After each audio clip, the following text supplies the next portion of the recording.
This guy just returned to Earth from another world, only to find a powerful beast charging straight at him. Yet he calmly waves his hand, making the beast disintegrate into thin air instantly. Turns out, this guy is actually the strongest hero on Earth. But right after defeating the Demon King, he accidentally ended up stranded in another world. There, he encountered a strange creature that helped him steal other people's skills and boost them 100 times over. After stealing a simple speed buff, he is now able to move at light speed. And alright, without further ado, let us jump right into it. 100 years ago, a strange star fell into the demon realm. Clutching his wounds with a bloody mouth, he hears his foe say, "You have toyed with our realm using that bizarre power, but this is where you end." Struggling in pain, he opens his eyes. The dragon asks, "Tell me, mortal, what is your last wish? What did you desire so much that you risked your life to reach my throne?" The main character struggles to speak, saying, "I just want to go back home." Staring at him in utter shock, the dragon asks, "Return home? A man who risked his life to challenge me actually wants something so mundane? While it is normally impossible, you have certainly come to the right place." The dragon then accidentally reveals the key to returning home, admitting that the secret is the spatial orb embedded inside its very heart. Grinning with satisfaction, our hero says, "Do you have any idea how much I had to suffer just to find that?" Stepping forward, he says with deep emotion, "Exactly 100 years. 100 long years spent in this cursed alien world." Interrupting him, the dragon arrogantly declares, "Then you should feel grateful, because I am going to end your pathetic, meaningless life right here and now." Instead of showing fear, he simply smiles and says, "Ha, at long last, I can end this." The divine dragon charges him, only to let out an agonizing shriek of pain. "Ugh," the dragon gasps. "What is this sudden terrifying sense of dread?" The main character smiles, saying, "The wounds I suffered are already healing." The dragon stares in absolute shock at this power, muttering, "Healing?" It thinks in pure terror, "No, this is definitely not some basic recovery skill." Our hero steps forward, asking, "Are you going to give it to me, or do I have to rip your chest open?" The black dragon shivers with fear, thinking, "Please don't tell me that this man is not just some ordinary warrior." Ignoring the beast's shock, he says, "I will give you 3 seconds." Before it can even move, our main character strikes it with his healing magic. The MC mutters, "Sorry, but I have waited far too long." He then charges forward, relentlessly unleashing his attacks until the massive dragon collapses in absolute agony. This guy is actually Min-soo, a hunter with specialized healing powers. Holding up the glowing gem in front of him, he asks, "So, this is the spatial orb? After struggling to survive in this place for an entire century, all I finally get is this lousy dragon pearl." With that, he tosses it right into his mouth, complaining that the food in this world is always so hard to swallow. Just then, a mysterious voice echoes inside him, correcting him that it is a spatial orb, not a dragon pearl. He simply snaps, "Just shut up, Fairday." The moment he swallows the glowing jewel, a massive, brilliant magic circle instantly activates beneath his feet. Smiling with relief, he happily thinks that he can finally go back home, back to his loyal disciple, back to his sibling, and back to planet Earth where he belongs. After the intense teleportation spell, our main character collapses onto the ground. Slowly waking up from a long, deep slumber, he suddenly bolts upright and screams. Looking around the unfamiliar surroundings, he confusedly calls out, "Hey, emergency food ration?" A very angry voice immediately snaps right in his ear. "Why on earth are you calling me a food source? I am literally throwing up inside your stomach right now because of that spatial teleportation." Standing up, the MC sighs in relief. "Well, at least you survived the trip too. You disgusting piece of trash. You should have just been digested into actual food." The eerie voice inside him replies, "Are you absolutely sure about that? If this body of mine gets digested, the consequences will be extremely severe." Exasperated, he snaps, "Shut up before you make me puke too." Looking around in confusion, he then asks, "This is definitely planet Earth, right?" The eerie voice replies, "What is wrong with you? You cannot even recognize your own home." Looking at the strange environment, he is left completely speechless. Earth looks different depending on where you are. Standing up, he ponders as he feels the surrounding mana, realizing it feels exactly like the inside of a portal. "Please do not tell me we actually ended up inside a gate." The voice inside mocks him again. "Hey, emergency food, you currently reek of weakness." He asks in complete shock, "What on earth? Is something wrong with my mana? Could it be?" The dark voice cuts him off, mocking, "Were you actually just a useless weakling from the very start? I am leaving." He screams in pure frustration, "Damn it, not again, not this again. This has got to be a side effect of traveling through space." A century ago, when the MC was first transported from Earth to another world, His magical powers had also been severely weakened like this.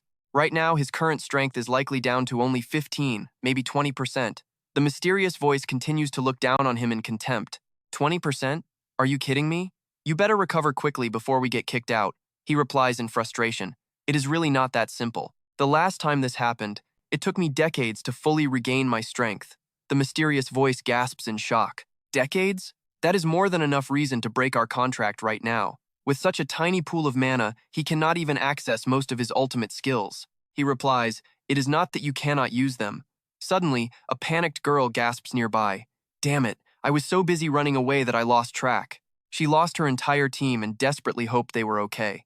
But first, she needed to find a place to hide. Panic set in as she ran, wondering why an orc was on the lower floor. She screamed for help, but her luck ran out when she tripped over a rock. She braced for the end, thinking she was completely doomed.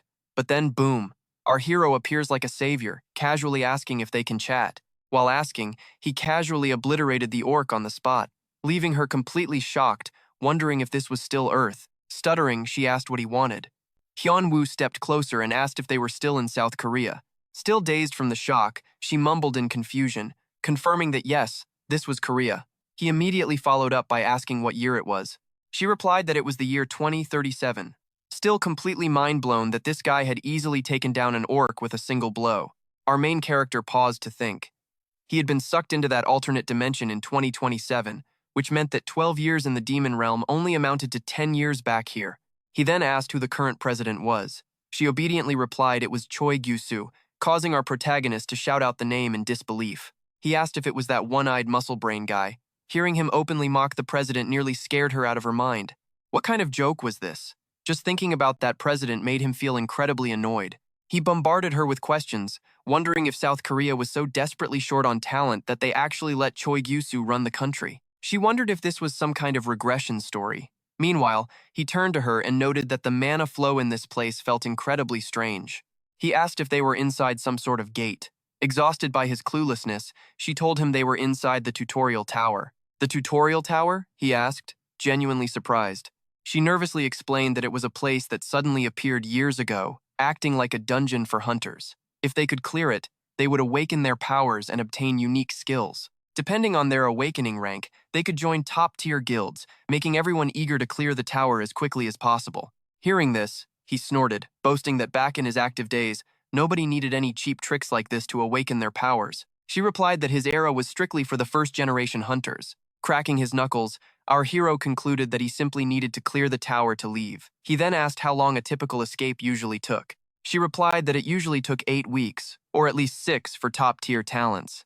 The record was 3 weeks, set by the genius second-generation hunter Ryu Ji-hwan. Intrigued, Hyun-woo closed his eyes to sense his surroundings, just as a giant tiger monster approached them. That beast was known as the Claw Tiger. She froze in fear, screaming at him to run, but he remained completely unfazed, complaining that 3 weeks was way too slow. The side effects of his dimensional travel had temporarily slowed down his mana flow and physical movements. Meanwhile, she was trembling so hard she could barely speak.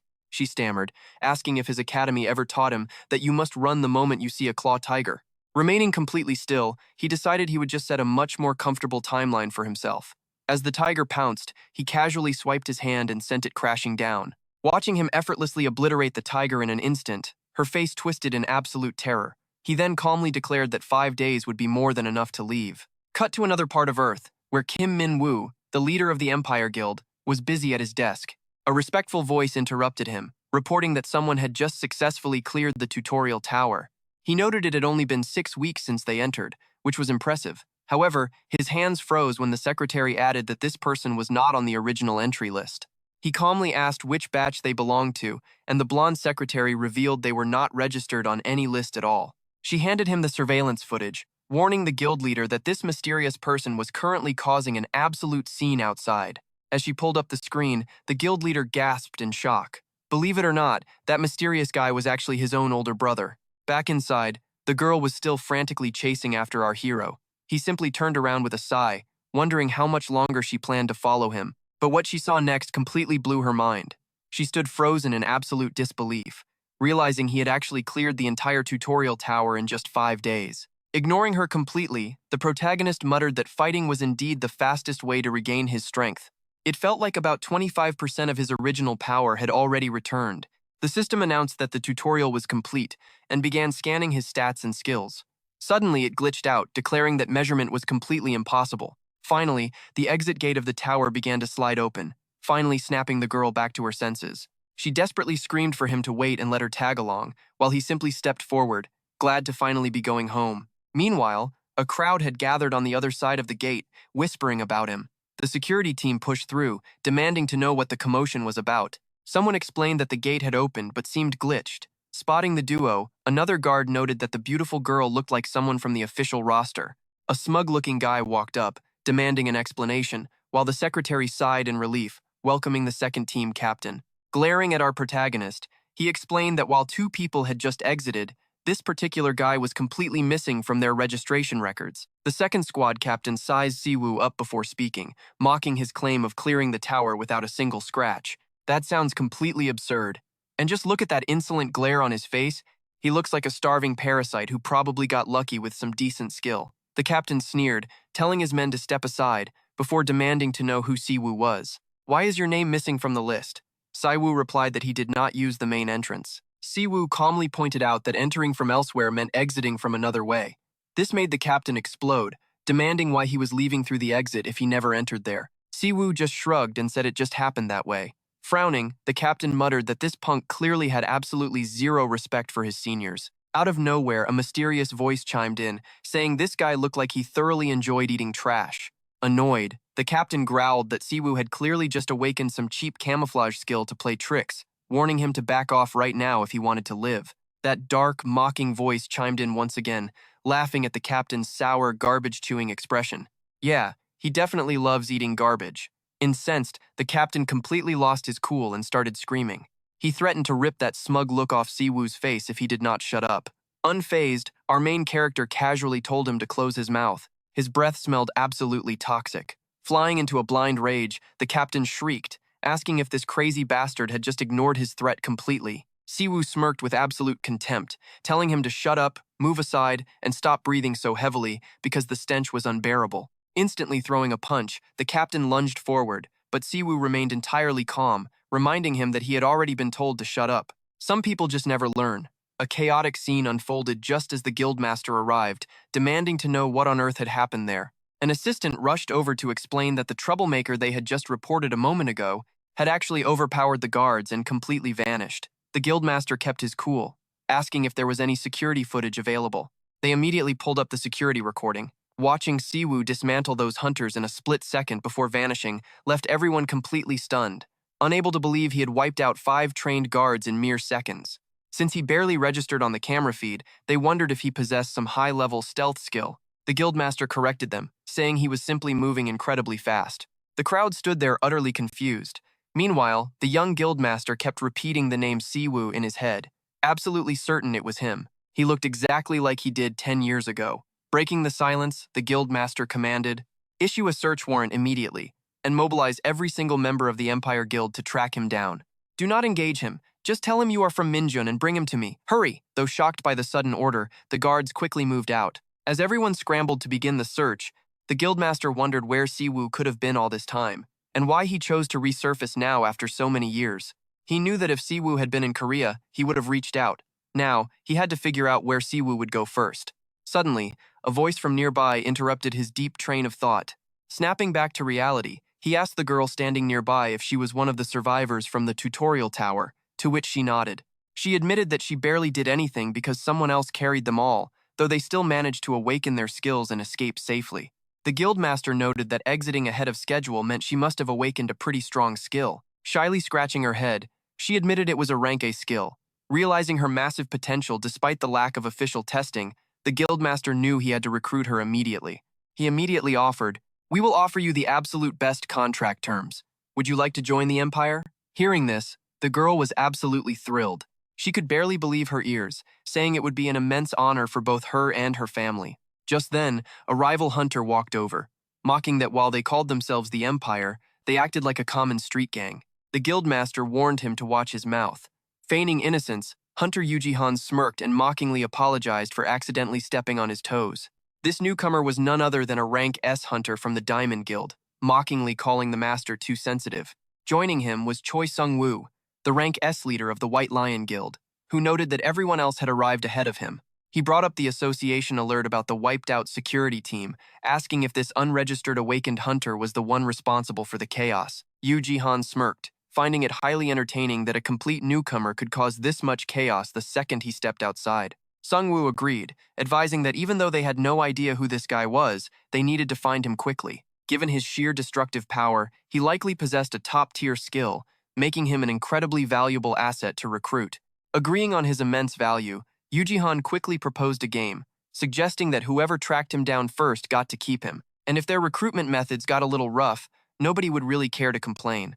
The Empire's guild president wasn't happy about this, but he couldn't do a thing. Since the deal was made, Sung-woo declared he would go find the guy himself. None of us have any time to waste. If either of us finds this awakened being, we should at least keep each other informed. And what about you? Here's my business card. Take your time to think it over. With an awakened rank like yours, you will be welcomed anywhere. Suit yourself. Yuji left immediately, not wanting to waste another second. He promised to report back if he managed to locate the target. The Empire president had no choice but to agree. As soon as Yuji walked out, his assistant was already waiting for him. The assistant asked if the meeting went well. Yuji completely ignored the question, speaking in an urgent and demanding tone instead. Yansik, gather all of Diamond C rank and D rank members into teams and deploy them immediately. We need to find someone. When Yonsik asked who it was, Yuji's expression turned incredibly dark and dangerous. He revealed it was Min-soo, his former teammate. The scene shifts to Siwoo wandering the streets as a mysterious voice echoes. You just got back to Earth after 10 years, and the very first place you visit is a fried chicken joint? Siwoo replied dismissively, telling the voice to just try it, and it would understand why he ran here like a starving dog. The moment they tasted that crispy fried chicken, the mysterious voice lost its mind, screaming about how it had wasted its entire life and wondering what this masterpiece was. Is this fried chicken made of pure gold? How can it possibly taste this amazing? Seriously, how did you even survive 10 whole years in the demon realm without eating this? Are you a psychopath? Stuffing his face, Siwoo told the voice to shut up because he was currently busy reclaiming his lost humanity. Fine, then pass some more over here. Don't you dare hog it all, the rest of this is mine. After devouring the delicious plate of chicken, they left the restaurant. The mysterious voice then eagerly asked where they were heading next. Siwoo stared blankly ahead and asked where else they could go. Looking at the crowded old low-rise buildings brought back a wave of deep nostalgia. He replied that they were going home. Stopping right in front of a door, the voice asked if this was his place, and Siwoo confirmed it. Slowly opening the door, he stepped inside. The moment he crossed the threshold, a flood of memories rushed back, accompanied by a warm, familiar voice. Is that you, Siwoo? His father looked at him warmly, asking if he was finally home and noting that he was a bit late today. His mother peered out from the kitchen and asked if he was hungry, offering to get food ready. A young Siwoo ran over in pure joy, shouting that he was finally back. Little Siwoo cheered happily upon seeing soybean paste stew, while his mother gently reminded everyone to wash their hands first. Snapping back to reality, the house was a messy, ruined wasteland. He sat there in a daze, realizing that, just as expected, he could no longer recall his parents' faces.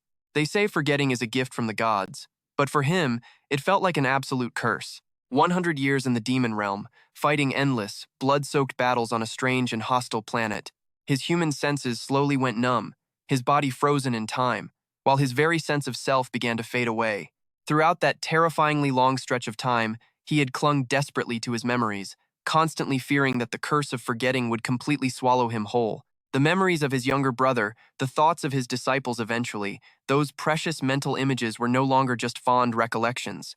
They mutated into pure obsession and regret. But that was fine, because it was the only way he survived for 100 years.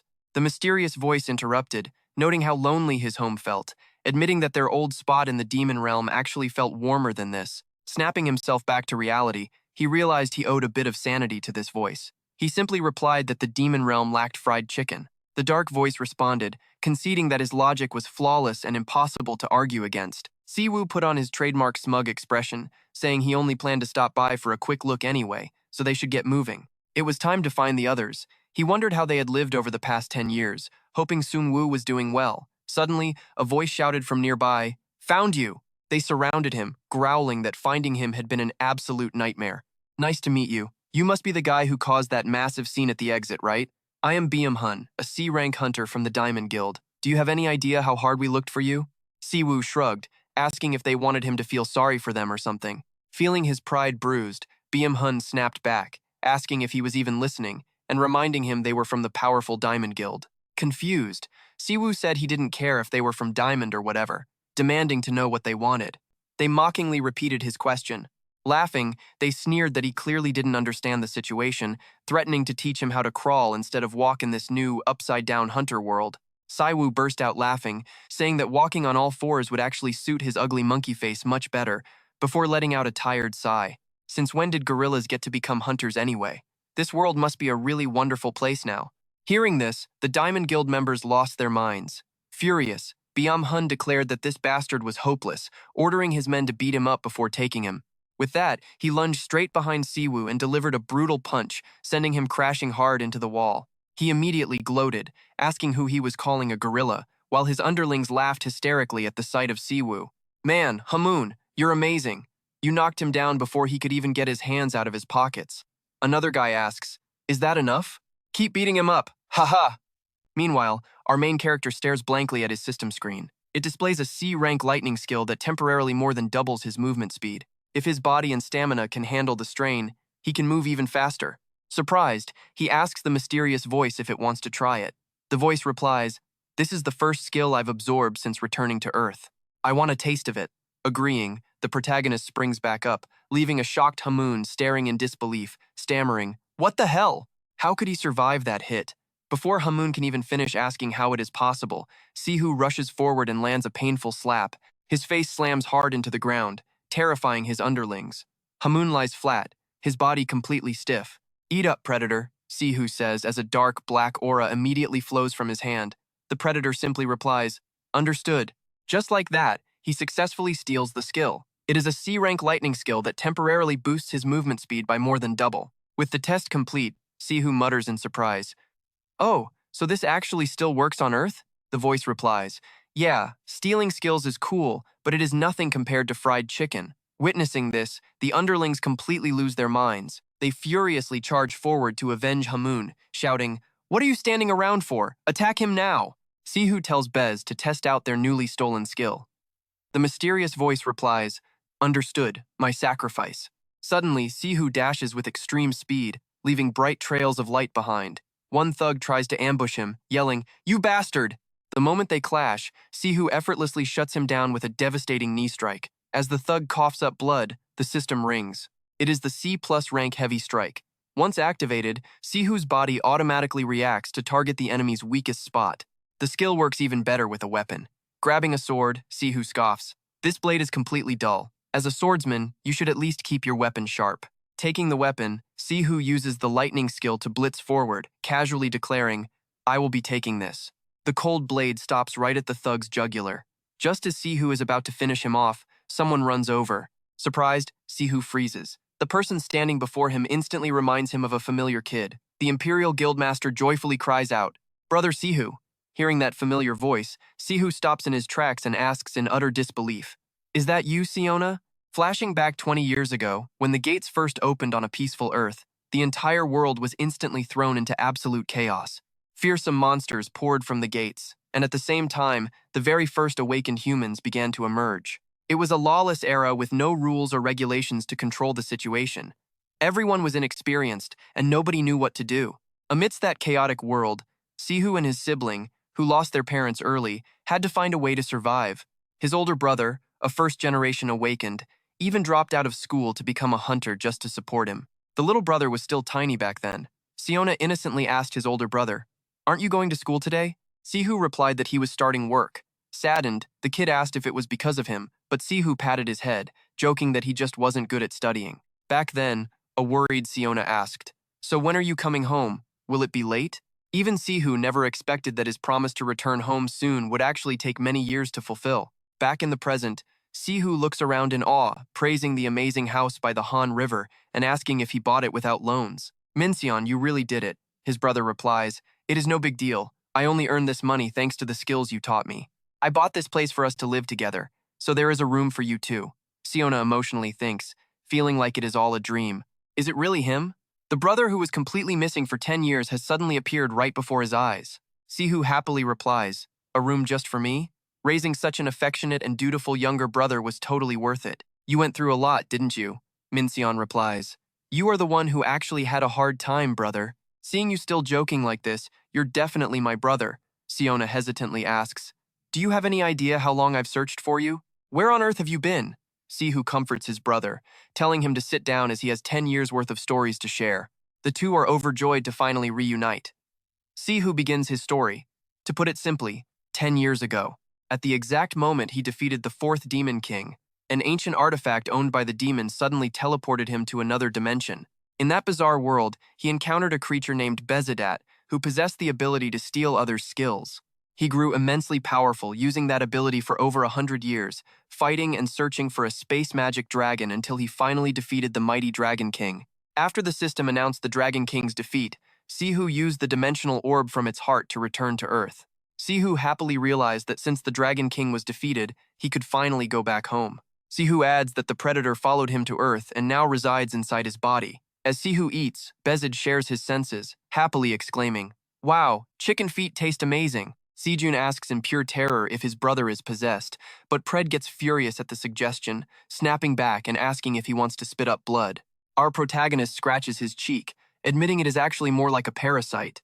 He tells Sejun not to take it too seriously since it sounds like pure sci-fi, but he just needs to know that his big brother is not going crazy. Sejun immediately nods, saying he trusts him completely because he is his brother. After all, they live in a wild world where nothing is impossible anymore, even if it is hard to wrap his head around. Just having his brother back is enough. The main character shifts the focus to Sejun, and a newspaper shows a photo of the newly elected president, Choi Rae-soo. He yells in disbelief, wondering what on earth happened to this country over the last 10 years for that scumbag to become president, prompting Sejun to explain. Once our hero vanished, Choi Rae-soo shamelessly stole all the credit for defeating the fourth Demon King. He rode that fake reputation straight to the presidency, taking the title of God of War as the greatest first-generation hunter to win over the gullible public. Yet, even now, he keeps pushing dirty policies to actively suppress their guild at every turn. Our main character grits his teeth, imagining the look on his face when he finds out his only rival is back. That jerk's real motives are glaringly obvious now. Being Korea's only honorary hunter is starting to sound like a massive joke. He then asks if those thugs who attacked them earlier, the self-proclaimed Diamond Crew, are Choi Rae-soo's minions, along with their old Empire guildmates. Sejun looks incredibly tense at this, admitting that everyone went their separate ways, and they have not heard from each other in ages. Xiao Long went back home, while Kang Yo-hwa sided with Choi Rae-soo. Our protagonist rests his chin, surprised by the news, and asks about Min-woo. Sejun reveals he was murdered.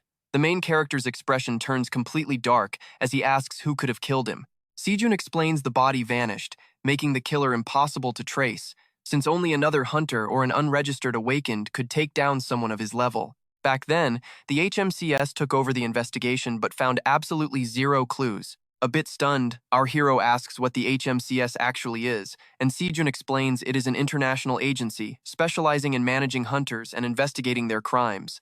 They have absolute authority to investigate and arrest awakened criminals worldwide. Simply put, they are the police of the hunter world. Taking in all this information, our protagonist asks if Sejun has any connections inside. Sejun confirms it but asks if his brother is seriously planning to go, suggesting they use their own guild intelligence network instead. That place is brutal, and nobody should go there without a solid reason.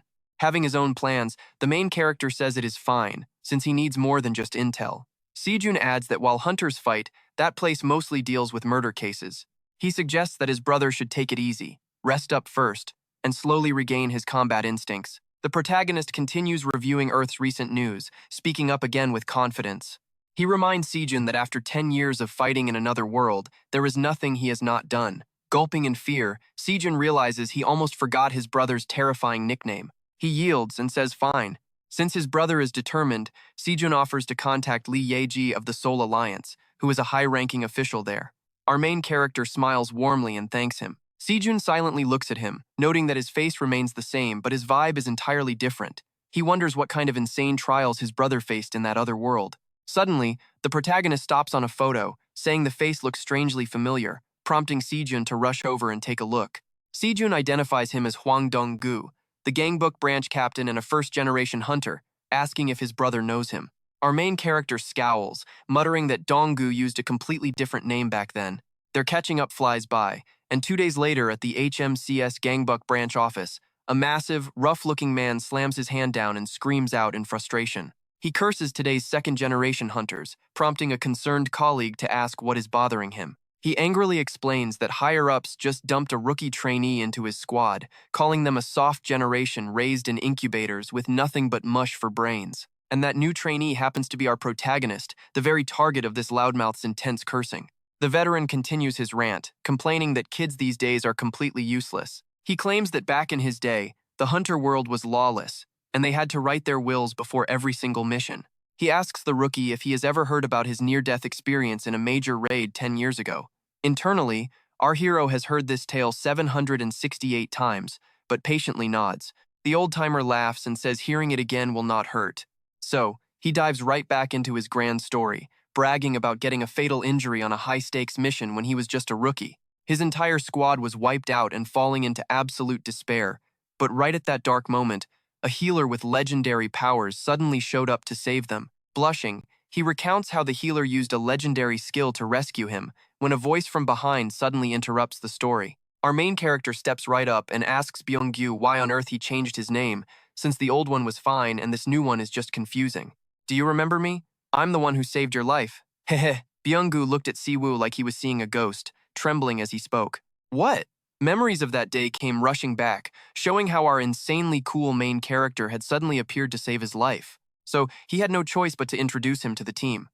Ahem, everyone, meet the newest addition to our HMCS squad, Hunter Min-soo. Dong-gu was practically sweating bullets standing next to him, quickly adding that since he was a rookie, he might not be familiar with everything yet. If he needs any info, give it to him instantly. As seniors, we have to treat our rookies with the utmost respect, right? The hunters were baffled. Wait, did not he just say the exact opposite a second ago? Why is Captain Dong-gu acting so weird today, one of them whispered, only to be hushed immediately. Judging by the captain's terrified reaction, this rookie was definitely no ordinary guy. Suddenly, Dong-gu barked out her name, making Kim Saya jump in terror. Dong-gu commanded, "Follow me to the meeting room. We need to brief the newcomer immediately." The rest of the crew could only watch in absolute confusion. Wait, a third-rate hunter was being treated like a VIP rookie? Soon after, Byung-gu turned to Siwoo, speaking as gently as a lamb. "Hunter Siwoo, would you like some coffee? Instant or an Americano?" Siwoo casually replied, "Instant is fine." Dong-gu scrambled to brew it, returning to politely ask, "Here is your HMCS uniform. What size do you wear, sir?" Kim Se-ah, the squad's data manager, spoke up hesitantly, saying, Captain, even if it is just a quick briefing, I was not given any prep files. What exactly am I supposed to explain to him?" She corrected herself. I mean, to him. Showing absolutely zero rookie behavior, Siwoo flat out ordered her to pull up every single record of hunters murdered over the last 20 years. She gasped. 20 years of records is an absolutely massive amount of data, and we still have to report to the Hunter Association. But Dong-gu snapped back, telling her to stop making excuses since she was experienced enough to handle it. Then, Captain Byung-gu rushed over, bowing respectfully as he said, "Do not worry. Hunter Siwoo, our manager is incredibly efficient." Watching her boss act like a total servant, Se-ah genuinely wondered if he had been possessed by some evil spirit. "Getting to work," Se-ah asked. "Siwoo, when you say killed, do you mean you only want information on the victims themselves?" Siwoo replied, "Only cases officially ruled as homicides by the HMCS. Furthermore, I also need a list of any unidentified suspects behind these murders." He gritted his teeth, knowing it was virtually impossible to kill an awakened unless the killer was one too. And since they managed to take down a high-ranking hunter like Min-jun, they were definitely a professional. Whether the culprit was caught or dead, if they were an awakened, the association would definitely have a file on them. Se-ah then asked where to send the information. Siwoo replied, "Just prioritize finding their identities first, then send it straight to my phone." Suddenly, a voice called out from the hallway, "Captain, do you have a second?" Dong-gu told him to enter, and the scout quickly reported that the police had requested backup due to a turf war between gangs with awakened members. Instantly switching back to his big boss persona, Dong-gu sighed indifferently. "Can't the police handle some low-level thugs on their own?" The scout replied, "The problem is, one of the groups is the corpse users." Dong-gu roared, "What? Those scumbags again?" Intrigued by his anger, Siwoo asked what the corpse users actually were, prompting Se-ah to explain. They are on a whole different level, dealing in weapons trafficking and contract killings. There are even rumors of them smuggling hunters, so the police can't handle them alone. Hunter smuggling? Hearing this, Siwoo commanded, Byung-gu, I'm coming with you. He meekly mumbled back, It's Dong-gu now, I literally changed my name. But a second later, he let out a defeated sigh. Fine, if you say so, I guess I'm Byung-gu again. Let's move. Without wasting a breath, Siwoo threw on his HMCS uniform. Meanwhile, over at the scavenger gang, they laughed, boasting that the Reaper's elites were absolutely nothing to them. Kango, the arrogant deputy leader of the corpse users, sneered back. Faced with our defense, those Reaper punks are absolutely nothing. While a suck-up lackey eagerly agreed, J. Ken, a third-rank squad leader, clearly wasn't happy about the praise. Come on, Kango, that's totally unfair. Half of those kills were from my meat cleaver. Kango mocked him. Jealous? Try beating me in a fight then. J. Ken snorted, muttering that he would surpass him one day.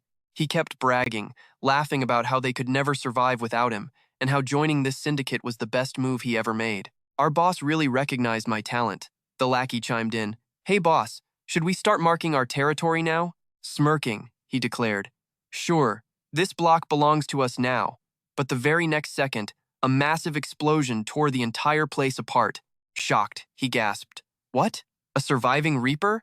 But Siwoo calmly walked through the smoke, muttering, No, what was our name again? Pred scoffed from behind him. Your memory is terrible. It is the HMCS. Ignoring them, Kango threw a heavy punch straight at Siwoo, making J-Ken panic. Did you kill him? Messing with the HMCS is going to cause huge problems. Terrified, she tells him to save himself. Meanwhile, Min-Siwoo slowly gets back on his feet and mutters, From the way you talk, you have definitely killed hunters before, right? With a terrifying look, he tells them to show him. Yo Juseo's crew is stunned, wondering, wait, is he okay? No one in Gangbook had ever seen a monster like this. More importantly, what idiot invades alone? The leader thinks, suddenly feeling a chill of pure fear. Bizarre. He could swear he just heard a skull crushing to pieces. But outwardly, he tries to stay cool, telling his men to give this punk the show he wants. Unleashing his berserk form, he sneers. Welcome to the river. You bastard, kill him. His B-tier full-body armor skill activates, creating a massive, invisible barrier that wraps around his entire frame. Its duration depends entirely on the mana of the user, boosting physical defense by 30% and raising magical resistance. But a split second later, everything goes pitch black for Kang-oh. What happened? He was just fighting. Wait, who is standing on the other side of that river? Grandfather? Is he calling him over or telling him to stay? Kang-oh mumbles for his grandfather over and over before gagging and waking up. Coughing and cursing, he is still dazed when Min-Siwoo's voice cuts through the air. Wake up, you are the only one left. Min-Siwoo says, Time to eat, predator. Pred purrs in satisfaction, calling the skill amazing and deeply satisfying. Dazed, the survivor realizes one single guy just wiped out their entire squad. He struggles to speak, asking what they want to know. They know nothing. They never killed any hunters. They are just useless pawns. Min-Siwoo chuckles, admitting he knows small fry like them would never have the guts. In sheer agony, the man gasps out, Then why do this? Min-Siwoo shrugs it off, saying he just wanted to test the strength of today's awakened criminals. And since they look like trouble, he just cleaned them up. Just then, Yo Juseo rushes over in a panic, asking if Hunter Min is okay. The club's entire upper floor is fully secured. Looking at the carnage behind Min, he says fearfully, You just had to go in completely alone. I was incredibly worried. Min-Siwoo casually replies, Oh, so you guys are finally done? Took you long enough. He walks over to Kang-oh, explaining he kept one of the leaders alive just in case they need to extract information. Facing the protagonist's bold declaration of complete annihilation, Yo Juseo frantically tries to explain the strict operational guidelines of the HMCS organization. He stresses that capturing targets is their top priority, and every action must strictly follow international law, unless it is a clear case of self-defense. Still, Yo Juseo cannot help but tremble at Min-Siwoo's sheer cruelty. Even though he already knew about the infamous Mad Dog Siu, that blank expression and freezing bloodlust make Yo Juseo truly terrified of his brutality, realizing it has gone far beyond anything they can control. Hearing this, Min-Siwoo casually asks, Okay, you mean the Miranda rights? I totally forgot. But hey, I am still just an apprentice, so you will cover for me, right? Leaving Yo Juseo weeping inside as he mutters a weak yes. Min-Siwoo adds, Besides, they totally hit me first. See all this blood on my clothes? Outwardly, Yo Juseo nods and says he trusts him, but internally, he is terrified, knowing that is definitely someone else's blood. Meanwhile, they accidentally miss one little rat. He immediately contacts the mysterious guild, crying out in sheer panic, I am telling the truth. Our entire club is completely gone. And that level 3 leader Jiken, the one you told us to watch, is dead. The other side pauses before commanding him to repeat that. The person holding the phone, eyes glowing red, is none other than a tier hunter Honggon from the Crimson Guild. With a dark expression, she demands, "Who did you say died?" As mysterious figures arrive at the gate, a group in black suits greets them. "Hunter Ghost from Honggon's Crimson Guild. You have just entered our country. We will escort you to the designated location." The suit-wearing agent bows respectfully, adding, "May the deceased rest in peace." Hunter Ghost, I am Lee Yunrang from the Korean Hunters Association. The dark-faced man in front of him coldly asks, "Where is my brother?" The body of the suspect, Jiken, is currently kept at the Hunter Forensic Examination Room. Sir, you will accompany us to identify the body, complete the paperwork, and then head to your assigned lodging. His face darkens instantly as he hears this. He flashes a highly furious grin, repeating, "Suspect? I heard the bastard who slaughtered my brother, Jiken, is connected to HMCS. Yun Rang calmly responds, "I am not authorized to answer any questions regarding that matter." Hunter Ghost's face twists in annoyance as he asks, "Am I allowed to leave the lodging outside of the schedule?" Yun Rang replies, "That is not permitted. You must stay inside the lodging until your scheduled departure date. If you leave without authorization, international hunter law dictates you will face immediate forced deportation and severe penalties. For now, we will escort you to the forensic examination facility." Hearing this, Ghost's face turns incredibly dark as he snarls, "So I can only pay my respects and then leave?" With the talk finished, the Korean Hunters Association leaves. Hunter Ghost immediately springs into action, ordering, "Yao, go find him."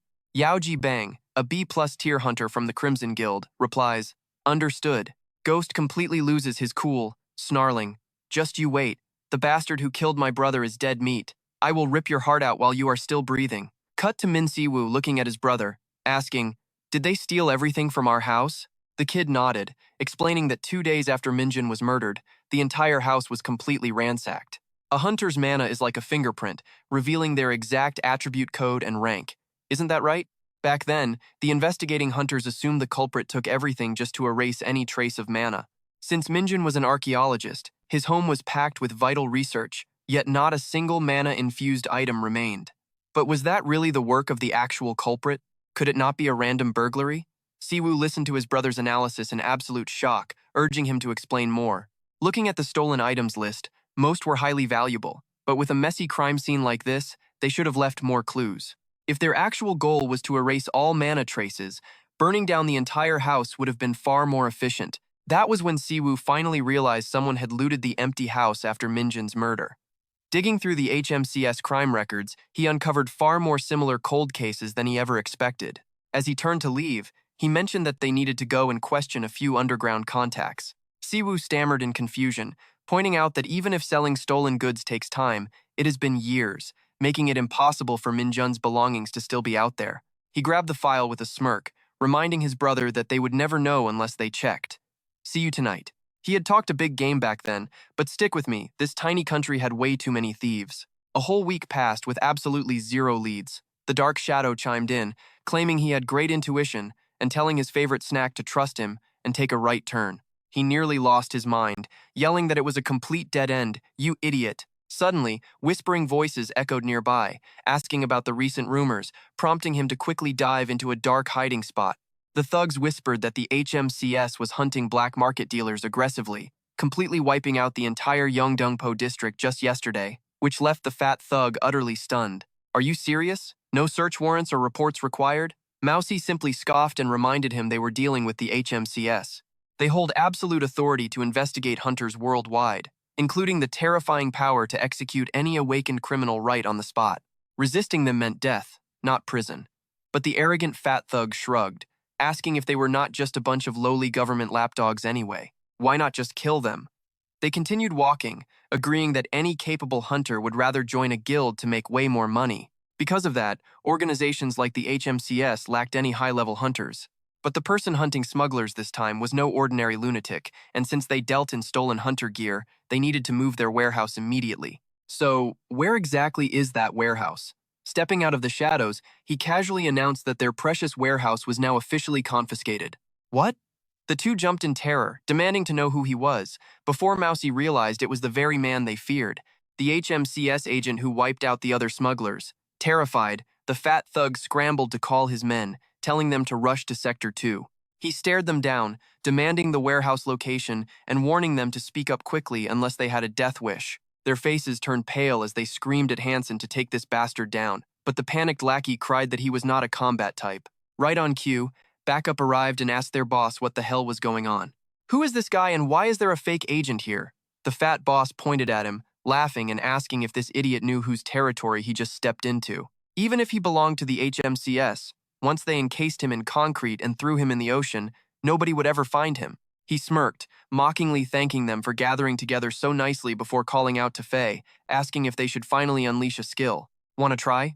The dark voice rasped, demanding one piece of fried chicken for a single skill. He smirked and agreed to the deal, as a blinding light suddenly erupted, making it impossible for the thugs to even lay a finger on him. Unleashing raw electric waves, powerful lightning cracked through the air. He then turned to Mousy, asking if they were finally ready to lead him to that warehouse. Terrified out of his mind, Mousy desperately demanded to know who he was, but he only responded with a bright, chilling smile. Just a lunatic. With the thugs quickly bound, Faye proudly gloated, telling them that this terrifying guy was on his side. He quickly shut the shadow up, saying it was pure luck, while Faye grumbled, questioning if this was really the mana they had risked their lives to track down. "It smells like a total nerd." He smirked in satisfaction, confirming he recognized it instantly and was glad at least one intact item remained.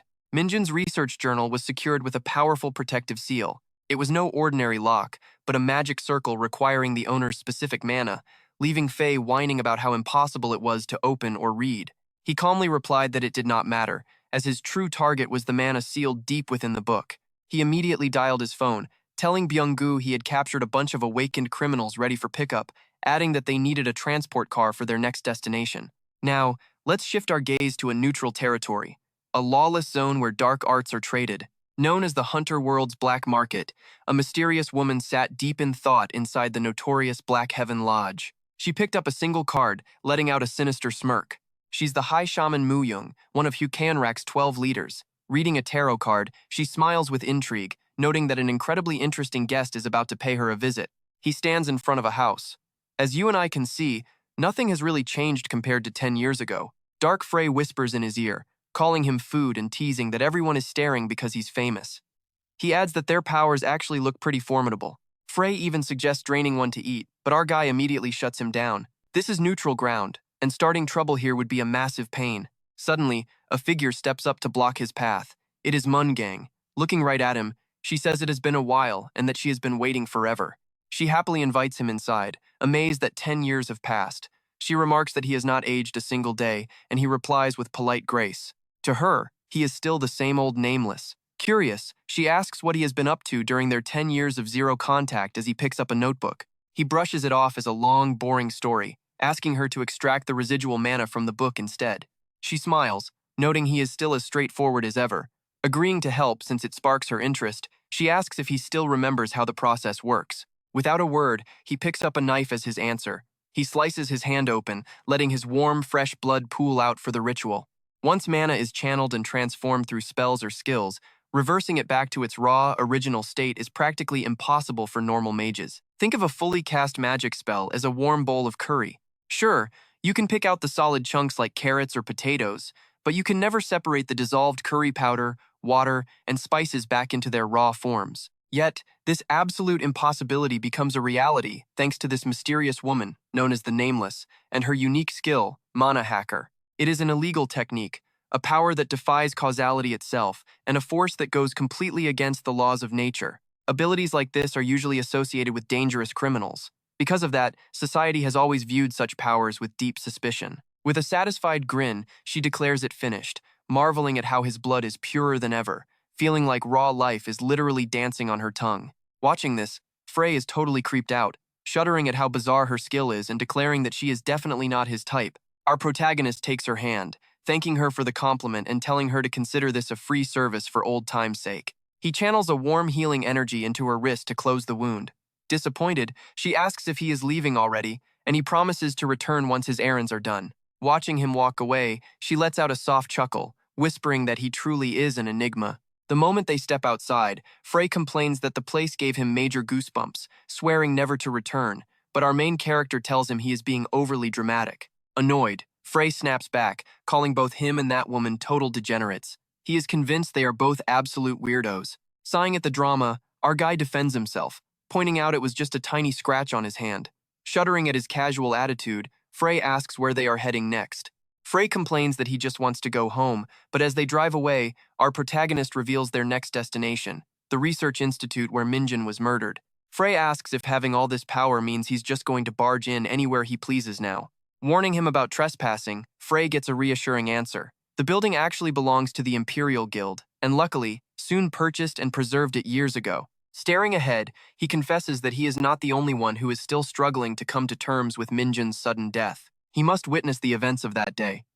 Frey snorts, asking if he really intends to use that dangerous trick. Instead of replying, he drops to his knees and presses his hand against the cold floor, activating his memory mana skill. This unique skill allows him to recreate the exact emotions that the owner of the residual mana experienced at this specific spot. The clarity of the projection relies entirely on the quantity and quality of the mana used as a catalyst. As he releases a massive wave of energy, hazy fragments of the past slowly materialize. Frey squinted in surprise, asking if his mana pool is just too small, since the projection looks incredibly blurry and hard to see. Our hero explains that it cannot be helped. After all, memory mana only mirrors the target's intense emotions rather than recording a clear video of their thoughts. Deep down, he knows Min-jin was a highly capable hunter. Being killed so quickly by a lone attacker meant the culprit had to be an elite predator. Following the lingering mana trail, his expression darkens as he realizes something was left behind, muttering, "Is this an order?" A fierce, menacing face appears in the vision, commanding Min-jin to head to the upper floor VIP suite. Frowning, he realizes Min-jin wasn't just a researcher. You and I are about to find out he belonged to a dangerous, secret organization. Sensing his dark mood, Frey carefully asks if his human friend is doing all right. He asks what he means by that, and Frey reminds him of their days in the demon world, where he constantly talked about his disciple and brother. For an entire century, he never once forgot them. The second he stepped foot back on Earth, his absolute priority was to track them down. Yet, after finally discovering his disciple's tragic end, he remains completely calm. Frey wonders if he has just become entirely heartless. Taken aback, our hero can only comment on how Frey's vocabulary is getting surprisingly rich lately, asking where he picked up such heavy words. Frey points out that the sheer intensity of his hidden grief is swirling so hard it makes him sick. Yet, he displays absolutely nothing on the outside. Smiling faintly, our guy replies that after 100 years, he knew he would eventually have to face this tragic reality. Suddenly, a voice from behind calls out, "Min-soo, right? Where on earth have you been wandering off to all day? What a massive pain. Just come with us quietly, since someone is dying to meet you." Daikon looks at them with absolute disdain. 1, 2, 3. Showing off so much arrogance, even though you are dragging 6 little mice along, the masked man grumbles, annoyed. "I am giving you 2 choices. Either let us tie you up quietly and follow, or try to resist," he threatens, and get slashed to pieces, dragged away drenched in blood. Rather than getting cut, Daikon extends his hands and says, "Tie me up instead." Delighted by his cooperation, the leader orders his men forward. But the moment the lackey steps up, he suddenly freezes as dark blood sprays everywhere. Daikon smirks and says, "Actually, I think I prefer the getting slashed option." Frey cackles loudly, shouting, "You fell for it, idiots." The enraged group lunges forward, screaming, "Bastard, I will kill you!" But suddenly, another booming voice commands them to stop immediately. Hunter Gert suddenly arrives on the scene, declaring that he will handle this. Glaring at Daikon with intense hatred, he snaps, "He is my prey." Stepping closer to Daikon, he demands, "Are you the one who allied with Hunter Minhoo?" Completely losing his composure, the hunter snarls, "Daikon of the Scavengers, you are the one who killed my brother." Meanwhile, Frey greedily whispers to Daikon, "Hey, food! Out of everyone we have ever run into, this guy smells the most delicious." Meanwhile, Daikon just shrugs, asking, "Your brother? I am not sure. Do you ever ask for the name of trash before sweeping it away?"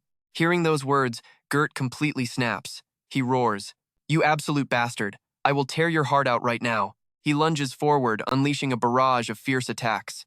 Daikon notes, not bad. Are you an A rank?" Restoring instantly. Is he actually a healer? Arrogant brat. The surrounding crowd is utterly baffled, wondering how Daikon blocked their leader's strike. They shout, "Why are you all just standing there? Charge!" But Daikon instantly teleports right in front of them, saying, "Oh, I cannot let you interfere." He triggers his lightning speed skill. With satisfaction, he notes it has been ages since a battle was this fun. Watching in terror, they wonder how a healer can possess such speed. What kind of monster is he? He predicts every single movement, dodging with absolute minimal effort. Even Gert is struggling now. You and I can see he has never faced a speed hunter inside the gates with this level of precision. Just how wide is this guy's field of vision? He is definitely not human. Realizing he has no choice, Gert prepares to go all out. Daikin calmly replies, "You seem to be misunderstanding something here. If you commit crimes, both you and your brother must pay. You are awakened criminals, so falling by my hands is just your natural fate. Why play the victim? The real victims are the innocent civilians your brother ruthlessly harmed, not you." Hearing this, Gert's veins bulge with fury. "Cut the crap. Are you saying every single criminal deserves to die like dogs? You know absolutely nothing about the hellish life my brother endured. Just because you hold power, you think you can play God? You absolute fool, Daikin. My brother had no choice but to turn to crime just to feed and protect me when I was little. He did what he had to do to survive. Your real crime is ruthlessly trampling all over his life without a single shred of hesitation. Now pay for that crime with your life." He unleashes the A-rank skill, Wolf Fang Strike. It condenses mana into physical force, launching synchronized strikes that relentlessly lock onto the target's movements. Surprised that basic movement alone cannot evade this, Daikin calls out to Frey to activate his defensive skill immediately. Frey grumbles, complaining, "You are squeezing me dry, food. I am just a tiny mana fragment, almost fully depleted." Daikin replies, "Just this last time, then you can rest. I will handle the rest." Nullification. By calculating the skill type and mana level, Daikin applies the perfect opposing element to completely dissolve it with a magic matrix. This technique relies heavily on the caster's mana control and sharp observation. Gert looks on in absolute horror as his ultimate skill instantly vanishes. The onlookers watch in rising panic. How could a mere healer possess a high-tier skill capable of completely nullifying an A-rank hunter's attack? Damn it. Forget about getting revenge. We are at a complete disadvantage now. Maybe we should just surrender. Daikin retorts, "Tell me, does everyone in his shoes choose to become a criminal? Do not try selling me that cheap, pathetic sob story."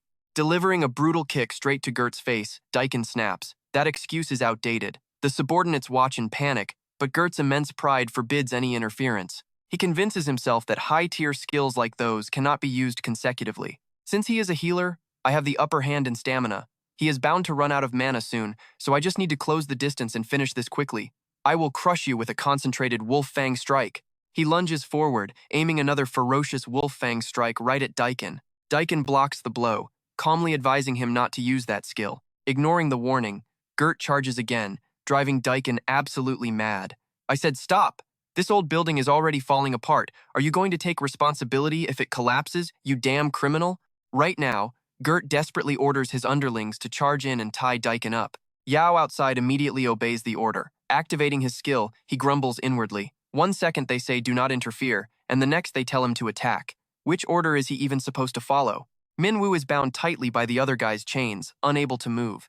That is when Ghost charges forward, screaming. He swears to blow his brother's enemy to pieces, leaving absolutely no chance of recovery. Seeing the guy's sheer madness, Min-woo gives a sad sigh.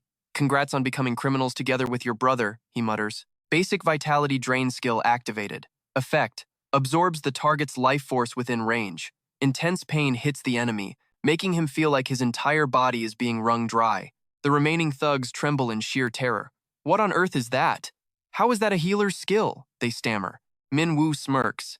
"Calling my very first awakened hunter skill that?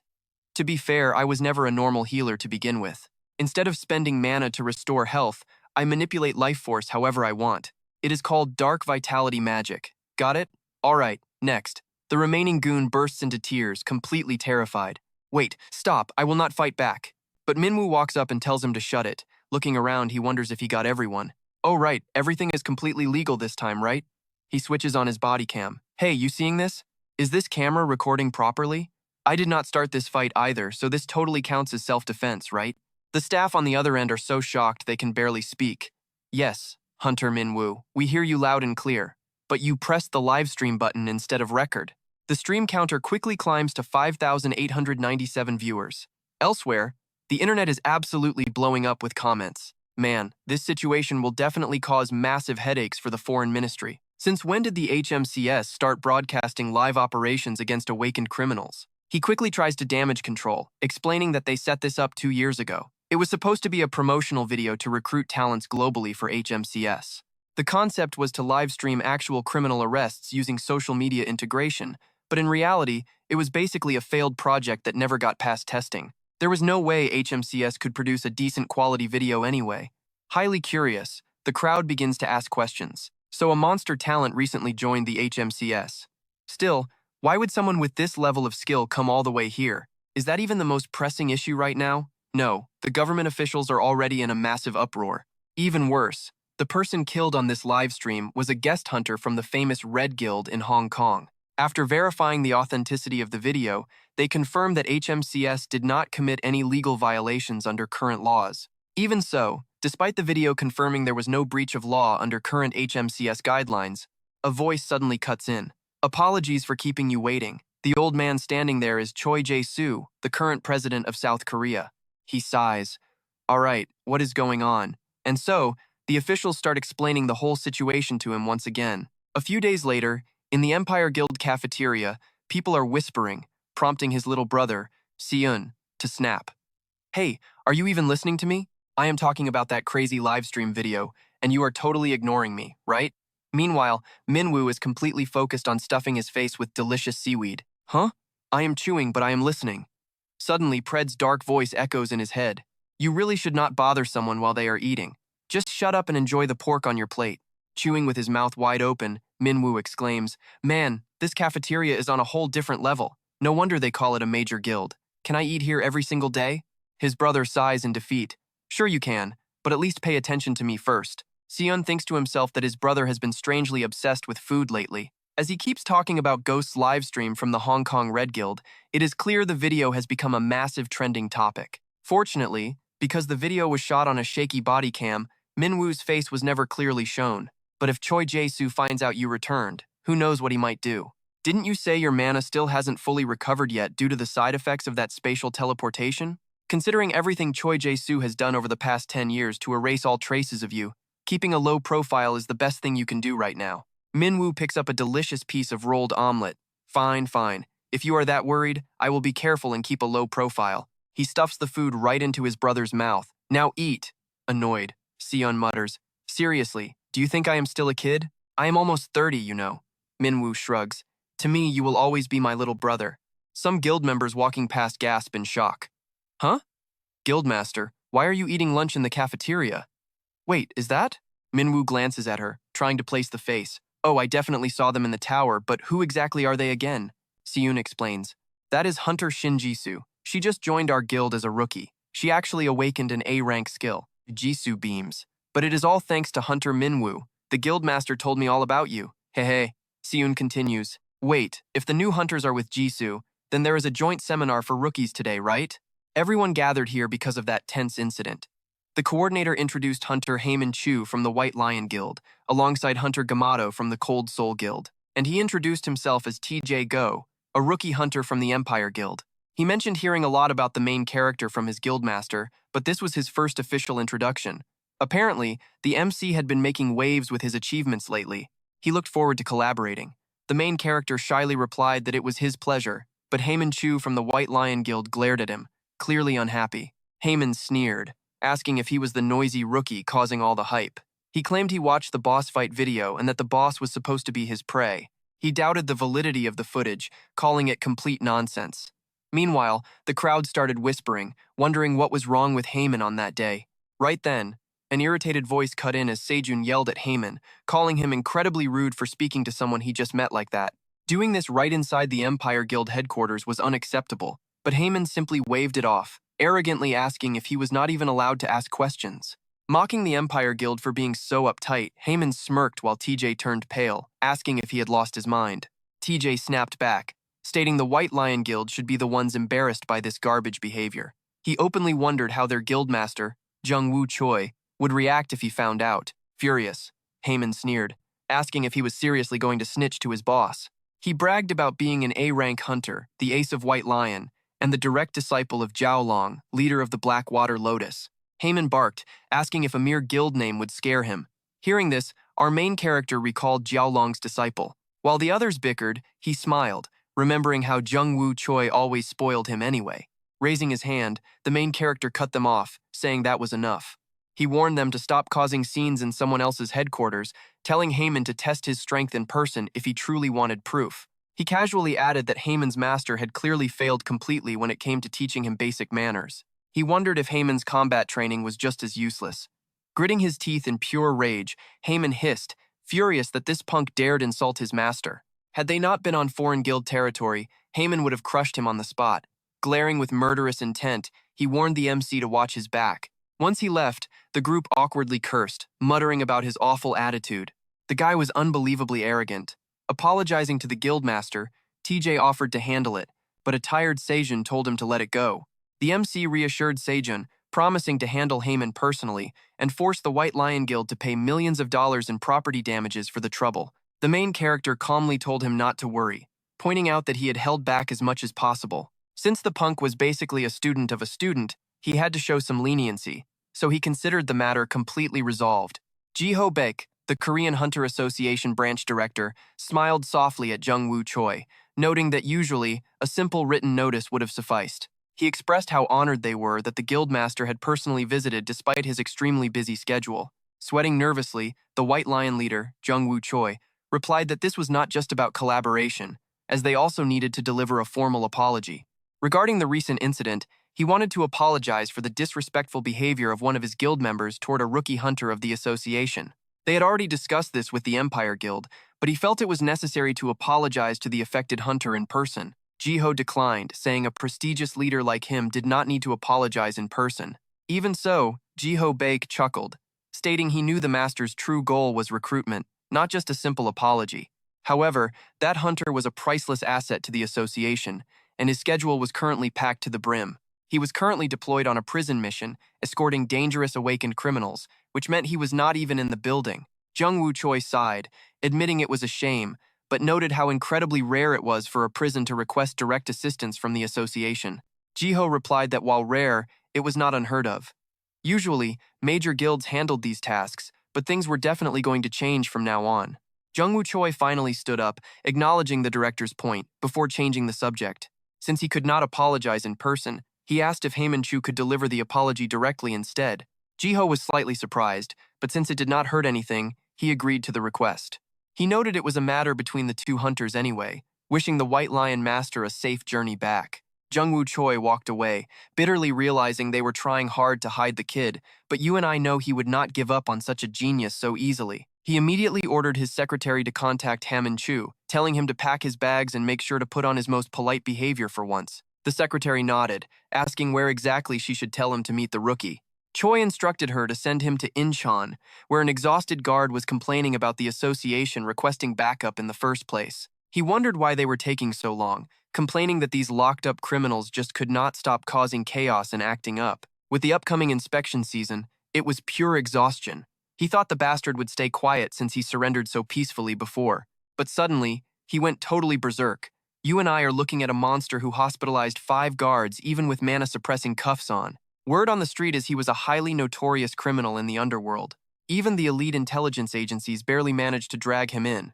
The chief scowled and barked, "Get this pain in the neck out of my sight and ship him to Gangji immediately." The criminal was rotting away in his cell when a strange voice suddenly echoed. A rat scurried by his feet, whispering, "This is a message from Bestia. You already know about the upcoming meeting, right? The syndicate is already making moves.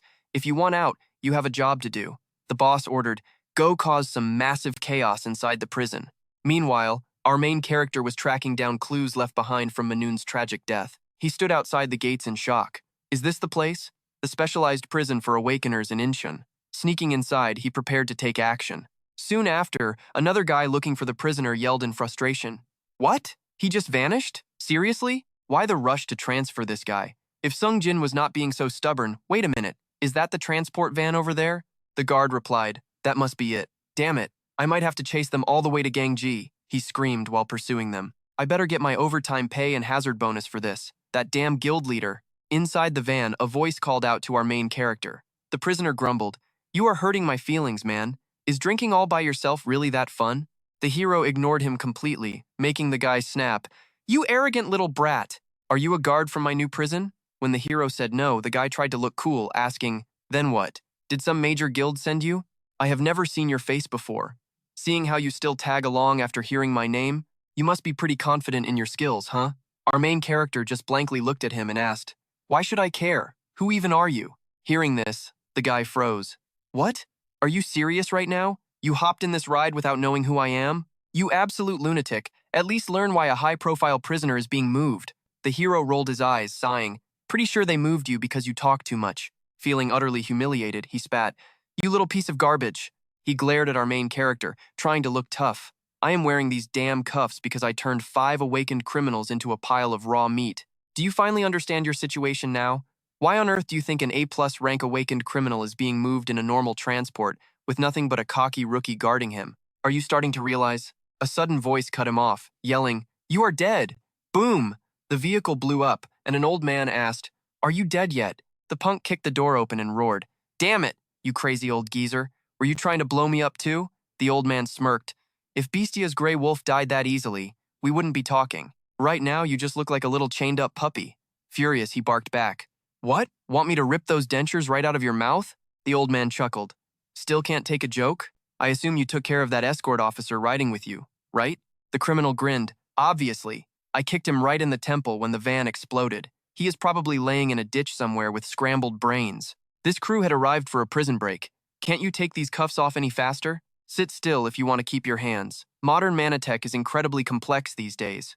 After a bit of tampering, the chains shattered. "Done. Man, I thought I was going to lose my mind in there." A kid nearby grumbled, "Stop exaggerating, it has only been a few months." Suddenly, an icy voice cut through the air. "Freeze, you pathetic criminal scumbags. I was wondering why you chose this dark alley, but you went ahead and caused a massive scene anyway." Kuhamin laughed mockingly. "I saw this coming, but watching him get completely thrashed shows he is really nothing special after all. Sung Jin seriously has zero eye for talent. So, who are you punks? What guild? Do you want to spill it now, or should I beat it out of you first?" I recognize that face. It is the A-rank hunter Kuhamin from the White Lion Guild. "Since when was he tailing us?" The old man muttered. "I don't sense any other hunters around. It looks like he is all by himself." "Perfect. It has been a while since I had a good warm-up." Haman barked. "Stop whispering. I will ask one more time. Who are you?" "You rotten criminals," the beast man sneered. Well, does a dead man really need answers? With that, he activated his skill. Skill, Werebear Wolf, A+ rank. Description, transforms the user's body into a lycanthrope form, maintaining it until their mana completely runs out. Hamin recoiled in shock. A beast-type awakener. Whatever. If I beat him to a pulp, he will just change back into a human. He immediately unleashed. Diamond Fury Aura, A+ rank. Description, by circulating internal mana, the skill coats the entire body in an invisible armor, greatly enhancing close-quarters combat, allowing the user to unleash strikes way above their level. An A-rank speed enhancement skill? Taking this guy head-on alone might get a bit tricky. Damn it, what is this? I can definitely feel my hits landing, and the damage is building up. So why won't he go down? The beast smirked with satisfaction. Ooh, is this some kind of welcome massage? The thugs mock him, pointing out that he has already taken quite a beating. They cannot afford to waste any more time waiting for backup that might never show up. The old boss barks orders to finish him off. Nodding, the kid immediately unleashes his magic and tells his summons to bind the target. A 10-headed serpent suddenly appears. Sensing immediate danger, Haman demands to know their plans, as the massive beast bares its fangs and lunges directly at him. Grimacing, he curses their tracking skill. The villains sneer, mocking that the famous White Lion is really nothing special. They keep taunting him, saying he is nothing without his big guild backing him. Out here in these dark, filthy alleys, he is just another pathetic loser. Pushed to his limit, Haman spits out a curse, calling them hypocrites for teaming up 3 against 1. The wolf hybrid delivers a brutal kick to snap him back to reality, mocking him to just sit tight and wait for backup. The leader orders Booker to end it immediately. The giant shrugs, asking for any last words before declaring he does not actually care to hear them. Haman desperately wonders if he is going to die in this dark place. But right as the monsters lunge for the kill, a blinding flash of light blocks the fatal strike. Even so, the sheer shockwave forces Haman to cough up blood. Our hero steps out of the smoke, asking if the flood dragon taught his disciple to give up so easily. Haman can only stare in absolute shock. Haman stammers, unable to believe he is alive.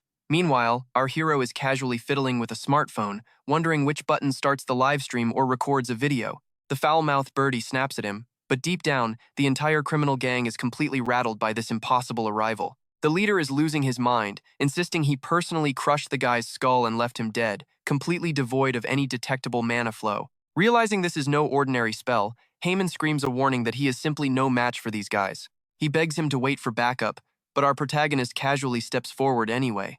He starts listing their crimes, from assaulting an escort officer and releasing sealed prisoners, to destroying government transport vehicles, not to mention attempting to murder an innocent hunter and, worst of all, ruining his sacred coffee break. Using his authority as an HMCS officer, he declares them caught red-handed. With a terrifying glow igniting in his eyes, he calmly announces that they will all be dealt with right here. Speaking directly to the camera, he repeats his official declaration under HMCS law, sentencing these 3 criminals to immediate execution on the spot. He tells Heyman to stay put and watch closely, explaining that a true aura is far more than just a simple offensive skill. The old leader is incredibly annoyed, demandingly asking what this lunatic is even talking about. As our protagonist charges into battle, young Heyman watches with his jaw dropped, recognizing a legendary armor-piercing technique. It is the level 77 Black Armor Blood Rain Aura, an ultimate technique that violently spins internal mana to coat the user in a full suit of armor. It drastically boosts close-quarters combat while leaving a trail of energy behind. Heyman wonders if this is his master's signature move. Our hero casually remarks that to tenderize tough meat, you must drain the blood first. He unleashes the A+ rank Heavenly Thunder Slash, a devastating lightning spell that triggers a massive area of effect blast while precisely striking each enemy. The old boss barely dodges the lightning bolt, completely rattled. Our hero just gives him a disdainful look, casually brushing off the cursed tool combo. He admits that the old man has indeed put in some work over the years. Suddenly, the foul-mouthed birdie screams. She demands to know what kind of magic that was, wondering if she can actually eat it. Our hero explains it is just a single-use spell scroll that triggers once you inject mana into the pre-engraved magic circle. He adds that crafting them is incredibly expensive, making them a luxury. Hearing this, Birdie sneers, dismissing it as cheap, useless junk food. Losing interest immediately, the monster backs away. Meanwhile, young Heyman finally loses his mind and screams out the name Hunter Min-soo. He demands to know who he is and how he knows his master's secret move, but the furious leader cuts him off, telling him to freeze. He threatens to crush the young hunter flat right before their eyes using his intense gravitational field. Our protagonist mockingly laughs, pointing out that while his allies were getting destroyed, the old man was just hiding in the back, planning a cheap threat.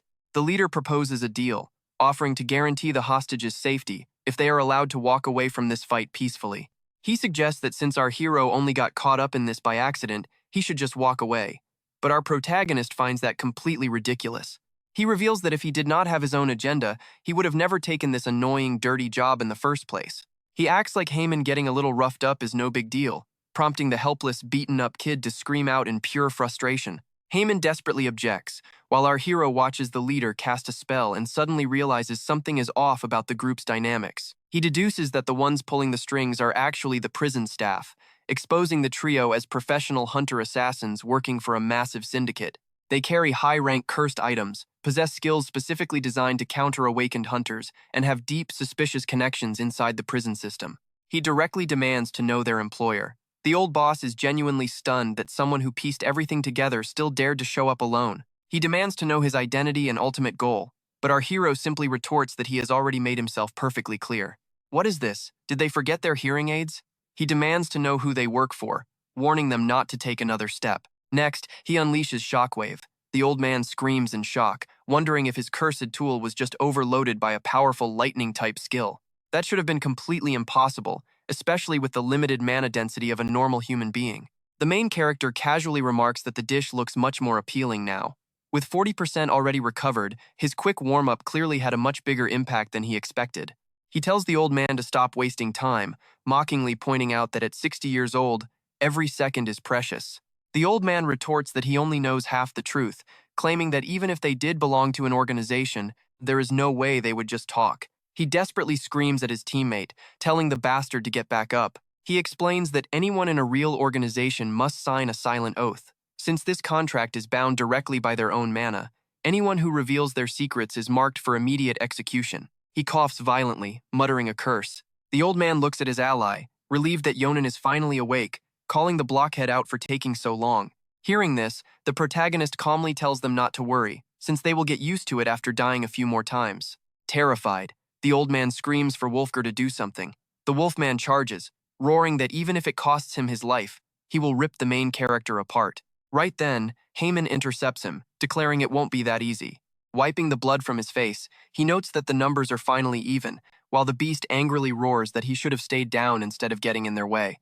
Haman cuts him off, telling him to shut up because the real fun is only just beginning. Meanwhile, the main character quietly triggers his wind shear skill. This level 55 area of effect spell manipulates the surrounding atmospheric currents, spinning the air at a high speed to inflict massive, devastating damage. He approaches the trembling old man, simply asking how it feels. This is what death feels like, leaving the old man in absolute agony. Grabbing him by the throat, the protagonist asks how many deaths it will take to get an answer. Broken and terrified, the old man gasps, asking what kind of monster he truly is. Is once not enough? Watching from the sidelines, Haman is completely terrified by this pure madness. He keeps healing them right on the brink of death. Anyone in that horrific position would easily prefer dying. What kind of monstrous healing skill is that anyway? The protagonist demands an answer for the third time, while the tormented old man begs for mercy. The werewolf screams in agony, begging the old man to just speak. Finally, he gasps out the name Bestia, leaving the protagonist satisfied. Okay, so it is Bestia. Looking at him, the old man's doubts are completely cleared. After witnessing those terrifying skills, he is certain this is one of the 3 long-lost legends, Min-soo, the mad dog. Looking down at the 2 dying men, the protagonist notes that since they are finally ready to talk, their real conversation can now begin. He demands to know where the other Bestia members are, and the old man begins explaining. The old man explains that Bestia is an elite assassin organization led by Crow. In this world, they are a formidable force, known for both their incredible skills and their high success rate.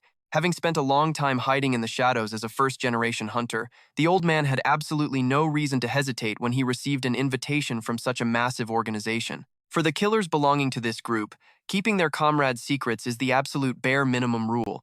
Once that silent oath is taken, their lives belong entirely to the organization, demanding total loyalty until their heads roll.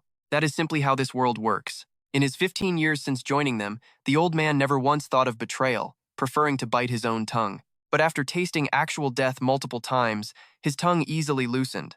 Pointing to the image, the old man reveals that the target is a Bestia member. The tattooed man goes by the codename Black Mamba, which visibly surprises the protagonist. Black Mamba is a strange name, but knowing they are from that group, he has one crucial question for both of them. He asks if they ever took a contract to assassinate Hunter Young Min-jun, unleashing a suffocating wave of killing intent when they hesitate to answer. They tremble in fear, swearing because it feels like their skin is being peeled off by this absolute monster. The old man struggles to explain that despite being called an organization, they are actually just a loose group of individuals. They rarely cooperate and barely know each other's identities or whereabouts, but there was a specific reason they came to break the wolf out of prison. It is because their biannual organizational meeting is scheduled to take place in exactly 1 week. The organization ordered them to free the wolf so they could all attend the meeting together. Desperate to survive, the old man offers to share the exact location and infiltration routes, bowing low as he begs the protagonist to accept them as his new subordinates. Haman is completely bewildered, asking his boss if he is actually planning to take in this group of dangerous criminals. With a completely blank expression, the protagonist simply asks him since when did he become his boss. That's when Haman shyly speaks up, pointing out that using Asura easily connects the MC to his own master. He assumes the MC must be a senior disciple or even his master's master, so he begs him to train him instead of those criminals. He admits he was rude at first, acting way more shameless than the actual criminals, but if accepted, he promises to be a loyal follower. The MC just brushes him off, telling him to shut up. Deep down, the MC knows his real target is information on that damn snake, Black Mamba. If left alone, their organization will execute them anyway, but if they leak his identity to Bestia first, it will cause massive trouble, so he agrees to take them on. Haman immediately freaks out, screaming at the decision. The criminals rejoice, swearing their complete loyalty and promising they will never become a burden to their new boss. But the MC sets one condition, knowing that those who betray once can easily do it again. They must take a mana oath, a binding contract that locks their mana core if broken. Talk about a brutal contract. Voker grumbles about another leash, but the old man quickly shuts him up, yelling at him. Unless he wants to die a dozen more times, he better comply. The MC immediately initiates the oath. Ziegter and Voker state their names, sealing the pact. From this moment on, they are his official underlings. Loyalty buys them protection. As long as they keep their word, their lives are safe under his wing. They bow in submission. Meanwhile, Haman throws a tantrum in the back, begging to be included. He complains about accepting criminals over him, even threatening to go straight to the Hunter Association if rejected. But under the MC's terrifying gaze, he freezes mid-sentence, quickly apologizing and claiming it was just a joke. Knowing the meeting is in a week, the MC finally gives in, agreeing to take him as his disciple. Ecstatic, Heyman immediately calls him master. The MC sighs, admitting he needs all the hands he can get. Walking away, the MC realizes 4 people are just enough to cause absolute chaos. Meanwhile, Heyman brags endlessly. He boasts about being the top disciple of a legend, leaving the other 2 questioning his sanity. The MC smirks, thinking he might need one more person to clean up the aftermath later. And just like that, you and I are taken to the association prison where fury is erupting over the escape. The guards scream about how dangerous he is, shocked that the entire escort team somehow survived the escape. They mock the Hunter service, calling their flawless reputation a total joke. Recalling how the MC casually lied about the prisoner being too fast, Jong-gu gets frustrated, wishing the excuse was at least believable. Did he really think telling him to sweep up the mess solved everything? It is ridiculous. The angry warden demands to see the new escort officer, calling this massive negligence. As they blame the Hunter service, Jong-gu interrupts, pointing out that transporting an awakened prisoner usually requires 45 armed officers. High-security transfers typically demand at least 10 elite guards, not a skeleton crew. Yet the warden demanded just 1 guard plus an Incheon driver, leaving the furious warden completely speechless. He barks back, insisting the escape is still entirely the Hunter service's fault. Jong-gu reveals that the escort officer reported the escapee confessed to bribing high-ranking prison officials right before fleeing. Panicking, the warden stammers that the guard's body cam was off, making the whole story a complete fabrication. Keeping his cool, Jong-gu agrees the claim is unverified, but insists it cannot be ignored. They must investigate. The Hunter service will launch a full audit on both the escape and this prison, demanding his cooperation. After cleaning up the MC's mess, an exhausted Jong-gu reports that everything has been handled according to instructions. The escort incident is swept under the rug, and a formal bribery probe into the Assassin Guild has officially begun. He hesitates, questioning the identity of the mysterious retired hunter known as the White Lion. And wasn't that other guy the escaped prisoner? The MC tells Byung-gu to sit down and shut up. Turning back to the mission, he announces they will infiltrate the Assassin Guild Bestia tomorrow. This is a major gathering where about 8 high-level targets specializing in hunting hunters will be present. These turncoats will lay out the infiltration plan, so Jong-gu and Haman better listen closely. Byung-gu is stunned, asking if they are seriously about to crash a meeting of deadly assassins. With no backup and a tiny squad, he asks what the goal is. Stick with me, because the MC's answer is pure gold total destruction. And so, the big day finally arrived. Looking around, they noted how rare it was for everyone to show up. Idiots. Redgoster and Valkyr are missing. That is 2 down, and the kid is already dead. The others gasped in surprise. Plus, they had not even counted those traitors yet, though they barely had the guts to pull it off. Well, this was certainly a surprise. A mysterious woman chimed in, suggesting they should just wipe them out immediately. That bastard Valkyr, they were supposed to visit Iceland together, and he wanted him dead. But a voice cut in, leaving the traitors to the boss. The woman chuckled softly, finding the chaos rather amusing. She told them to keep the drama going. Having 3 people skip out on such an important meeting was honestly shocking, even to her. Her words instantly silenced the room. She then asked if anyone had complaints, or if they should just fight to the death to decide who hunts the traitors. The tension was thick enough to cut. One of them spoke up, begging the boss to stop making such terrible jokes. Sure, they could punish the traitors any time, but the real problem was how they managed to find out the meeting time and location. What could 2 complete nobodies even do anyway? Did anyone honestly expect them to just barge in right this second? Right on cue, the alarms blared out. Unidentified targets had just been detected entering through gates 1 to 5. With a smirk, he realized they spoke too soon. With 5 gates breached, he suggested they each go and handle one. What a drag. One of them complained about wearing a brand new outfit today, wanting to clean this up fast and head back. But what about Boss Asai, Bobin, and Black Mamba? None of them moved, completely uninterested in dealing with absolute small fry. Beside them, the girl calmly pulled out her phone to play a mobile game, leaving the fighting to the others. Looking back, they really should have asked for heads to verify identity, though that crew was already excessively violent. Honestly, the boss keeping a leash on those absolute wild beasts was an incredibly impressive feat all on its own. Up on the ceiling, Jyogu went pale. He had never even won a 50,000 won lottery ticket, yet here he was, hitting the ultimate bad luck jackpot. 30 minutes earlier, outside the Bestia headquarters. The enemies had built a perfect ant nest with 5 separate entrances, all heavily guarded with motion sensors. Because the layout of the place shifted constantly, They had no way of knowing where each path would lead. However, those 5 paths were the only way inside, and every single one of them led straight to the target's main meeting hall. No matter which path they ended up choosing, they would get there eventually. It was simply a matter of time. Siwoo suggested splitting up to cover every route. If they stuck together, the targets could easily slip away using another exit. After confirming Gyogu had his radio, Siwoo ordered everyone to move. Since sensors were active, they had to assume the enemy already knew they were coming and were waiting. If anyone ran into an opponent too strong to handle, they were to report it immediately and buy as much time as possible. Most importantly, if the target named Black Mamba showed up, they had to report it immediately. With the plan set, they moved out, and Gyogu headed inside. At first, everything seemed to be going smoothly, but shortly after entering his designated route, the path was blocked, forcing him to find a way through a nearby vent. Miraculously, he ended up being the very first to reach the main hall, completely bypassing every single battle along the way. Did they seriously leave the sensors off here?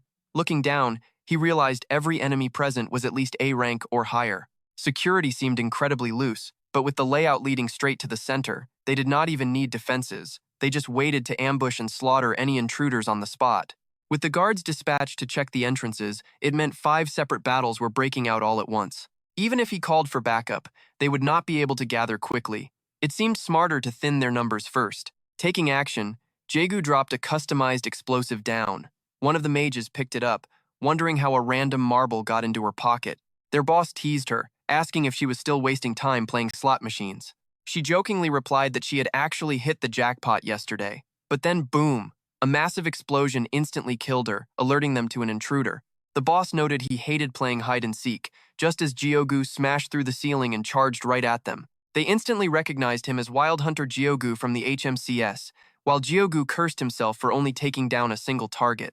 Even with high-grade anti-terror magic grenades, the others remained completely unharmed, especially that leader, who radiated a highly dangerous, unnatural vibe. He was not even using any active skills. The monster stood calmly, pointing out that Gyogu clearly had not come alone. The boss mocked, asking if the traitors had run to the HMCS to squeal, to which Gyogu defiantly challenged his assumption. With a cold glint in his eyes, the boss scoffed, calling it pathetic to risk everything just to send a weakling inside. Gyogu immediately lunged with his sword, but the leader just sat sipping tea, casually praising the speed of his attack. Black Mamba noted he almost forgot Gyogu's skill was telekinesis. Realizing the gap in power, Gyogu cursed as his strike completely failed. His regeneration is insanely fast. It's just standard mana reinforcement, but his speed and durability are completely off the charts. The monster lunges forward, declaring that was a good warm-up only to get absolutely beaten to a pulp. I didn't plan on bruising your internal organs, but since you're already bleeding out, you leave me with no choice. Can I kill him, boss? The girl casually sips her tea, telling him she'll think about it, as he contemptuously stomps on Gyogu's chest. Seems you're a bit too slow. Now, who's next? The HMCS branch manager, that traitor Zeke, or those 2 little wolf cubs? Oh, or maybe all of them at once. Just as the words leave his mouth, Haemon's group charges in. He laughs, admitting it is quite surprising they managed to bypass Bestia's top assassins so easily. He turns to the female leader, asking if she's feeling a bit disappointed right now. The boss sighs, admitting she expected more from her recruits instead of this pathetic display, but the monster senses something is seriously off. Looking at their wounds, they definitely fought, but there's no way they took down powerhouses like Tigri or Grizzly this easily. Haemon instantly charges, screaming at the killer to shut his mouth. The beast just looks at him, recognizing him as a white lion hunter. Why would an elite like you be here instead of with the HMCS? One by one, they're slammed to the ground by Black Mamba. He pauses, muttering that no matter how he looks at it, this makes no sense. They aren't acting like a real unit at all, just a messy crowd thrown together by chance. Since you all belong to completely different organizations, there is zero reason to gather here. So tell me, who actually brought you together? Is this bastard really looking down on the White Lion Guild? Gyogu groggily wakes up, blinking, wondering how they all arrived so incredibly fast. Haemon admits he rushed over the second he heard the radio. Well, he wanted to, but he was busy fighting someone near the entrance. But then, his master suddenly appeared out of nowhere, ordering him to head straight into the center. Voker and Zeke likely faced the same thing. Either way, they have to hold this monster back until Master finally arrives. Voker rages, asking how they're supposed to subdue an A+ rank awakened without killing him, especially when it's the lethal Black Mamba. The guy hasn't even used a single skill yet, and this entire haul feels incredibly off. When it comes to raw speed and devastating attack power, the transformed Black Mamba is easily the second strongest in all of Beastia, though he lacks advanced tracking skills, which means he definitely prepared some sort of trap in advance. The old man suspects it might be Crow, the elusive leader of Beastia. Since his abilities remain a total mystery, who knows what kind of crazy trump card he might play. So, the director decides he will handle the boss himself, leaving the rest to focus on keeping Black Mamba contained. Voker snaps, complaining that he always gets stuck with the absolute worst dirty work, while the enemy just smiles coldly at them. The monster laughs, noting that nobody wants to answer him, but the old man declares no one is leaving until Master arrives. He channels a massive amount of mana to manifest a powerful sealing array, making the female leader scoff in mild amusement. She asks if they are seriously going to force her to fight, but the old man warns her that even she cannot easily escape a legendary-grade barrier. Crow mockingly notes that his new master must care a lot, even equipping him with such powerful high-tier gear. But isn't betraying your own organization like a simple coin toss a little too cold-hearted? Suddenly, a menacing dark shadow begins to rise directly behind the old man as the boss calls out to Voin. Everyone gasps in absolute shock, knowing she was supposed to be dead, while Black Mamba grunts that wasting another second on them is completely pointless. Leaping high, Black Mamba coldly reminds them that they are actually extremely busy. With reinforcements on the way and a corrupt organization left to purge, his body begins to violently mutate as he declares they must all die right now. His A+ rank skill, Dragon Blood, activates, completely transforming his body into a monstrous, venomous lizard. The deadly mutation will persist until his mana runs dry. Meanwhile, Deogu promises Heyman long-range support. Heyman yells at him to stay put since his ribs are broken, warning him those thick scales won't break easily. Just from the very first clash, it is obvious his mutation is similar to Voker's, but with insanely dense mana. Worse, he is controlling the ground of this massive hall as if it were a literal extension of his body. Deogu calmly assesses the situation. He is basically a living punching bag here, so his only option is to buy time. With the others facing their own deadly struggles, expecting any outside help right now is completely out of the question. Damn it. In his entire life, nobody has ever dared to suggest he can't pull his own weight. Deogu violently drives his sword deep into the monster's arm. Shockingly, the beast can also wield elemental magic, and as his colossal frame crashes down, heavy debris rains over them. Heyman screams a warning to watch out above, but the beast just sneers, mocking them for worrying about each other. The monster sneered, claiming that heroic hunters always make the exact same foolish mistake. They actually believe that skill ranks, mana levels, and mere numbers decide how a battle ends. Walking right into our headquarters like this, did you seriously think we wouldn't have defenses prepared for our home turf? Suddenly, the remaining girl lunged at Volker, screaming for the traitor to die as she attacked. This entire hall floor is rigged with tracking circles, defensive buffs, and a self-destruct array for emergencies. Welcome to the snake pit. The very moment you stepped inside, your fate was sealed, so stop struggling and die quietly. Mid-brag, a sudden wave of killing intent hit him. The protagonist burst in, shouting that he finally found them. With glowing red eyes, he furiously roared, calling him a venomous bastard.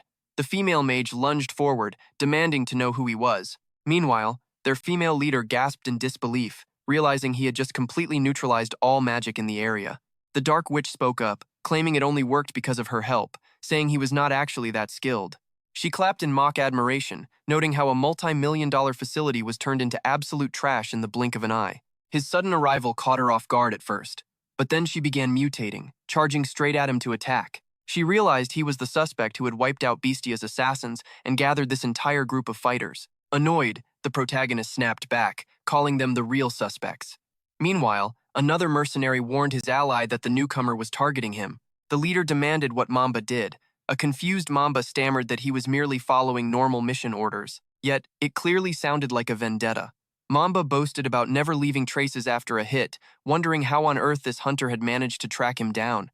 The protagonist scoffed at the mention of revenge, demanding answers first. The leader quickly halted the clash, reminding him that he was surrounded. An old ally warned them not to move since the protagonist wanted answers. He chuckled, claiming he did not mean to cause tension, asking what made them so loyal. The confused leader glanced at the hero, asking who he even was. She figured he was a scout since he recognized her, but his insane attack speed was far beyond any ordinary close combat hunter she had ever seen. Bruised and beaten, the toxic snake muttered that he had never encountered anyone like him before. He boasted about knowing every high-ranking hunter, demanding to know who this mystery man was and what he wanted. Stepping hard on his back, the protagonist made it clear that he was the one asking questions here, not the other way around. Did the villain not realize? The hero was actually holding back and showing some restraint. He warned the snake he could end him right there, ordering him to freeze. Whenever the villain squirmed, the protagonist crushed him under his boot a few more times for good measure. Begging for mercy, the villain screamed to stop. The protagonist grabbed his mask, demanding to know what high-level figure hired him to murder Jung Min-jun. Upon hearing the name of the archaeologist, Jung Min-jun, the monster froze. Then he burst into wild laughter, realizing the connection. Frowning, the hero pressured him to speak if he actually valued his life. Grabbing the hero's wrist, the snake suddenly acted cooperative, promising to share what he knew. The next second, he opened his jaws, sneering that the hero's ears would melt off before he could listen. With that, he sprayed deadly venom right into the protagonist's face. The beast cackled, claiming that a true professional never leaks details about their clients. Disgusted, the protagonist wiped his face, asking if the snake was refusing to cooperate. Since he chose the hard way, the hero promised to make him beg to talk. Shocked, the creature gasped at the sight of instant self-regeneration. Realizing the hero possessed healing magic, the terrified snake begged his captain for help, but she casually brushed him off, claiming she was surrounded too. Terrified, the monster started babbling and promised to reveal everything. But the second he named Pandemonium as the client, the protagonist lost his temper and crushed him instantly. He quietly repeated the name of the organization.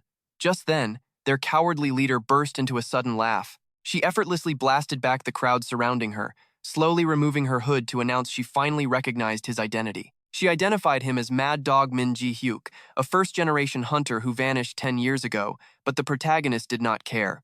His only question was whether she belonged to Pandemonium too. She scoffed, stating her team of professional assassins never took private requests. She viewed killers as mere tools, judging by his insane strength and his knowledge of the Shadow Organization.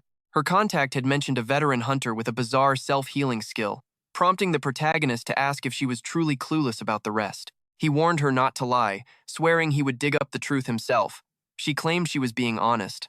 She noted his query was resolved, but pondered why the entire world had somehow forgotten that a legend like him existed. That did not matter to him. With a sudden snap of her fingers, she commanded her allies to rise, triggering a massive hall explosion. She taunted him, asking if he planned to give chase. Calmly, the protagonist declined, stating he already knew exactly what his next move would be. Is that so?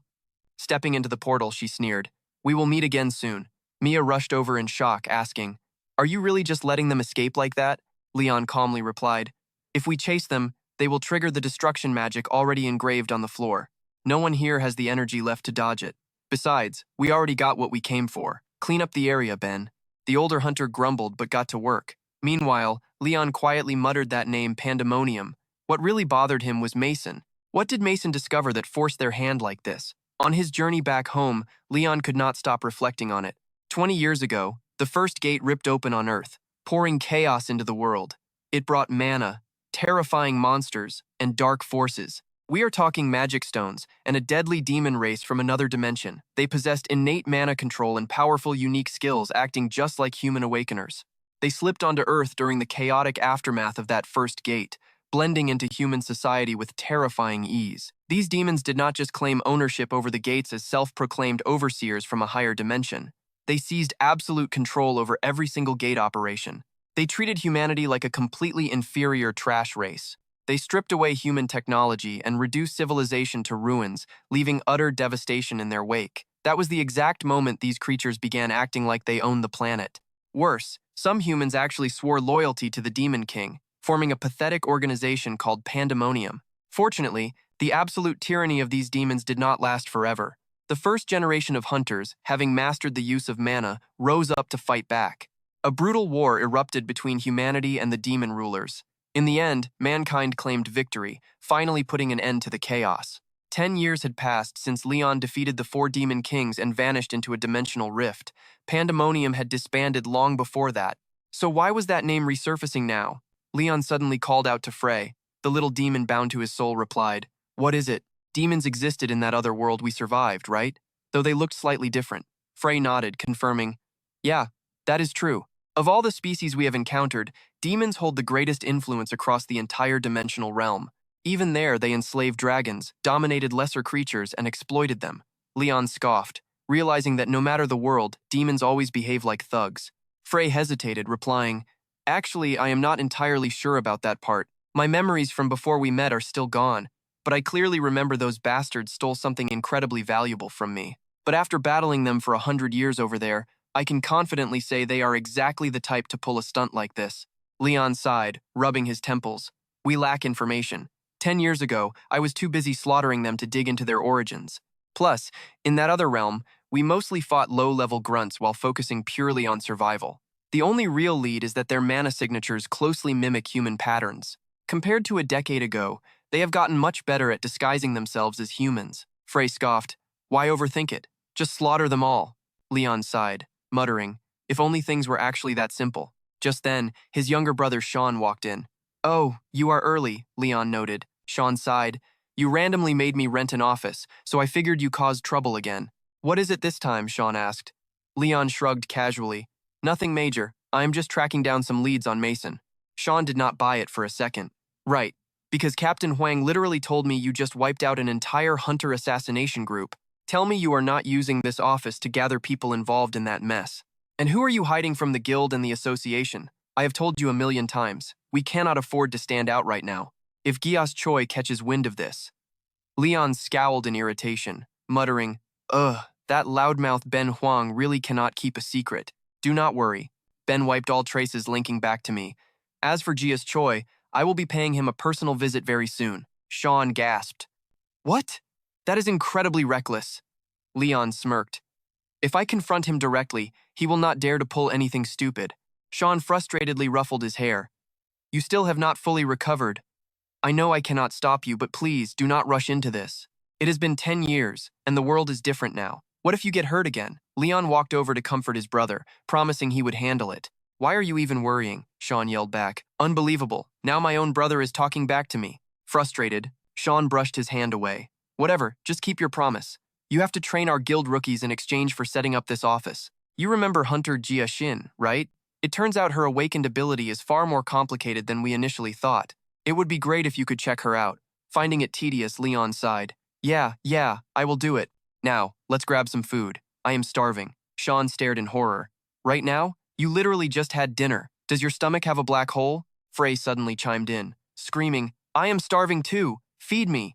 Your mana reserves are pathetic right now, so order some fried chicken immediately. Leon's stomach growled loudly. He muttered back to Frey, You are literally the sole reason why we are starving right now.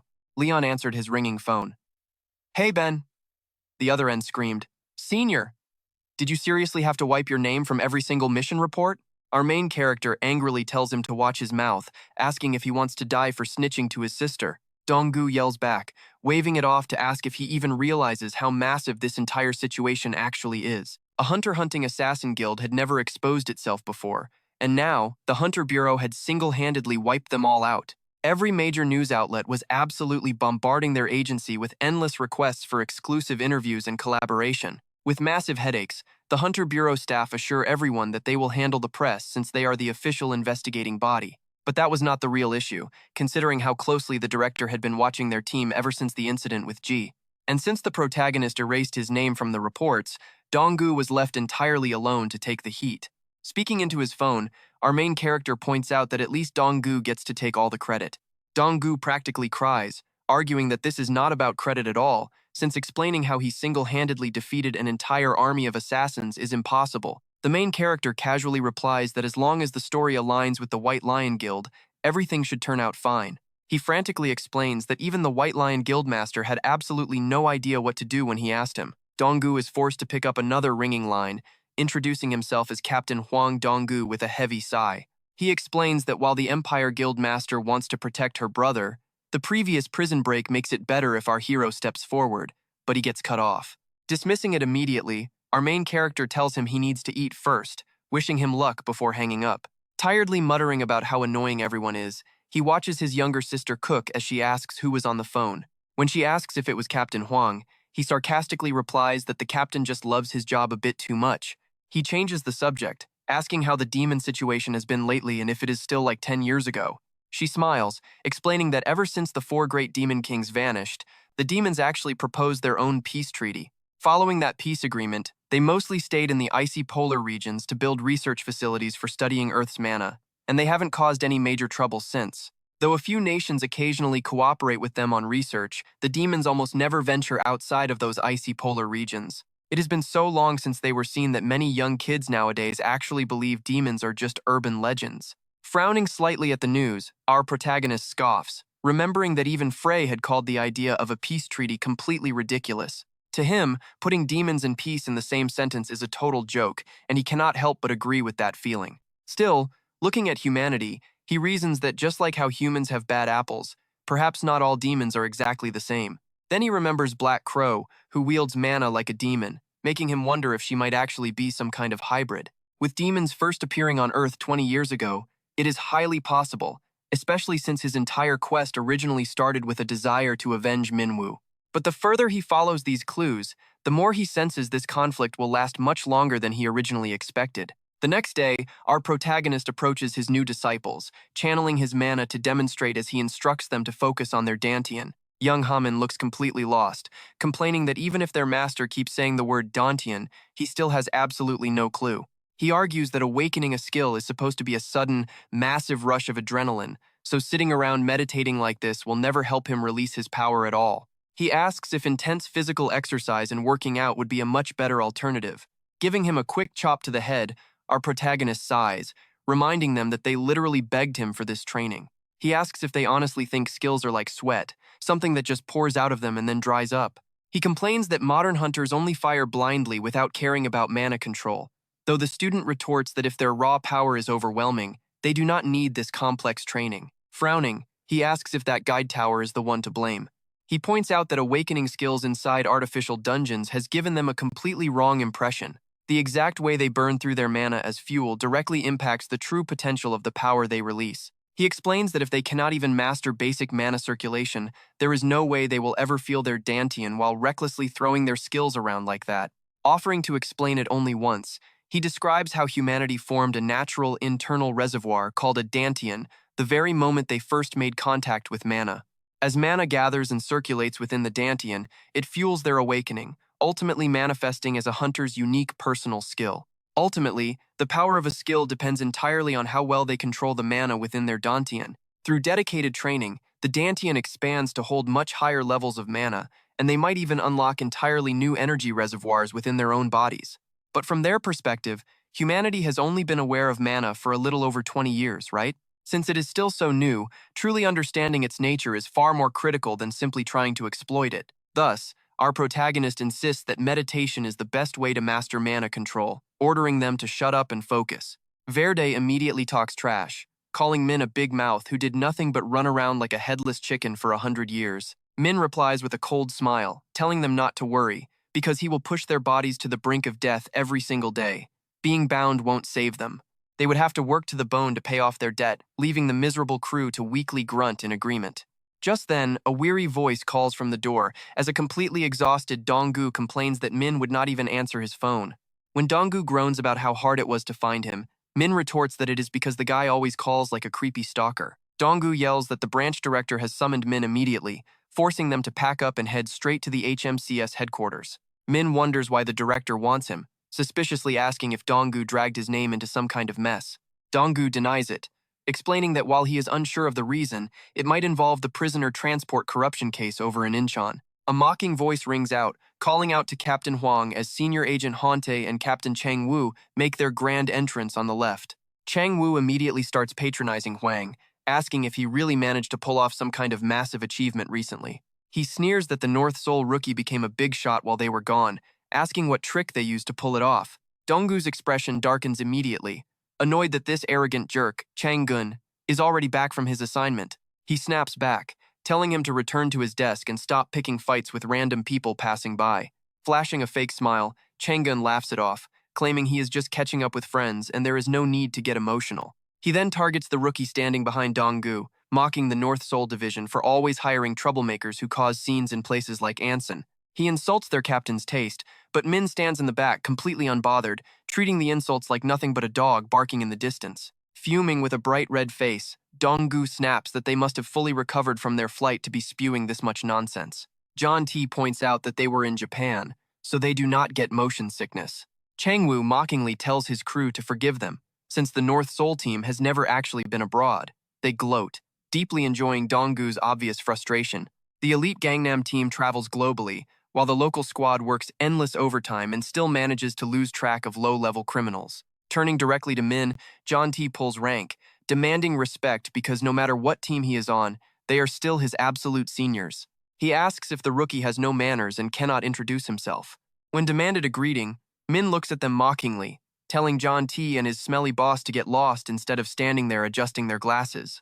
He sighs, complaining that their massive, muscle-bound bodies are blocking the entire hallway and causing a total traffic jam. Asking if those glasses are just for show, Min drives him mad with rage. Shaking, the agent prepares his magic, begging Chang-woo for permission to teach this crazy rookie a lesson right now. Haunti immediately intervenes, warning him to remember they are inside headquarters and to keep his personal fights out of the workplace. However, Chang-woo enables his subordinate, turning to Hwang Dong-gu and asking who he thinks he is to lecture their team. He demands to know if Dong-gu is deaf, asking if he heard the insults that rookie just spewed. Dong-gu acts completely clueless, claiming he did not hear a single thing. Min joins in the trolling, suggesting that maybe some fat got stuck in Chang-woo's ears, pushing the rival captain over the edge.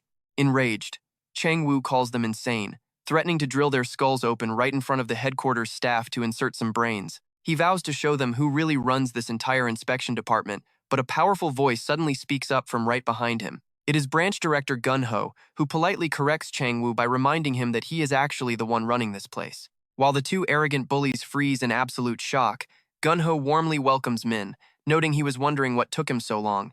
He gently scolds Dong-gu for not bringing Min sooner, leaving the two terrified troublemakers to bow their heads like obedient puppies. After a quick apology, Gun-ho completely ignores the bullies and asks Min if he would enjoy some fine camellia tea instead. He adds that a special brew was prepared for their important guest today, and Min casually shrugs his shoulders in agreement. In the background, Chang-woo tries to protest about Min, but director Gun-ho cuts him off before he can even finish his sentence. Gun-ho mentions rumors about Chang-woo requesting highly inappropriate personal services during his official mission over in Japan. He warns that if Chang-woo wants real authority, he should focus on his own job instead of wasting time on petty power trips. Left utterly speechless and humiliated, the bullies watch in sheer jealousy as Min is respectfully escorted away, desperately wondering who this mysterious rookie actually is. They wonder what kind of massive backing he has for the director to step in personally, but they find no answers. The three then enter the private office, where Gun-ho warmly notes that this is their very first time meeting in person. He remarks that Min has been incredibly busy since joining, prompting Min to cut to the chase and ask why he was summoned. Gun-ho laughs, loving the refreshing and direct attitude, before preparing to reveal the very simple reason behind the sudden summons.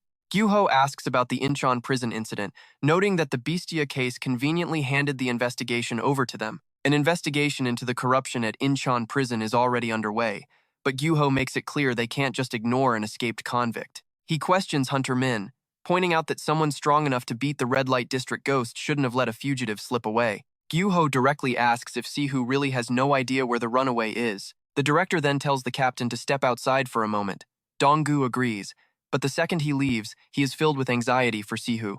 Apologizing to his junior, Gyu-ho tells Hunter Min that he is not actually that rigid of a guy. He admits he knows Hunter Hwang Dong-gu is highly capable, but single-handedly wiping out an entire assassin guild is just too hard to believe. He suspects the fugitive must have been involved in the sudden downfall of the Bestia assassin group. Gyu-ho presses on, suggesting Sihu found something during transport, reminding him that confession and surrender are his best options in a case this massive. If the fugitive provides intel on the organization, they might consider clemency, but regardless of that, they absolutely cannot ignore an awakened criminal who is already flagged on the Hunter Investigation Bureau's radar, especially when a newcomer with an unknown background like Sihu is involved. So Gyu-ho reached out to an old friend for advice, only to find out he knows Sihu very well. Sihu is surprised, wondering who he means, and Gyu-ho reveals it is a living legend from the first generation and one of South Korea's 3 pillars. Right at that moment, a man walks into the room. It is none other than the master of the War King Guild, Hunter De-kyung-ho. Sitting down next to Sihu, he confesses he was skeptical of Gyu-ho's news, assuming Sihu was long dead. Sihu feels completely relaxed, seeing his old friend, jokingly commenting that after dealing with so much trouble, Kyung-ho has really aged. Frey eyes the old man and asks who this friendly guy is. Sihu introduces him as a first-generation powerhouse, the sword demon Do Kyung-ho, one of the 3 pillars.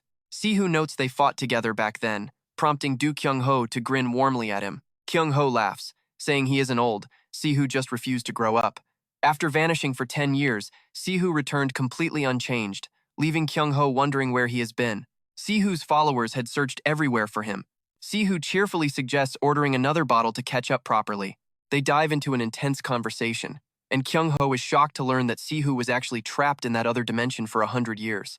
While the portal trap itself does not shock him, spending an entire century in that place is simply mind-blowing. Sihu explains that a spatial curse hit him the exact moment the Demon King was slain.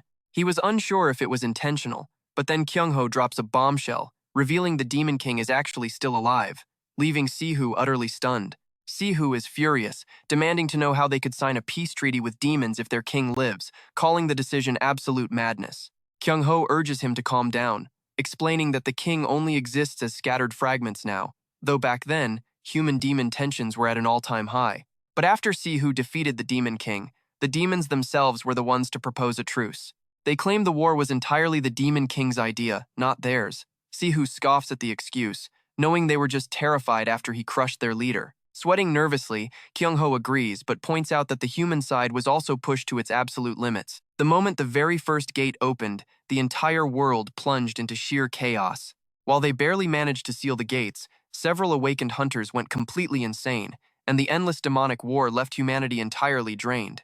With humanity on the brink, the demons offered a peace treaty first, even showing them the precise way to close down the gates. In return, they demanded the remaining pieces of the Demon King and a designated territory to occupy until they could return to their own dimension. Back when gates and demons were still terrifying mysteries, everyone believed adapting to this strange new power was the safest bet for survival. The desperate proposal was officially accepted, with elite global hunters signing the treaty, and Choi Jisoo stood as the representative hunter for South Korea. Since then, the demons have kept quiet, never causing trouble or leaving their assigned territory unless summoned. Naturally, some of the veteran first-generation hunters despised the treaty. But with Sihu gone, they all parted ways, and since the world has stabilized, public interest in the demons has dropped to practically zero. Kyung-ho admitted he ignored them too, but Sihu's sudden reappearance raises major red flags. When Sihu asks why, Kyung-ho leans in. He reminds Sihu that as the legendary mad dog Min-soo, every single record of his existence was erased over the past 10 years, rumored to be Choi Jisoo's doing. They wiped his legacy so clean that second-generation hunters have absolutely no idea who he is. Even Kyung-ho struggled to recall his face, despite them fighting side by side as a trio, noting that Sihu was systematically forgotten for 10 long years. It cannot be a mere coincidence, leading Sihu to suspect that Choi Jisoo and the demons struck a secret deal. Kyung-ho cryptically adds that Jisoo would do absolutely anything to surpass him, prompting an outraged Frey to loudly curse those wretched demons. Sihu ponders this deeply, wondering if a man as prideful as Choi Jisoo would really ally with demons just to erase him. Why would the demons erase Min-woo? Defeating the Demon King is not a good enough reason. As he said, the demons have done absolutely nothing since that day. They actually helped humanity get used to mana, leaving us with no proper reason to accuse them. Min-woo angrily remembers that this war would never have happened if those monsters did not look down on humanity. Either way, they got sucked into the gates, Do Ki-woong says, breaking into a cold sweat. That is my point, old Do Ki-woong says, suggesting Min-woo meet his followers who might know more. Min-woo sadly replies that, just as Ki-woong said, they have all scattered by now. Do Ki-woong laughs, pointing out that Kang Yo-hwa is still living in South Korea. She was just a kid 10 years ago, but now she is an S-rank hunter leading the Cheonghwa Guild. He recalls how she used to cling to Min-woo, and now she works for the S-rank Choi family. Min-woo is surprised, knowing 10 years is long enough for her to have her reasons. The old man then grumbles about the bad food, teasing that Min-woo has cheap taste. Ki-woong wishes he invited Min-sung, but Min-woo shudders, saying his brother would lose his mind if he found out about this meeting. He is overprotective. Meanwhile, their friendly chat is secretly recorded. Outside, a spy calls his guild leader to confirm he just sent over the photos. The spy adds that the man meeting Do Ki-woong seems to be someone from the Hunter Association. The guild leader dismisses him, but on her end of the call, the red-haired woman's face suddenly turns pale. She stares at the photo in disbelief, seeing Min-woo laughing happily, proving that he is actually still alive. The recent moves of the Empire Guild and the Guide Tower incident left her in doubt, but now she is completely overwhelmed by the reality of his return. Curling up like a child, she weeps for her master, crying that he ignored her ever since she joined the S-rank Choi family. Keeping tabs on Do Ki-woong was the right move. Everyone claimed he was dead, but she never gave up hope. She could not find him anywhere in the world, yet here he is, appearing back in Korea just like before. Knowing only her master could pull this off, she realizes she has no time to lose and must go see him. Just as she is about to rush out, a man approaches and calls her name, surprising her since he is her boss. He reminds her to call him uncle when they are alone, asking why she is in such a rush, which makes her nervously lie. He mocks her excuse, noting he has never seen her look like this, not even when her mother passed away. His words leave her shocked, realizing he already knows that the mad dog Min-woo has returned. Patting her head, he tells her she is still far too naive, declaring that even if he abandoned his own bloodline, she remains his only precious niece. As his sister's only daughter, there is no way he would ever let her walk away so easily. Unable to stay calm, she brushes his hand away, warning him not to misunderstand just because she chose to work under him. Her sole purpose from the very beginning was to find her master, but he casually asks if she truly thought he was clueless. She approached him, believing he had something to do with her master's mysterious disappearance. He knew she was just playing obedient while digging through his classified files. His reason for hiring her was simple. A hunter of her caliber is highly valuable. In today's world, he continues, high-ranking hunters are treated as extremely valuable financial assets. He asks if she honestly expected him to hand over such a useful asset and his own niece to that bastard. She cannot take it anymore. She tells him to stop joking, snapping that he abandoned her when she needed him most, so he has no rights over her now. Her master is the one who raised her. He delivers a low blow, saying her master has no idea she is actually the daughter of a vile criminal. He reminds Yohwa that, having watched Min-woo closely, she knows exactly how ruthless he is toward criminals, asking how he would react if he ever discovered her dark family history. Leaving her with a final warning, he tells Yohwa that no matter how noble Min-woo acts, she can never change where she came from. Trembling with absolute rage as the old man walks away, she screams after him, calling him a complete bastard. Shifting to the HMCS headquarters where everyone is busy working, a young female intern nervously approaches Min-woo to ask him a question. She mentions hearing that he would personally lead today's joint training session, but wonders if these other people are participating as well. Min-woo casually confirms it was his idea, explaining that his juniors might learn something and suggesting she treat them as experienced seniors. Meanwhile, Hamin is wearing a mascot suit to hide his face, dying from the extreme heat. Hearing this, she politely bows, while hunters Shin-woo and Kim Byung-guk from the Empire Guild step forward to introduce themselves and ask for guidance. Both are surprised to see the elderly man Min-woo brought along, amazed by how an old hunter can radiate such a powerful aura. In contrast, the old man warmly replies that he is looking forward to learning from everyone. He glances at the young woman, noting she looks sharp and will likely learn quickly, before asking them to stop staring so intensely. Min called out, telling them to get ready. With that, they stepped into the Empire Guild, facing the entrance to the F5 gate. Walking along, Jisoo admitted she was incredibly nervous. She explained that due to her unique skill, she had not set foot inside a gate since their time in the tutorial tower. Min told her there was no reason to worry, explaining that gates were merely dimensional doors, nothing more and nothing less. Standing nearby, the rookie chimed in, pointing out that people had vanished after failing to escape before a gate shut. They called it getting swallowed by the gate. Min scoffed at the idea, muttering that it was just a simple closing door. The old man nodded knowingly, adding that humans now held the keys to pretty much all of these dimensional doorways. The fact that private guilds now owned their own gates was absolute proof of that reality. Once feared as terrifying disasters, these gates had now been transformed into nothing but a highly profitable business. Mana stones, monster cores, and carcasses meant pure cash. If they let fear take over, they would make nothing. With that, the party stepped through the gate. Feeling slightly lightheaded, the rookie wondered if this was gate sickness. He noted that unlike the tower, the entrance zone was completely free of monsters. Sighing, he grumbled that they looked like picnickers, wondering if all rookie hunters these days were this soft. He had heard about modern hunter academies, wondering what they actually taught. Heyman explained that while Min was from the first generation, things had changed. Gate tactics had been standardized by the 15th generation, turning hunting into a regular profession with a set curriculum. Candidates were ranked through the tutorial tower, and guilds recruited them directly based on those scores. They only learned actual combat after officially joining a guild. Min scoffed, pointing out that clearing basic F-rank gates was hardly real combat. To him, it sounded like mass-producing weaklings who would perish in any real battle. Turning to the two rookies, Min commanded them to demonstrate their skills before they entered any real combat. The male rookie agreed outwardly, but privately, he was annoyed. They were only following orders because of the guild leader, but who was this guy? Why should an absolute outsider tell them what they had to do? He glared at Jisoo, frustrated to be grouped with a useless rookie who could not even activate her skill. It was utterly absurd. Suddenly, Jisoo tripped and fell down. She quickly apologized, but Min, being a harsh instructor, told her to forget about apologizing. He tossed her an item, telling her to catch it. She caught the whip, looking completely bewildered. Min explained that it was a casting support tool, which became more effective with highly complex spell circles. He mentioned that Siyun had told him about her unique issue, urging her to use the tool as a catalyst. Jisoo prepared to channel her power. As they spoke, the male rookie noticed a pack of goblins approaching.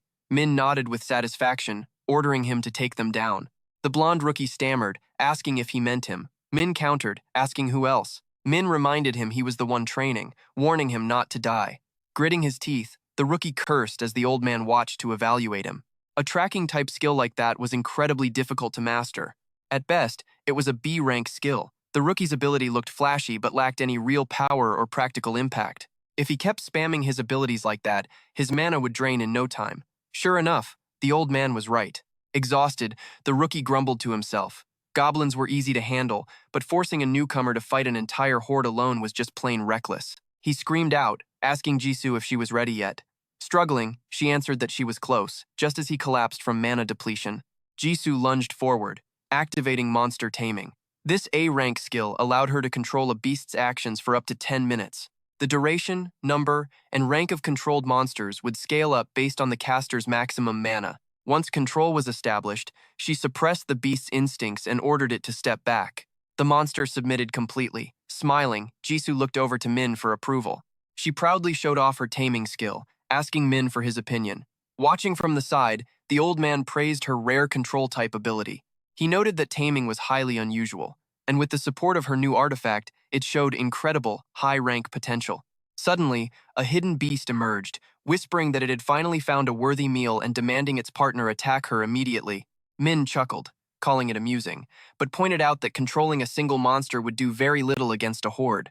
A massive horde of monsters swarmed from behind, forcing Jisoo to rush over and frantically shake Byung-guk awake. Panicking as the beasts closed in, they barely managed to escape. Outside the gate, Jisoo thanked Min profusely for his help. Min looked at her disheveled state. Jisoo smiled, explaining that thanks to him, she had finally figured out how to use her skill.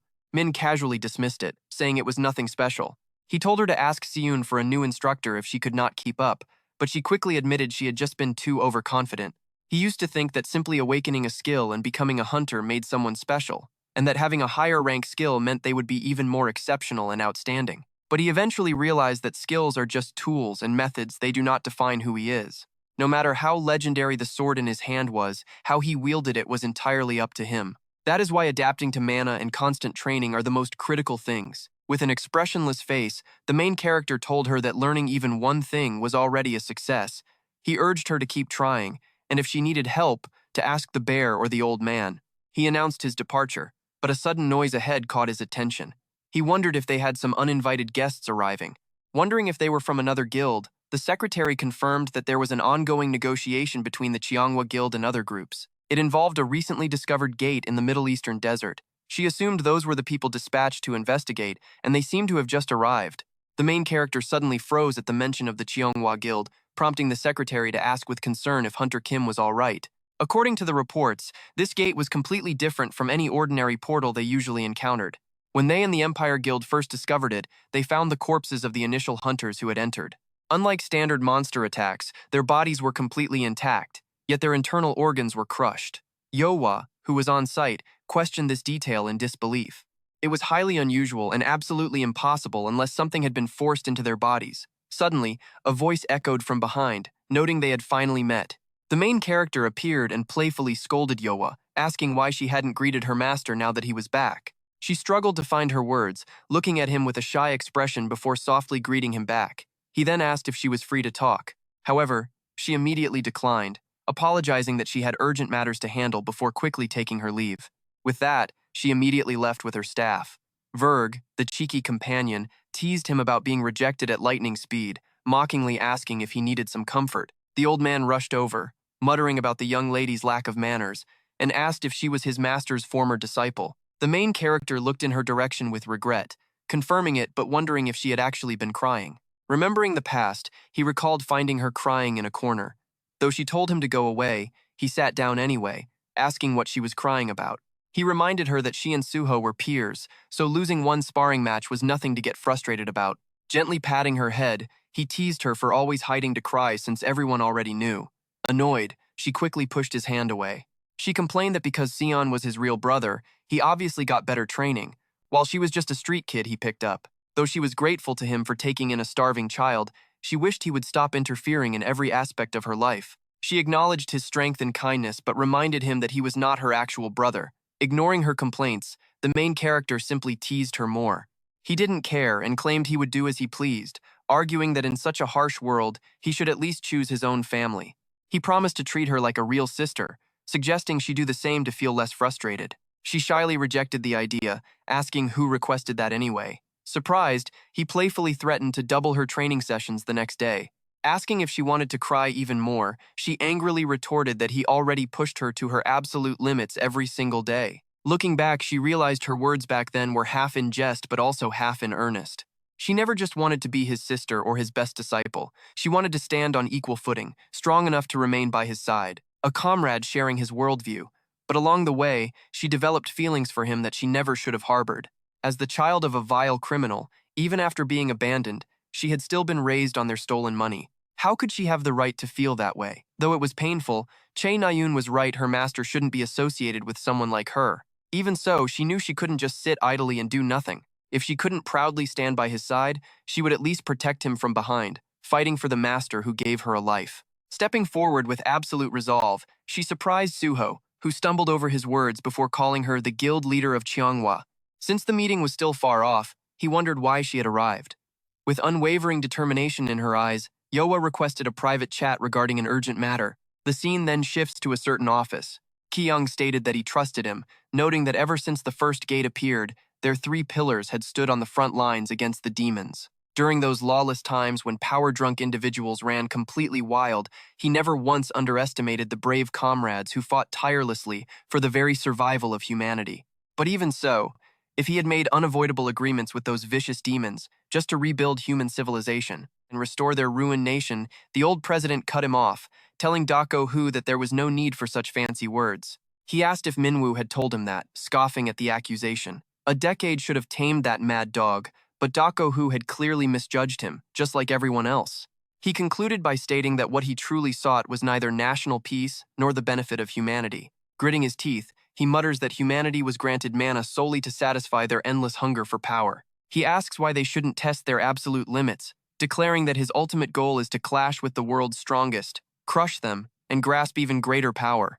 To him, political power is just a tool to reach that peak. Any deal he made with the devils was strictly to serve his own ambitions, arguing that global leaders only shake hands with demons for personal profit, never for peace. And yet, in just 10 years, humanity rebuilt a civilization far grander than anything that came before. Back then, even his opponent agreed the treaty was vital, but now he wants to shift all the blame. Stunned, Ki-woong stares at the old president before asking with growing dread if he truly made a secret deal with the demons concerning Minwoo. When asked if he had a hand in wiping Minwoo's records, the president scoffs, calling it complete nonsense. Insisting he has nothing to hide, the president claims that if Minwoo ever returns, it only gives him a golden chance to crush him. He even offers to face the man directly if that is what it takes. A sudden voice cuts them off, calling this setup incredibly convenient, as our main character suddenly appears right outside the president's high-rise office window. Looking at him with pity, he simply says, "Long time no see, Choi Jae-soo." The president is utterly stunned by this uninvited guest crashing his private office. Terrified, the president instantly unleashes an attack, his eyes burning with bloodlust as he snarls the name, Min-soo. Landing calmly, Siwoo jokes about how high up the office is, making the front door too much of a hassle. He complains about the ridiculous security process, wanting to get straight to the point before security guards arrive. He demands to know if, after they defeated the 4 Demon Kings 10 years ago, Jae-soo conspired with Pandemonium to banish him. Smirking, Jae-soo mocks him, asking if he caused all this trouble just to ask that, calling his old rival, the Mad Dog, incredibly boring now.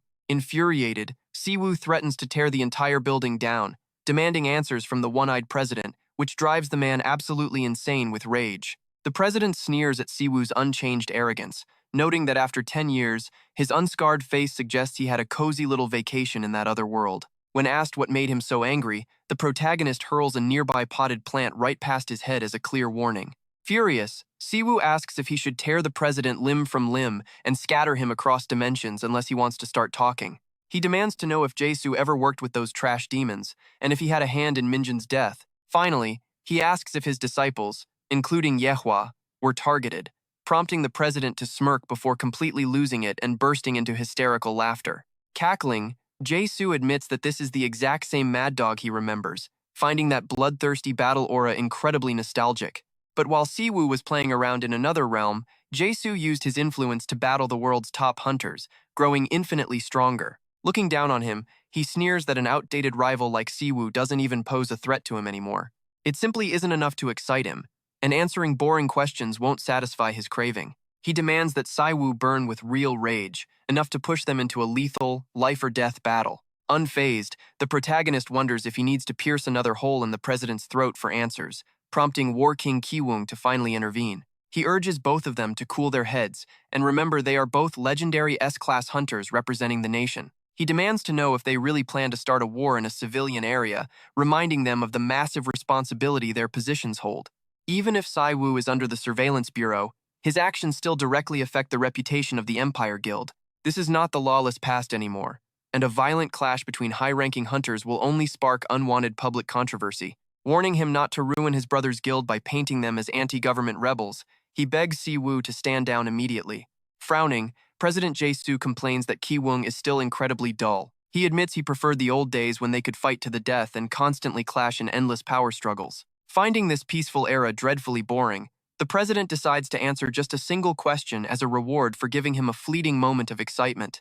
He denies any involvement in Minjun's death, claiming that Kang Yehwa approached him of her own free will. He sneers that if his disciple turned out to be a massive disappointment, that is hardly his fault, leaving the protagonist in deep thought. Promising to prepare a proper battleground where they can clash without holding back, the intense bloodlust finally clears, leaving Kiwoong deeply relieved. With that, Jae-soo steps into the elevator and leaves. Stepping out, he is met by a panicked aide reporting strange noises from above, only for Jae-soo to instantly snap and tell him to shut his mouth. He barks that no one on this continent is strong enough to threaten him, forcing the trembling employee to bow in apology. He barks out orders to contact the Infinite Legion to prepare an artificial S-class gate immediately, while demanding they summon Yehua to his office. As night falls, Siwoo remains deeply buried in his work, reflecting on a crucial conversation he had with Yua 7 hours prior.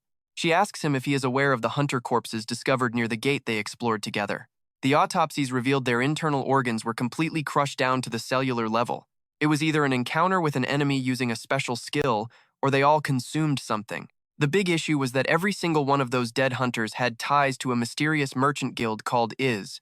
It was so obscure that she had never heard of them, with zero data available, though rumors claimed their leader was a demon. Hearing this, Sunwoo panics and yells out, but Yehwa quickly cuts him off, saying he will hear plenty of crazy rumors working with the government, whether he believes them or not. Either way, an independent investigation is underway, and she is sure they will take action soon. She promises to share any new findings but warns him that Choi Jae-soo is watching his guild, so he must not try to contact her first. Sunwoo desperately calls out for Yehwa to wait, but she walks away without looking back, completely ignoring his cries. He wonders why she is doing this, especially after her final warning not to tell their master since she is never coming back. Feeling down, Sunwoo realizes his suspicions were right, but Yehwa definitely had a good reason to work for Choi Jae-soo for 10 years. But why continue now? Even if she aligned with Choi Jae-soo to search for clues about her brother is already back home. Confused and frustrated, Sunwoo notes that while their master completely trusted his 3 direct disciples, to him, they all seem crushed under the weight of their own dark secrets. It is getting impossible for him to truly trust any of them. Not Yehwa, and certainly not Grayoung. What on earth are they actually thinking? Just then, Minwoo steps out from the shadows, having overheard Sunwoo's deep anxieties, and urgently demands to know exactly what Yehwa had just told him. As Sunwoo hesitates to answer, Minwoo raises his voice in frustration, telling him to stop hiding things and just spit it out.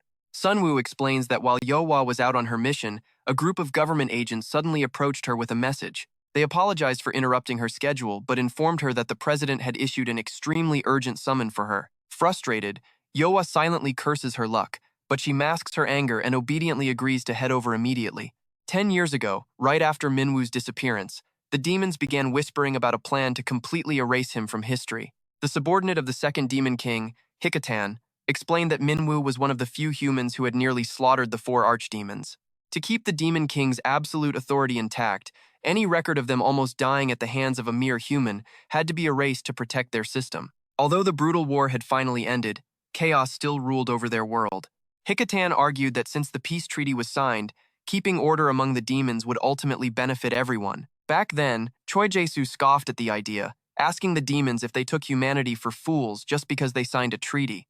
Humanity had won the war, and the peace deal dictated that the defeated demons had to help rebuild their ruined world. He saw no reason to make side deals with a faction of demons exiled to the frozen wasteland. Hikatan countered, pointing out that S-class hunter Choi Jae-soo was secretly disappointed that the war had actually ended. A terrifying new power had been discovered, and its potential was limitless. Yet laws now restricted him from using it, and the demon knew Jae-soo simply craved to fight against the strongest opponents. The demons tempted Choi Jae-soo, promising that they could help him unlock the ultimate form of mana. Jae-soo called it utter nonsense, questioning if they would really go this far just to bury the shameful record of their defeated king. Even if he accepted their offer and became infinitely more powerful, wouldn't he just become an even greater threat to the demon race itself? Hikatan calmly replied that demons live far longer than humans. Because they perceive time differently, the demons only care about uncovering the true nature of mana and the dimensional gates. With that, the demon departed, leaving Korea's strongest hunter to think over their tempting offer. Back in the present, Jae-soo stands deep inside an exclusive F-class gate managed by his own guild. His subordinate reports that they have successfully secured a completely empty gate with zero investigation value, ensuring it remains under the exclusive control of his guild. All public access has been blocked, and they have confirmed there are absolutely no signs of life inside. Choi Jae-soo commends him before ordering everyone out, checking to make sure the invitation was properly sent. The subordinate hesitatingly asks about tomorrow morning's scheduled meeting. Annoyed, Jae-soo dismisses him, right before another hunter arrives, complaining about being dragged to this creepy location right after a business trip. The president coldly warns him to watch his mouth with so many eyes and ears around. Yoa mumbled, "What's going on?" He smirked. "You must have thought I played a key role in Min-woo's disappearance." Back then, she had refused to respond or cooperate with the demon's proposal, but she gasped in utter shock. "What nonsense are you spouting?" He countered. "It is your past passivity that leaves you restless." She wondered if that incident was what ultimately gave her strength, but that was far from the truth. She just wanted to prove that she was stronger than Min-woo.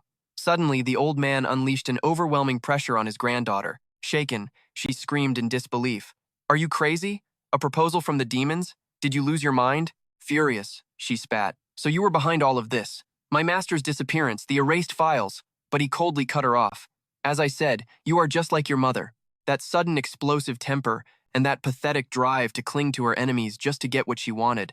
That foolish mind of hers could never comprehend the bigger picture. To him, she was nothing but a mere tool. A tool meant to push Min-woo's bloodlust to its absolute peak, fueling the inferiority complex that haunted her past. It had faded while that mad dog was gone, but like a permanent stain, it continued to cling to her entire life. Now that Min-woo was back, it was time to clean up the leftovers. She didn't flinch, sneering.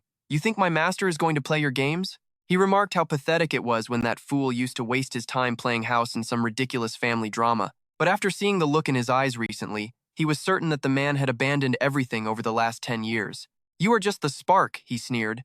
"I know absolutely nothing about the death of Cha Min-woo, so I will play the cards I currently hold. Even an S-rank hunter will not easily break free from this trap. The more you struggle, the more the chains drain your mana, devouring your core. Keep this up and you will end up crippled. I do not care how long this duel takes, so struggle as much as you can. For now, that is your only role. Nothing you do changes the fact that you are still trash," she snapped. Instantly, a massive burst of energy shattered her chains. "Satisfied," he chuckled. "From this moment on, history will finally be written the right way. That outdated hero will perish right here, leaving only the legend of the nation's greatest hunter, Choi Jae-soo, to be written." Suddenly, the main character appeared, scoffing. How pathetic. Instantly, Choi Jae-soo unleashed a barrage of deadly strikes. He laughed maniacally, yelling, "You are unexpectedly weak, you mad dog. 10 years only widened the gap between us." Frenzy spoke up, panicking. "Damn it, are you okay? That guy is a monster, and you haven't even recovered your full strength." The hero replied, "No time to worry about that." He ordered Frenzy, "Go all out and release maximum output." Frenzy squeaked in fear. Are you crazy? I have barely recovered half of my mana. Besides, that human feels stronger than anyone I have ever encountered before. I am not even sure if I can absorb an attack of that scale while trapped inside this pathetic body. Forcing your limits now could trigger catastrophic side effects. But the main character shrugged, calmly asking, "Did you say only half? That is just 50% of the power I used in the other world. No problem." Annoyed, Choi Rei-soo barked, "What are you whispering about? Do you already regret charging in so confidently?" The hero retorted, "This is more than enough to handle trash like you." This was the battle of a first-generation hunter. Meanwhile, Yoa watched in shock, murmuring, "The one they call a true awakened." Their casting speeds were so blindingly fast that tracking the battle with the naked eye became practically impossible. She knew a power gap existed, but she never imagined the gulf between two S-rank hunters could be this massive. The old man laughed in delight. "It has been so long since I felt this rush, throwing away all limits to fight as a warrior. 10 years have passed, but your bad habit of collecting toys and causing chaos has not changed, has it?" Meanwhile, Frenzy was reaching his absolute breaking point. Frenzy groaned. Even for a human, this guy is absolutely insane. He looks like he could fight high-ranking demons all by himself, and that spear is definitely no ordinary artifact." The hero scoffed. "Well, he always did have the brain of a wild gorilla. It does not really matter. At the end of the day, he is still just a half-baked human." Grinning with absolute madness, he taunted without even blinking once. "Look at you, mad dog, cracking already under a simple attack?" Summoning a massive hammer, he roared, "I will crush this pathetic shield into dust." Instantly, the hero unleashed his Ice Fang spear, summoning a freezing orb that shot out countless sharp shards. The president's hammer cracked. Brushing off the ice, he chuckled, "Quite tricky." The hero replied, "Shut up and destroy that thing if you want to live." If that was her ultimate goal, then that bastard no longer holds any meaning to us. After pulling such a pathetic stunt, do you really think you can just sit down and eat like nothing happened? Smiling mysteriously, the old man sneers. "No, that is not it. You can struggle much harder, can't you? That alone is enough to make you highly valuable." Then, he exposes the shocking secret Yuwa desperately wanted to hide, asking if this was not already a massive honor for the daughter of a serial killer. Driven mad with rage, she screams at the old man to shut up, completely unable to hold back her tears as she breaks down. She threatens him not to say another word, but our main character quickly comforts her, warning her to stay still so she does not get hurt. Quietly searching for any opening in Minwoo's defense, the old man suddenly bursts into laughter, savoring the chilling sensation of his flesh being scraped away. Annoyed, our main character decides it is time to get serious, instantly lunging forward and telling the old bastard to shut his damn mouth. Blazing fire and brilliant light swirl violently around the two fighters, and the old man immediately begins to buckle under the immense pressure. Recognizing how drastically the density of the hero's mana has changed, the old man backs away in fear, yet still tries to mock him. He taunts Minwoo, asking if his cowardly fighting style and output control skills have remained exactly the same for the last 10 years. Minwoo coldly fires back that the old man is the absolute last person who should lecture anyone on tactics, driving the senior hunter into a furious charge. Reflecting on his youthful, energetic days, the old man claims his opponent's latest strike taught him a lesson. Just as massive energy completely envelops our hero. Brandishing his colossal spear, the villain flashes a confident smirk and declares that the young hunter is still light years away from matching his strength. Watching the terrifying clash unfold, a worried Yuwa cries out for her master in absolute panic. There is no way she can stay calm facing such a lethal ultimate move, knowing it could easily send Minwoo straight to his grave. Fortunately, a calm voice echoes through the thick smoke, catching the old man off guard by agreeing that he actually got one single detail right. Emerging completely unscathed, Minwoo confidently tells his opponent that he stands no chance, as a flashback reveals Choi Dae-sok analyzing the young man's bizarre abilities. This old man is Choi Dae-sok, a hunter who commands legendary artifacts. Renowned across the hunter world as the legendary artifact collector, this old man's core ability allows him to summon the perfect weapon for any battle scenario using his peerless artifact collection skills. Honestly, his proficiency with these ancient relics is so refined that it completely eclipses his actual survival and hunting skills. Staring in pure terror, the old man wonders how his legendary greatsword, capable of slicing entire buildings in half, could be stopped so effortlessly. He gasps, asking if Minwoo has really been fighting for 10 whole years. Grabbing the colossal blade barehanded, our hero delivers a brutal punch straight to the villain's ribs, declaring that he has been doing this for 100 years, leaving the old man trembling in agony. Crashed hard against a massive boulder, the senior hunter spits out blood, chuckling that this battle is turning out to be incredibly interesting. Claiming he cannot even remember the last time he bled, the old man asks if the hero poured his entire mana pool into that single strike. Deciding to match that level of commitment, the old man vows to respond with his full power as he pulls out another mysterious item. He explains that 5 years ago, every officially recognized S-Class hunter in the world was forced to wear a specialized power-restricting collar.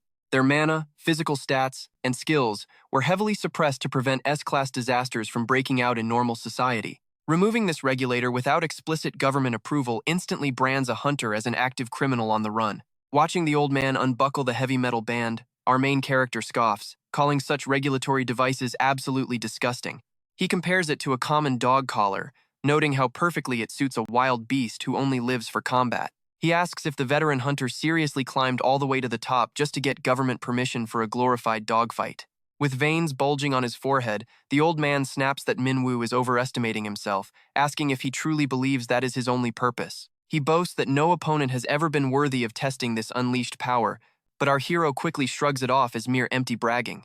Challenging him to show what he has, our hero watches as the old man instantly channels a monstrous vortex of energy right into the sky, forming a dark singularity. Knocked off her feet, Yua watches in horror as the sheer collision of their massive mana pools begins shattering the earth around them. If things keep escalating, the entire dungeon portal is going to collapse.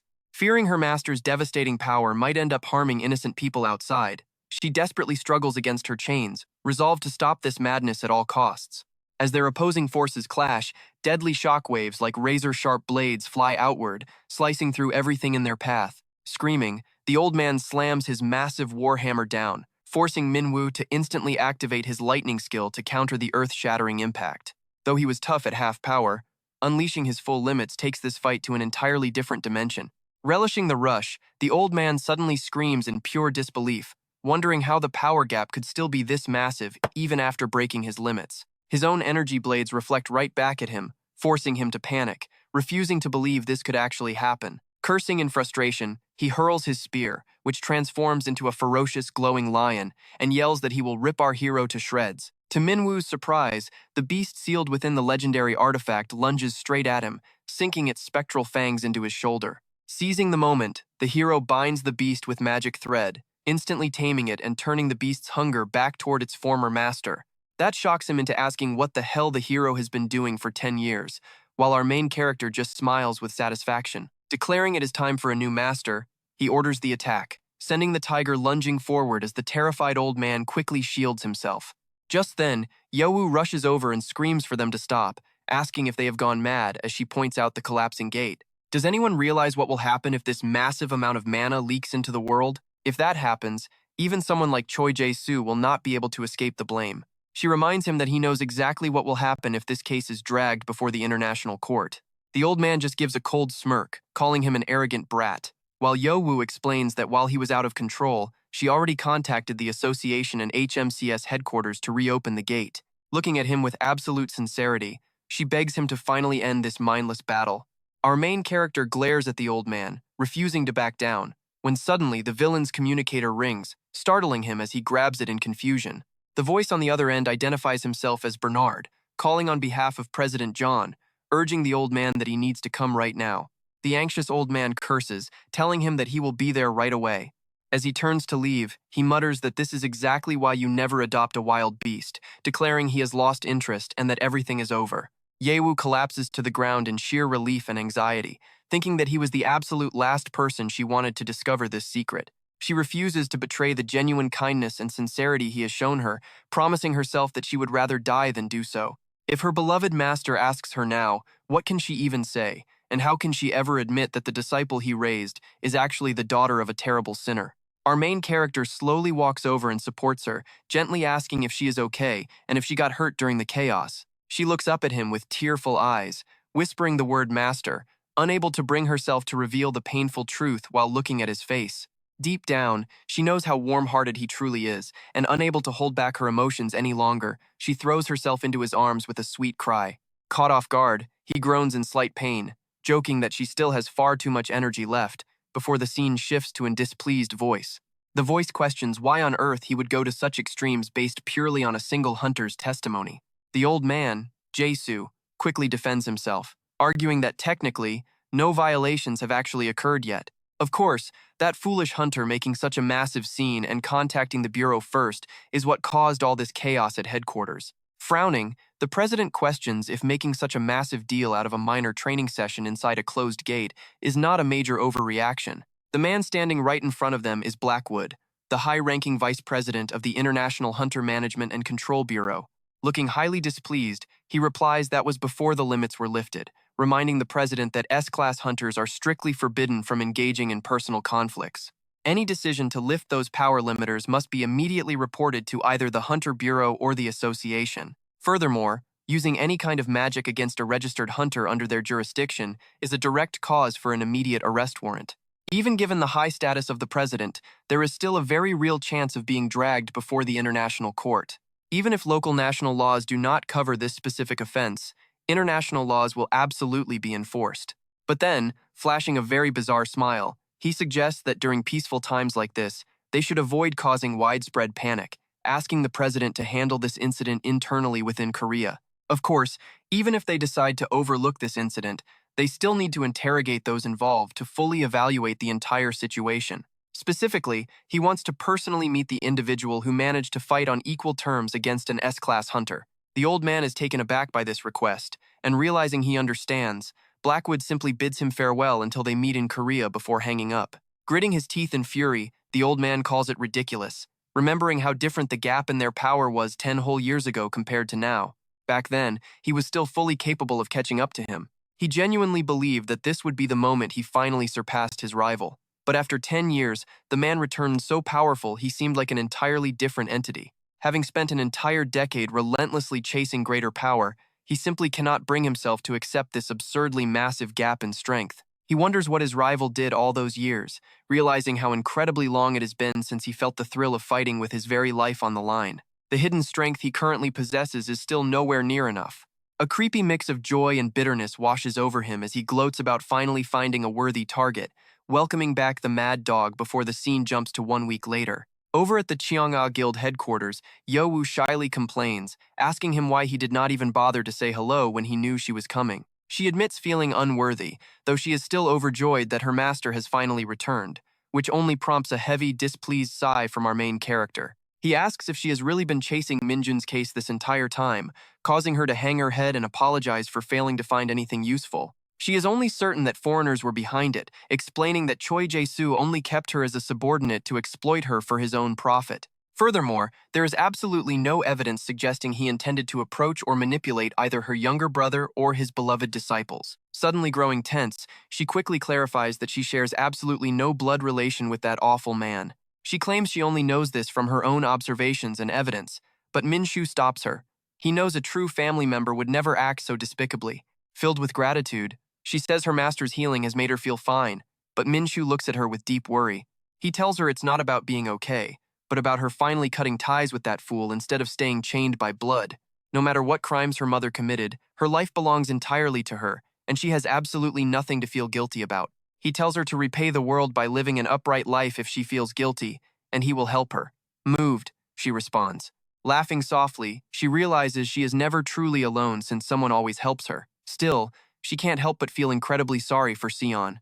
She regrets putting unnecessary pressure on him, admitting that from his perspective, trusting someone with so many secrets must be incredibly hard.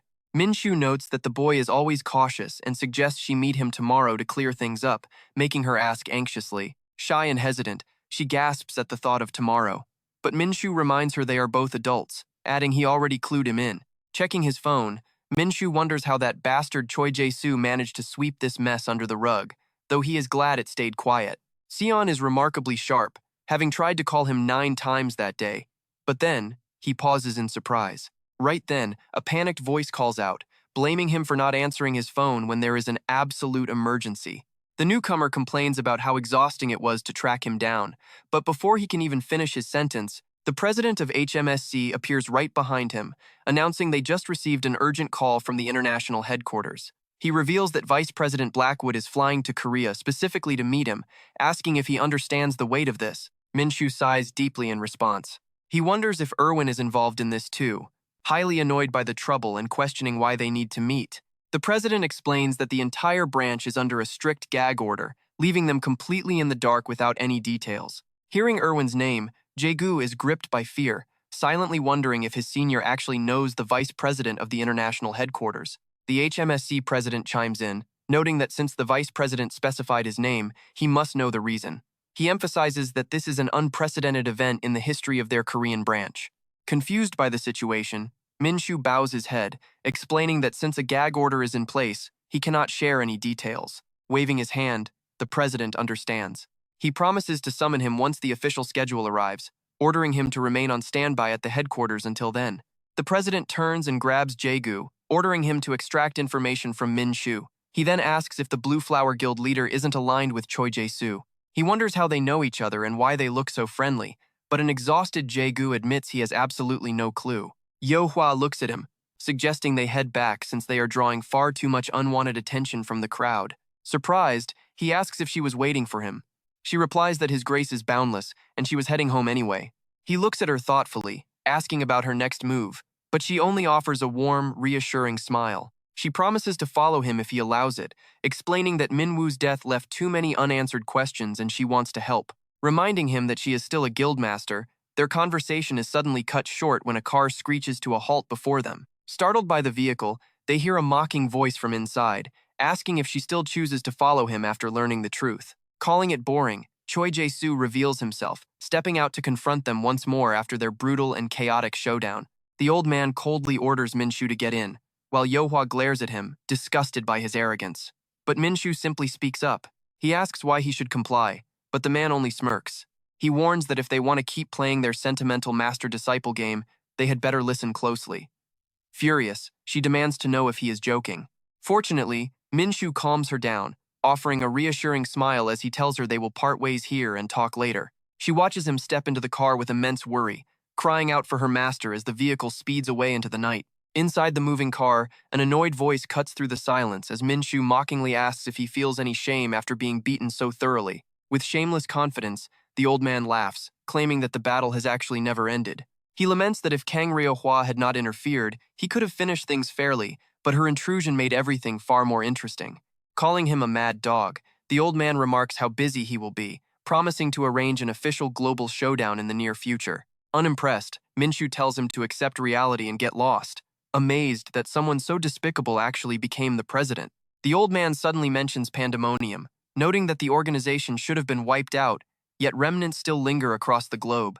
He reveals that after Min-soo disappeared 10 years ago, he explains that those demons approached him through that group to erase all of Min-soo's past records, meaning even those bastards in pandemonium can no longer ignore his disciples. Were they just a cult relying on unknown power, or were they actually working with the devil? Ever since pandemonium fell and the demons were exiled, they seem to have completely vanished from the world. The old man explained that even though many world leaders, including himself, had closely monitored the demons' every single move since then, they found absolutely nothing.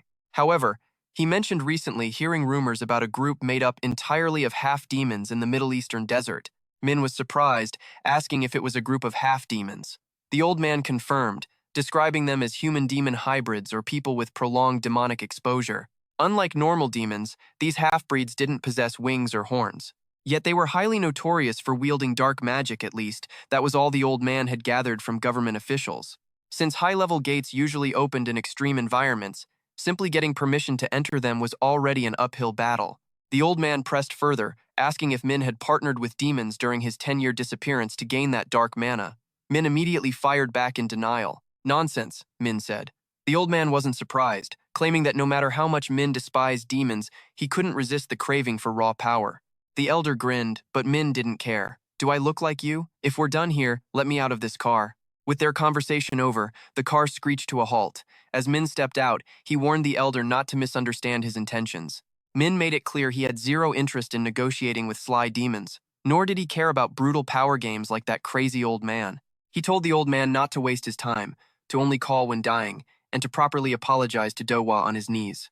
The old man chuckled, claiming he knew all about Min's bizarre habits, but admitted this current situation was genuinely amusing.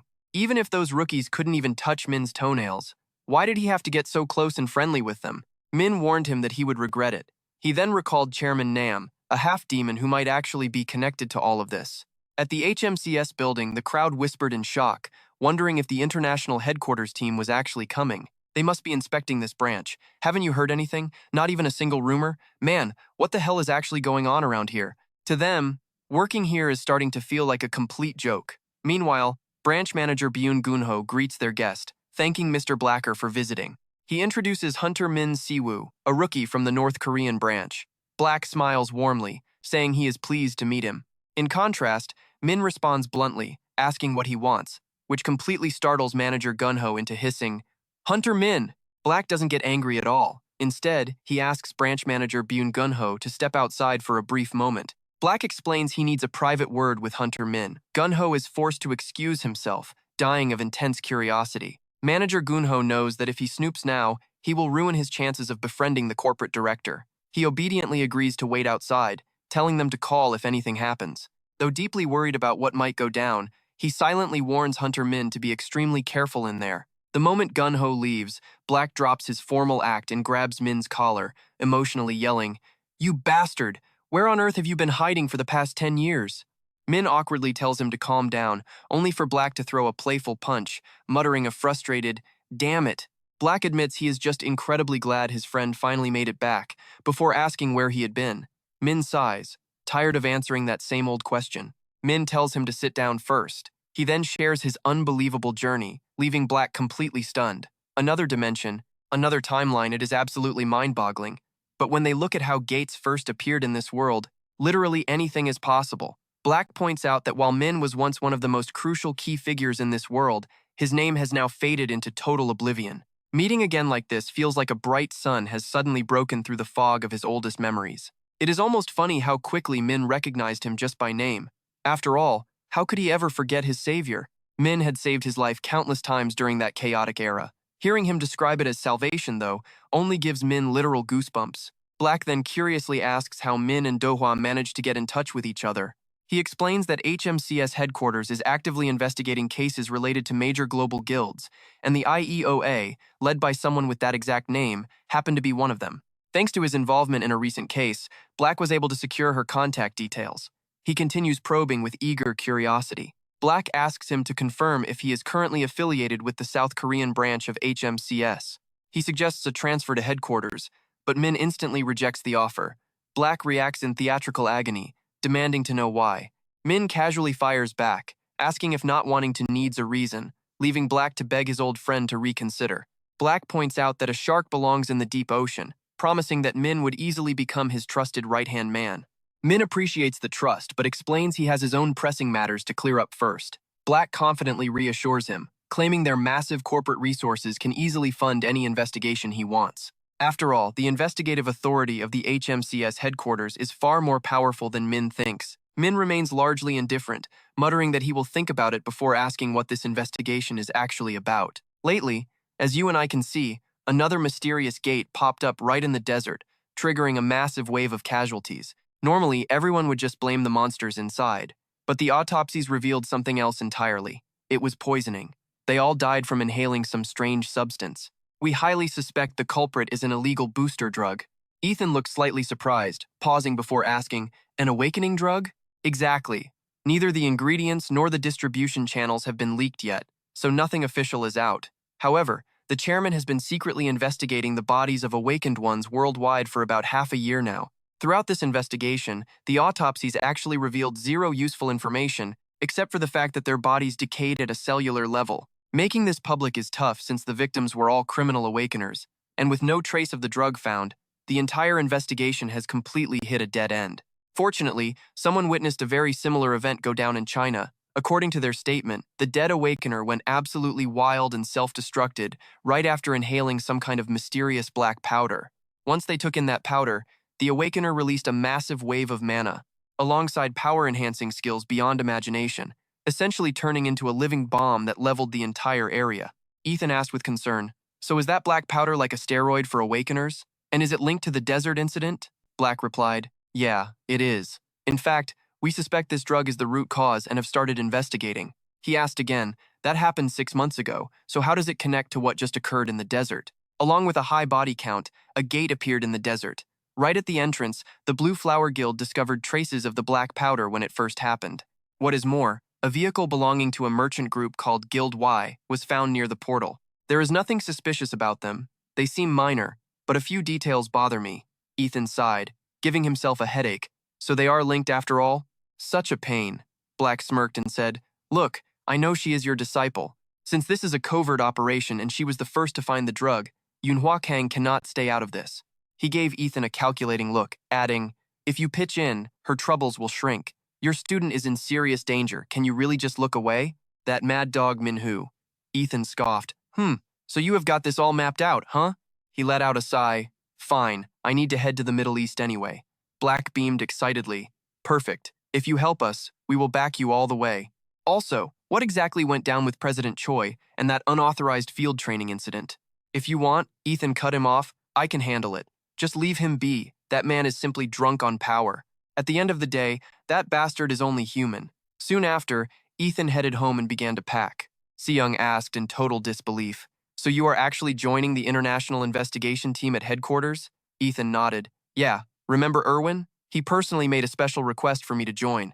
Seyoung looked downcast. I know, but why so sudden? It sounds like nothing but trouble, Ethan added. Yunhua will fill you in on the details. The kid asked, surprised, why is she suddenly involved in this? Seyoung's phone rang suddenly, interrupting them. Oh, hold on a second. Hello? Yunhua? How did you get my number? Wait, you mean him? Once Seyoung left, Frizz spoke up. Where are we heading this time? You are not going to push your mana to the absolute limit again, right? Ethan retorted. What, worried you will run out of food? Frizz snapped back. Idiot, why on earth would I care about that tiny bit of mana?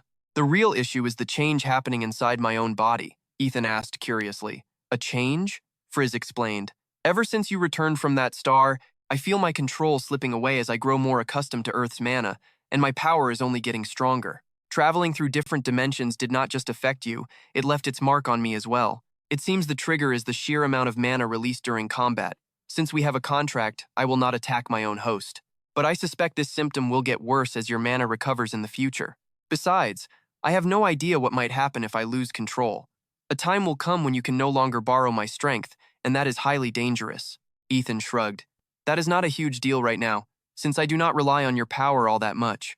Frizz gasped in shock. What? Are you saying you do not need my strength? Ethan smiled. No, if we face demons, I will definitely need it. But it is not an urgent issue right now. It was a hassle, but warming up against that bastard Daeso Choi proved more useful than I expected. Plus, there is a bad vibe coming from this awakening booster. So, you and I are about to watch our hero set off. 2 days later, at the International HMCS headquarters, 2 girls sat chatting casually. Despite the severe shortage of active personnel, I never expected Sir S to bring in outsiders while bypassing security protocols. He is always so unpredictable. Hikari, the leader of the HMCS Japanese branch, scoffed. Wasn't having me represent Asia more than enough from the start? Yumo agreed, definitely. You are the youngest recruit in the history of HMCS Japan, and you already lead the Tokyo Investigation Division. Is there seriously anything in this world a gorgeous lady cannot handle? She offers a playful, cheerful laugh. Keep those compliments coming. Nearby, Lila, the head of the HMCS main branch, notes that while she might be new to HMCS, dealing with Hunter Liu Hua was way more comfortable than dealing with her. Hikaji explodes instantly, snapping, What did you just say? Layla just sighs, brushing it off, but Hikaji is already fuming, shouting that he heard her loud and clear. With translation earpieces on, any complaints should be said out loud. Just then, a voice from the doorway interrupts their bickering. The captains are all waiting, and Director Lini wants everyone in the briefing room. Hikaji laughs, completely brushing off the tension, realizing their VIP has finally arrived. Kumo awkwardly tries to keep the peace, urging everyone to move since SH's vice president just landed. Layla wonders out loud why a vice president would show up in person for some mysterious hunter with 0 HMCS ties. Right on cue, our main character walks in alongside the VP, turns out. He is Hunter Minwoo from the Korean HMCS branch. VP Black speaks up, thanking everyone for arriving so quickly despite their insanely busy schedules, before suggesting they start off with some quick introductions. He introduces Hunter Seong-woo from the Korean branch, who is joining the squad today, alongside Layla and Stefan from the European division. Then there is Hikaji from Asia, and Black's own highly trusted associate, wrapping up the introductions. Since time is of the essence, they skip the pleasantries. Looking at Layla, our main character asks her to bring everyone up to speed. She stands up immediately, addressing the vice president, ready to outline the critical details of their current mission. While everyone is already brief, she warns them that this is a highly classified case, meaning total information lockdown is mandatory. From behind, the secretary whispers that it is time for the VP to depart. Black stands, wishing the primary investigation squad luck. He expects great results from them. As the door closes behind him, silence fills the room until Layla finally speaks up. All right, let's get down to business. Case number A, 3942 FC, covers the incident of awakened individuals using experimental performance-enhancing drugs. Their squad's main objective on the field is to locate and secure the primary source of this illicit booster. The gate at the crime scene is classified as Rank A, surrounded by 6 corpses of awakened individuals scattered across the area. Autopsy reports confirm that the wounds on the victims perfectly match the patterns from their previous investigation. The booster drug itself was recovered from the bodies, with only minor signs of a struggle near the gate's entrance. There was nothing else unusual at the scene. Since no booster drugs were recovered from inside the gate, they are currently assessing all potential risks involved. Once the preliminary investigation is wrapped up, they will make the call on whether to launch a full-scale expedition inside. Layla also notes that a transport vehicle belonging to the Y Trading Guild was abandoned just a short distance away. Records show they are just a minor, legal guild registered in the Middle East with absolutely no history of illicit activities. Because of this, the squad will focus on exploring the gate while simultaneously conducting a thorough sweep of the surrounding perimeter. Wrapping up, she asks for questions. Our main character speaks up, stating he is clear on the brief so far. But more importantly, he asks if there is any intel on demons or half-demons. Layla looks taken aback, questioning, demons? She asks if he thinks they are involved, but he replies that even if they are not, it is better to be safe. After all, if this drug were really a human creation, tracing the main formula wouldn't be this difficult, would it? Besides, if it were simply a skill-based type, the investigative team would have already uncovered the source, which makes that trading guild look incredibly suspicious. He needs to know if there were any red flags raised about them prior to this incident, no matter how small. As someone mutters in confusion, Hikaji speaks up with an annoyed frown, demanding why he is bringing up things entirely unrelated to the case. Our main character calmly responds that they cannot rule out a connection just yet, at least not until the actual investigation begins. He only brought it up because of rumors he recently heard. At this, she bursts into a condescending laugh, mockingly pointing out that even the main headquarters did not mention this information. Yet a mere Korean branch hunter, who was only brought in halfway through the case, somehow knows. It sounds absolutely ridiculous, wouldn't you agree, Hunter Minwoo? If it were actually a crucial lead, the Central Command would have certainly highlighted it in their brief. She keeps pressing, reminding him that he doesn't belong to the Union, and she has never even seen his name on the high-rank leaderboards. She remarks how suspicious his sudden addition to this elite international team already was, and now he has the nerve to baselessly claim that demons are pulling the strings. It has been 10 years since humans and demons officially signed an alliance, so why is he bringing such outdated, prejudiced thinking into this investigation? She sneers, asking who he thinks he is, before Layla sharply cuts in. Telling them to drop it, Kumo hesitantly chimes in, urging everyone to stay calm instead of starting a fight. Layla reminds her that as the primary branch representative, she ought to focus on what actually matters right now. Layla tells the group to drop the petty arguments and focus on the case, specifically urging Hunter Min to stay locked in on the mission. Min calmly agrees to cooperate, allowing Layla to pivot back to the main topic. She briefs them on the remote, isolated territory they will be heading to tomorrow, which is their key focus. As they walk out of the meeting room, they agree to prep their gear as instructed and meet up directly at the airport. Hiji is clearly annoyed, furiously muttering about who that guy even thinks he is and why he acts so incredibly insolent. She cannot fathom why he is the vice president's absolute favorite. From behind, Layla gently reminds her they will be working together for a long time. Layla urges her to let it go, but Heiji snaps back, angrily asking if she is actually taking his side. Layla denies it, pointing out that Min seems far more experienced than she originally anticipated. Meanwhile, Min mutters to himself that this entire assignment is going to be a massive headache. Free chimes in, saying she noticed it earlier, mocking Min for being an outcast who does not even know how to read the room. Min simply shrugs, admitting he just hates following boring procedures. Suddenly, a familiar voice calls out, teasing him about making quite a dramatic entrance. Min remarks that the guy took forever, wondering if being a vice president keeps him that busy. Blake sighs and tells him not to get him started, complaining that this elite international team is acting like a bunch of toddlers. They might call themselves awakened, but in reality, they are just a bunch of loose cannons waiting to explode. Whether it was 10 years ago or right now, not a single day passes without constant bickering. Min can only sigh in exhaustion. Power always comes with responsibility, but those who have never actually experienced it will never truly understand that burden. Blake then asks for his honest thoughts on the team. Min admits they are annoying but says he does not care, as long as they stay out of his way. Blake smiles, expecting that exact answer. He notes that Min has not changed one bit over the last 10 years, reminding him that tomorrow's mission is the real deal. He warns Min not to stir up trouble, even though the entire international HMCS headquarters has his back. Min simply lets out another heavy sigh. With a dismissive reply, they finally arrive at the Middle East branch of the HMCS headquarters. A local representative welcomes them warmly, mentioning that they already received the alert from headquarters regarding their arrival. Their quarters inside the headquarters are fully prepared, and they are invited to go inside and rest up. He adds that transport has been arranged for tomorrow's trip. Layla thanks the branch manager, especially for securing their official clearance to enter the site. Frey suddenly complains about the intense heat, shocked that a place this boiling even exists on Earth. It is absolutely brutal. Min scans the area, noting there are zero traces of demons in the city, and the mana density seems completely normal. He wonders if that jerk Maximus completely overlooked this detail. Suddenly, a voice interrupts his thoughts. Heiji approaches him with a condescending attitude, stating she wants to make something clear right now. She demands that he stay focused and cautious. She warns him to watch his step unless he wants to die. Min looks at her tiredly, sensing major trouble ahead. Min begins asking around about half-demons. The Middle East branch staff admits they have never seen one in person before. They only know rumors about a hidden demi-demon village located somewhere deep within the vast desert. When he questions other locals, they are equally surprised, claiming they have never heard of a merchant guild called Wise. They explain that small guilds are hard to keep track of, but one run by demons is completely unheard of. Digging deeper, Min learns from locals that demi-demons look entirely indistinguishable from ordinary humans. He is told that without a specialized mana analyzer, telling them apart from normal humans is practically impossible. Even though the situation is slightly better now, the demi-demons who emerged after the war 10 years ago have faced relentless persecution, quickly becoming objects of deep hatred.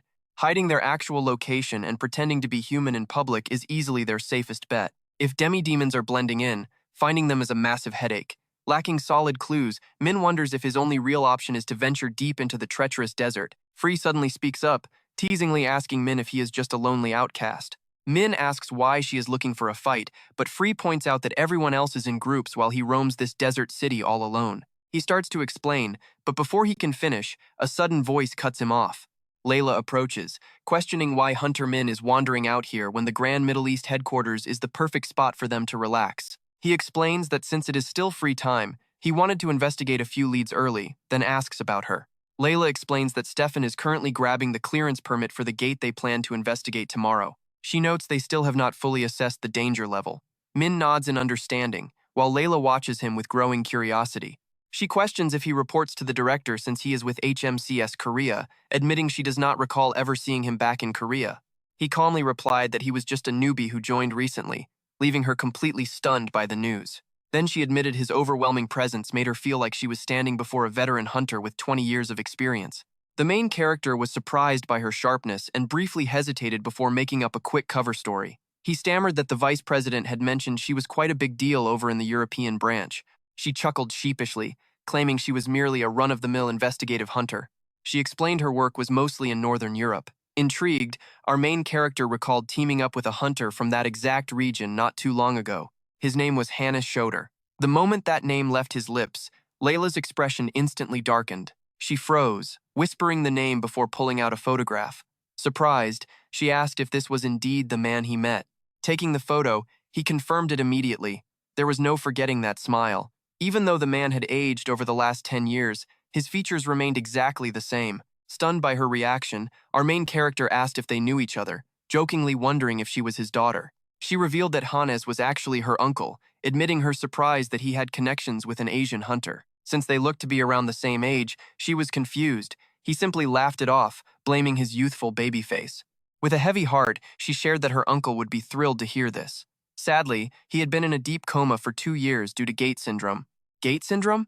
The concept shocked him. Layla explained that mana and these dimensional gates remained some of the world's greatest, most terrifying mysteries. The strange diseases and unexplained side effects they caused were no exception. Uncle Han had spent far too long inside a gate while desperately searching for a missing teammate. By the time a rescue team finally located him during a raid, he was already completely unresponsive. Since that tragic day, he had only been kept alive through the constant aid of high-level healer hunters. Her grief was truly heartbreaking. Determined to help her uncle, she spent all her spare time pushing through high-rank gates in search of a cure, but fortune had yet to smile on her efforts. Our main character chimed in, noting that legendary healing items like elixirs were rumored to drop inside certain gates. He asked if that was her target. Nodding, she admitted it probably sounded like a foolish pipe dream. Yet even a rumor was worth chasing since he was her only remaining family. Suddenly, Stefan interrupted their deep conversation. He announced that their gate clearance was fully approved for immediate departure. Nodding in approval, the captain stood up, ready to lead the team out. Watching her walk away, the main character silently decided he ought to pay his old acquaintance a visit soon. Soon, the convoy was trekking across the scorching desert. Coughing through the thick dust, a frustrated Hikari complained about the endless drive. When she asked if they were close, Stefan explained that the spotty GPS was making navigation a massive headache. With the sun beating down, night would likely fall by the time they crossed the threshold. Complaining about a night raid was pointless.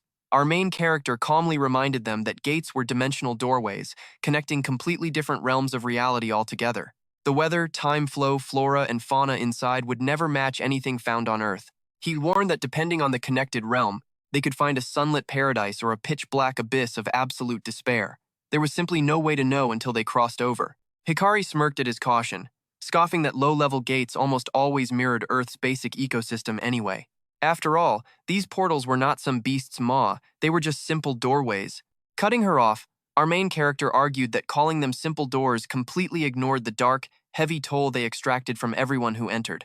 She burst into mocking laughter, asking if he was actually referring to that ridiculous gate syndrome theory only amateurs believed in. The idea of losing track of time, forgetting your entire identity, and slowly turning into an empty, mindless shell inside the gate. She sneered, calling it a rookie mistake that no true veteran would ever make. She wondered why he was even bringing up such nonsense to an elite team. Seeing the growing tension, Layla quickly stepped in to defuse the situation, urging them both to stay focused. At last, the bumpy ride ended. Looking up at the massive, unranked gateway, they wondered why its grade was still unknown. Stefan noted that the local branch had estimated it as a rank, a threat, pointing out that external security setups were already finished.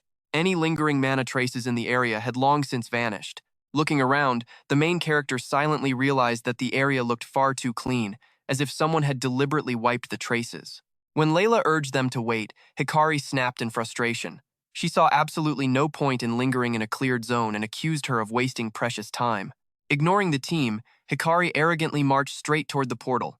Our main character sighed in annoyance, muttering about her reckless impatience. Left with no choice, the rest of the team reluctantly followed her inside, unaware of the sinister eyes watching them from the shadows. A scarred man chuckled from his hiding spot, whispering that this was too easy, as they watched their targets march straight into the trap. They willingly walked straight into the corpse cave. Once inside, Rika announced it was 4 in the afternoon, with the portal estimated at A rank. With 6 A rank or higher hunters gathered, they prepared to begin their deep investigation at the K3 portal in the northern desert. Stefan admitted investigating hunter crimes made him a bit nervous, but Layla quickly cut him off before he could say more. Reminding everyone their goal was not to clear the gate, she touched the ground, activating her A-rank secret garden growth skill. It synced her internal mana with nature to feed roots that could sense all surrounding mana and living creatures. Though duration depended on her power, countless vibrant trees suddenly erupted from the barren sand, covering the entire area. Layla clarified their real target was finding clues about the illegal enhancement drugs hidden deep inside this portal. The main character was impressed, noting how the skill combined detection and defense across such a massive area. She announced that no monsters were detected within a 30-kilometer radius from her current spot. She promised to keep monitoring for unusual activity, but warned her senses grew weaker near the edges, so they needed to split up and search carefully. She sternly warned Haji to prioritize preserving the scene, only fight if monsters attacked, and absolutely avoid acting on her own, demanding if that was clear. Haji completely ignored the leader's orders, responding with a simple, annoyed grunt. Ordering Yumo to sweep the area, the protagonist mocked her for acting tough just to boss others around, making her scream back in anger. Layla asserted she was capable of far more than just scouting, ordering everyone to disperse and report any anomalies immediately.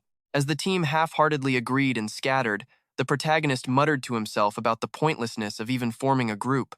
VJ popped up to tease him about being a natural loner, prompting a quick, annoyed reply to shut up.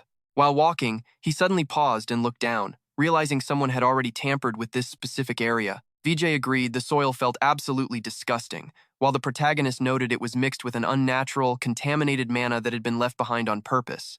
After examining it, he identified it as demonic energy before pulling out his phone to make a call. Connecting with his elderly subordinate outside who addressed him as master, the protagonist carefully laid out his next instructions. Asking about the situation outside, the old man confirmed he was watching the entrance completely undetected, just as ordered. He reported a suspicious group loitering near the entrance, prompting the protagonist to ask how many there were. Learning there were 5 in total, he smiled, ordering the old man to report immediately if they entered. The old man warned they looked tough, offering to head inside and fight alongside him if needed. He declined, explaining that if they called for reinforcements and blocked the exit, it would be troublesome, so guarding the gate was crucial. As the elder accepted the order, VJ was utterly shocked to learn that Old Monster was also there. The protagonist explained that the old man had been tailing him from a distance ever since they arrived in the country due to his stealth skills. VJ scoffed, commenting on how naturally the protagonist put others to work. The main character calmly replied that criminals always pay. Still, he felt deeply annoyed, wondering what repulsive thing they had buried deep underground to cause such filthy demonic energy. He clicked his tongue, knowing things would get far more complicated once the sun set. Meanwhile, over in Haji's group, the young scout returned after finishing his sweep. He reported that he had searched the entire area but found no traces of the enhancement drugs or even any monsters. Haji snapped in disbelief, unable to accept that an uncleared gate could be completely empty. The boy pointed out that the users, their battle traces, and drug evidence had all been found outside the gate from the start. This led to the theory that everyone connected to the illegal drug had already been wiped out in that clash. She realized he meant the victims never set foot inside, but argued that if they used drugs to fight, the gate still shouldn't be empty. Ever since that incident occurred, the portal's entrance had been kept under incredibly strict surveillance. If the victims had tried clearing this place, they would have left traces, and if they never entered, the resources inside should still remain. She insisted that this portal must hold something valuable, deciding they should at least gather some precious resources to show in their report. She gritted her teeth furiously. With high expectations from the branch manager and a direct order from headquarters on the line, returning empty-handed was unacceptable, so she figured an A-rank portal had to have valuable mana stones buried deep. She immediately channeled her magic, commanding the earth itself to tear wide open. A massive burst of energy lit up the sky, making Layla worry since she had received no warning about this. Ordering Stefan to check the disturbance, she watched him rush off and sighed wearily, thinking to herself that absolutely nothing was going smoothly. Pondering if they should just wrap things up and leave, she remained completely unaware of the enemies closing in behind her. Cutting over to Hickey, the young kid proudly brags that his sister just completely flattened the entire area with one single blow. Naturally, she is still insanely overpowered. Casually, she demands that any hidden mana crystals or booster potions finally show themselves. But as they look ahead, what actually waits for them is not precious mana or glittering gems, it is a massive pile of rotting corpses. She screams in terror, wondering if those are actual corpses since the entire ground is absolutely covered in them. The kid jumps in, realizing these are monsters that twisted the cycle of life and death, devouring darkness to survive. In sudden realization, he screams out that they are facing a horde of the undead. All 3 freeze solid. Ghouls, lurking right beneath the dirt. The kid warns that normal undead never travel in massive packs like this. They need to completely wipe them out first if they want to uncover the real cause. The divine skill Kaguta summons a contracted serpent god spirit by draining the caster's magical energy. How long it lasts and how destructive it gets depends entirely on the amount of mana used. She commands her summon to tear them all to shreds. With a single devastating strike, she wipes out the entire zombie horde. Brushing it off, she plays it cool, admitting they actually gave her a pretty decent jump scare. But a second later, she gasps in pure shock. There are even more of them, piled on top of each other in endless layers. Sensing danger, the kid screams a warning, but fortunately, Stefan leaps in just in time to slice down the remaining beasts. He asks in utter confusion what the hell is happening and where they came from, but she can only admit she has no idea. Didn't he set up a detection barrier earlier? How could they have missed an entire army of monsters buried right under their feet? He explains there was absolutely 0 mana trace to detect, guessing the creatures were simply drawn in by all the loud noise. He blames her for messing with that area in the first place, but the kid quickly cuts in, saying this is no time for blame. Stefan snaps back that it is exactly the right time, while the kid frantically activates his skill to cover them.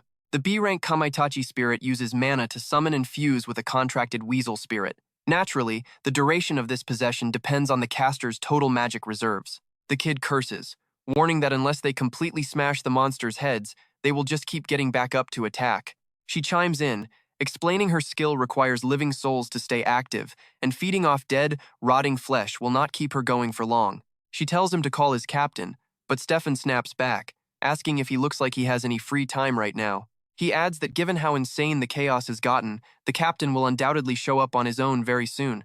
Meanwhile, the exhausted kid laments how tough it is to smash every single head while the horde continuously rushes them down. For area of effect fighters like them, this is literally the worst matchup possible. If this keeps up, they are going to run out of steam fast. Just in time, our main character arrives, unleashing his Choku skill, leaving Hikaji absolutely speechless at the sheer scale of his power. He is picking off their heads one by one with the deadly precision of an expert sniper.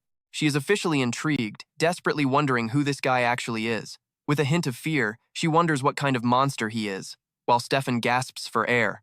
Catching his breath, he realizes this gate is packed with ghouls, which explains why the captain's detection skill picked up 0 signs of life. He suggests pulling back for now and returning at sunrise to launch a proper counteroffensive. The exhausted kid agrees, urging his sister to withdraw just as Stefan suggested. She starts to protest, but the main character quickly cuts her off. He tells her to stop being stubborn, warning that reckless attacks will only destroy the zone further. She hates wasting time, yet she gladly wastes her mana. It is clear our hero does not care about her opinion at all.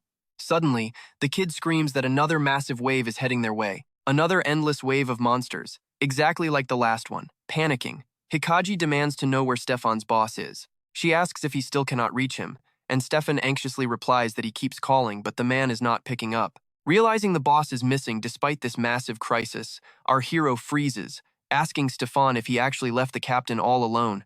Leaving the confused group behind, our main character rushes off to find the captain, throwing back a quick command to handle the rest. Sensing that something is seriously wrong, he dials his phone, telling the person on the line that they need to enter the gate immediately. An old man receives the call, eagerly awaiting orders and asking what his first move should be now that the outer crowd has entered. He instructs him to track their footsteps. Arriving at the scene, he inspects the disturbed ground, concluding that one of their allies has been taken. The scene shifts to Layla, bound and gagged, completely helpless after being completely blindsided by a sudden ambush.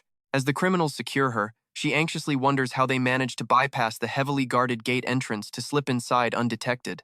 One of the thugs asks his boss for permission to take her out, claiming she is practically begging to be eliminated. The boss orders him to hold back, explaining they need her as bait to trap everyone involved, especially since they cannot afford another failure. Success this time means their organization, Almus, will finally seize absolute control over the country's entire criminal underworld. He lectures his men on the brutal reality of the awakened world, where power alone determines a person's ultimate worth. He asks how much those dime-a-dozen low-rank hunters would pay to get their hands on this powder. If they play their cards right and ride this wave, their organization is bound to grow into an absolute titan. So, he warns him to put his cheap entertainment on hold. The young lackey mutters that he knows exactly how terrifying that drug is after witnessing its horrific effects firsthand. Still, he wonders how much longer they must keep living like sewer rats and taking orders from that idiot. The old man nervously shushes him, warning Robert to watch his mouth. No matter how bizarre it seems, that monster happily slices his own hand to soak the earth in blood. In an instant, a horde of ghouls rises, crawling subserviently at his feet. After all, he wields the skills of a necromancer, and that is no joke. It is an ability that defies all logic, manipulating life and death while summoning pure darkness. This is easily one of the most forbidden and dangerous conjuring arts in existence. Simply possessing it makes anyone a pariah. Even the veteran boss, who has crawled through the grimmiest corners of the underworld, has never seen someone crazy enough to actually use it. He is the kind of freak who makes people seriously question whether he even qualifies as a human being anymore. The old boss needs his connections to rebuild the Garmap syndicate his father left behind. Giggling, he marvels at the legendary drug right in front of him. When a lackey begs for a single sip, the boss barks at him to stop, asking if he wants to end up like the corpses rotting outside. With just this tiny vial, any low-tier hunter's power can skyrocket straight to S-class, but once they take that first hit, there is absolutely no turning back. Eventually, the human vessel fails to withstand the pressure and violently explodes. It is like a temporary spark that flares up violently before snuffs out forever. The boss had witnessed that living hell in this very room, just as the creepy necromancer suddenly materializes with a bone-chilling laugh. Chuckling, the old boss asks Ivan where the product is manufactured, reminding him that they are both in the same boat now. He firmly believes he has every right to know their primary supply source. With glowing crimson eyes, Ivan snaps that the old man cannot even control his own goons, letting international investigators discover their contraband. Yet, he still has the nerve to ask about the supply chain. The boss shrugs it off as an occupational hazard, claiming minor slips are inevitable in their line of work. While Layla remains bound, they keep blabbing. Ivan chuckles, mockingly amused by the old man's sheer audacity. Although Ivan possesses a soft spot for brazen souls, he flatly refuses to disclose his supply chain. Looking him in the eye, Ivan sneers that it would be incredibly troublesome if an incompetent boss like him leaked details to subordinates who are even more brainless. Hearing this insult, the young lackey leaps to his feet, screaming at Ivan for daring to speak to his boss that way. Just then, a calm voice cuts through the tension, asking why everyone is making such a racket. The half-demon girl, Chloe, steps out and chides them, pointing out that federal investigators are crawling outside, meaning they should probably keep their mouths shut.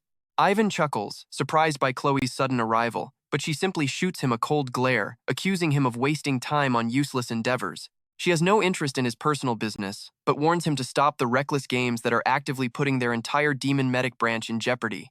Ivan's sinister expression twists in disgust as he scoffs, asking if this is more nagging from their outdated leader. He snickers, suggesting they simply slaughter anyone who gets in the way. However, Chloe counters that playing only with corpses has left him completely clueless about how living humans actually operate. Human bonds are incredibly persistent, and infinitely more troublesome than he realizes. Chloe approaches the captured Layla, declaring her a major liability, but Ivan insists on keeping her breathing until they tie up every single loose end. Cutting him off, Chloe coldly clarifies that the real liability is actually him. She urges Ivan to seriously consider whether their supposed allies are actually on their side, leaving the frustrated necromancer to glare silently as she walks away. He scoffs that she is only good at hiding and spectating, just as the talkative kid eagerly chimes in. The kid asks who those terrifying people actually are, but the boss snaps at him to shut up and pretend they saw absolutely nothing. After all, neither that captured woman nor the foolish investigators outside are expected to survive through the night. Meanwhile, the rest of the rescue party blindly rushes deeper into the portal, only to find the pathways littered with the carcasses of defeated ghouls. Had Hunter Min not cleared the path ahead, they would have been in serious trouble, prompting suggestions to retreat and call for backup. But Heiji stubbornly refuses, insisting they push forward because losing is simply not an option. Just as her little brother tries to hold her back, our protagonist suddenly steps out from the shadows, asking why they followed him all this way, leaving the entire group completely dumbfounded. When they frantically ask about Captain Min's whereabouts, our main character explains that she was abducted, pointing out the clear signs of a violent struggle left behind in the area. He detects a faint mana signature nearby, confirming she was taken by the very necromancer who summoned this ghoul army, leaving the rescue team drowning in guilt. They protest that she could not have been defeated so easily, but he scoffs, asking if they honestly believe this army of ghouls just spawned out of thin air. He coldly tells them to stay behind if they are terrified, prompting the panicking hunters to instantly cling to his side for safety. Realizing the danger, they ask if both the rogue summoner and the kidnappers are waiting deeper inside the dungeon. He confirms it's highly likely, mentioning he already took care of 4 sentries, right as Hyeji suddenly notices a strangely foul odor in the air.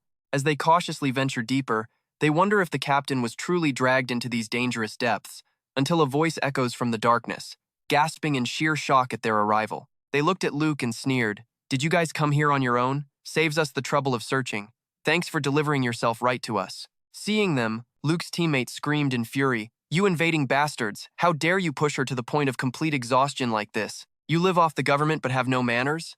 Normally people introduce themselves first before picking a fight.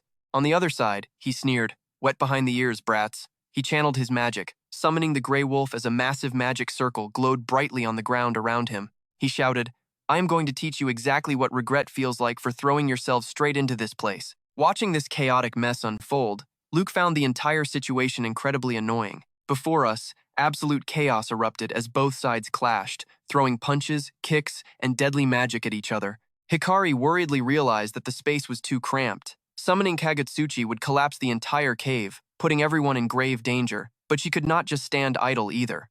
She had to use the chaos to find Hunter Layla. Suddenly, the ugly Evan appeared, sneering, "Hey, just as I thought, leaving jobs to them always leads to a missed spot." Hikari screamed, "Back off, you insolent jerk!" But he lunged to attack her, laughing, "You really are completely hopeless, are you not?" At that moment, the younger brother cried out in panic, "Sister, I hear a terrible scream." Luke immediately spun around to act. He instantly unleashed a massive surge of power, blasting Evan far away from Hikari. Luke muttered that the impact was incredibly strong, wondering if his output had increased. Meanwhile, a weary Freya groaned. I feel like throwing up." Luke told her to rest while he handled the rest. Controlling the zombie horde, he sent them swarming toward Evan, cold-faced. "Now, go join your maker." He desperately defended while cursing, "Damn it," until a massive, fiery red explosion lit up the entire sky. After throwing the bomb, he declared, "Fine, I will not hold back anymore." But unexpectedly, Luke was much faster, instantly appearing right behind him. "Is that all you have got left?" Luke asked. Terrified, Evan stared at him in shock, stammering, "A speed enhancement skill? When did he even activate it?" Luke smirked, "Thanks for breaking the wall," and slammed a devastating lightning punch into him. Blinded by the brilliant flash, the monster went down. Luke successfully took him out, but a new figure suddenly emerged, saying, "Long time no see." Luke was shocked to see Chloe standing there. "I thought you would not interfere until the very end, or is killing strictly off limits?" She smiled. "He might not look like much, but he is actually a pretty important figure. Once he loses his usefulness, you can fry or roast him however you like. So, can you let him off this time? I really do not want to clash with someone as strong as you." Luke silently analyzed the situation. Unlike the others, this guy was deeply tied to the drug distribution, and his troublesome nature would only cause problems later.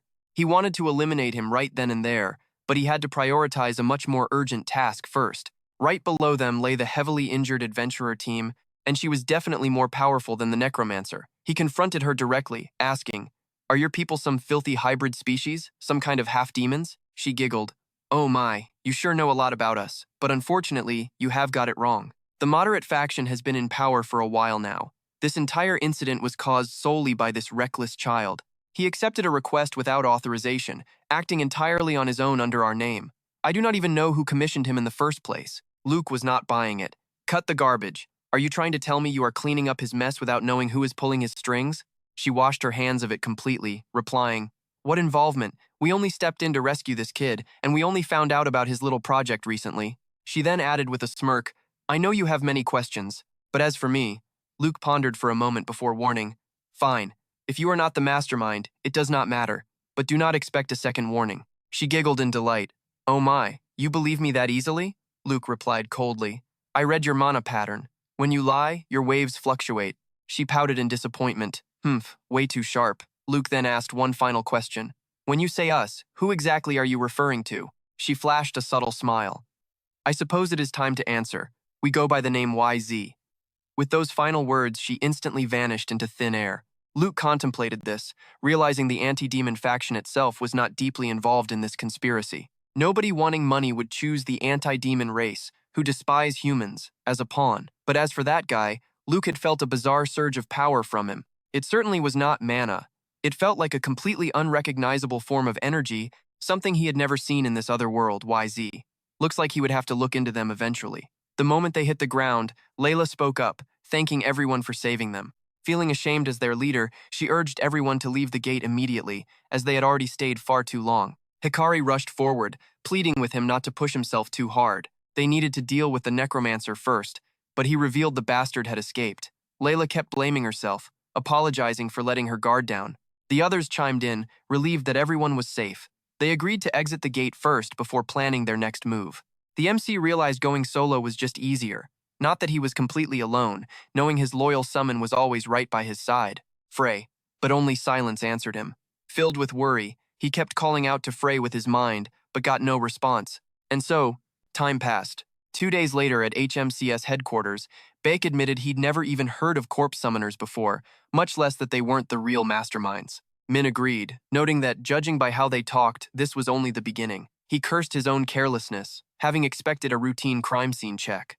He truly owed Min a huge favor. Absolutely no one could have anticipated the disaster that struck the team they had dispatched. It was a massive relief that no one was seriously injured. Yes, thanks to his help, everyone returned to duty immediately, especially Hunter He, who would have been in real trouble otherwise. As expected of the former Mad Dog, his skills are still incredibly sharp. With no urgent business left, Min decided to head back to Korea, asking them to call immediately if any new clues turned up. Bake wondered if Min was leaving already, since they would meet soon anyway, but Min just dismissed the farewells, claiming he was too busy.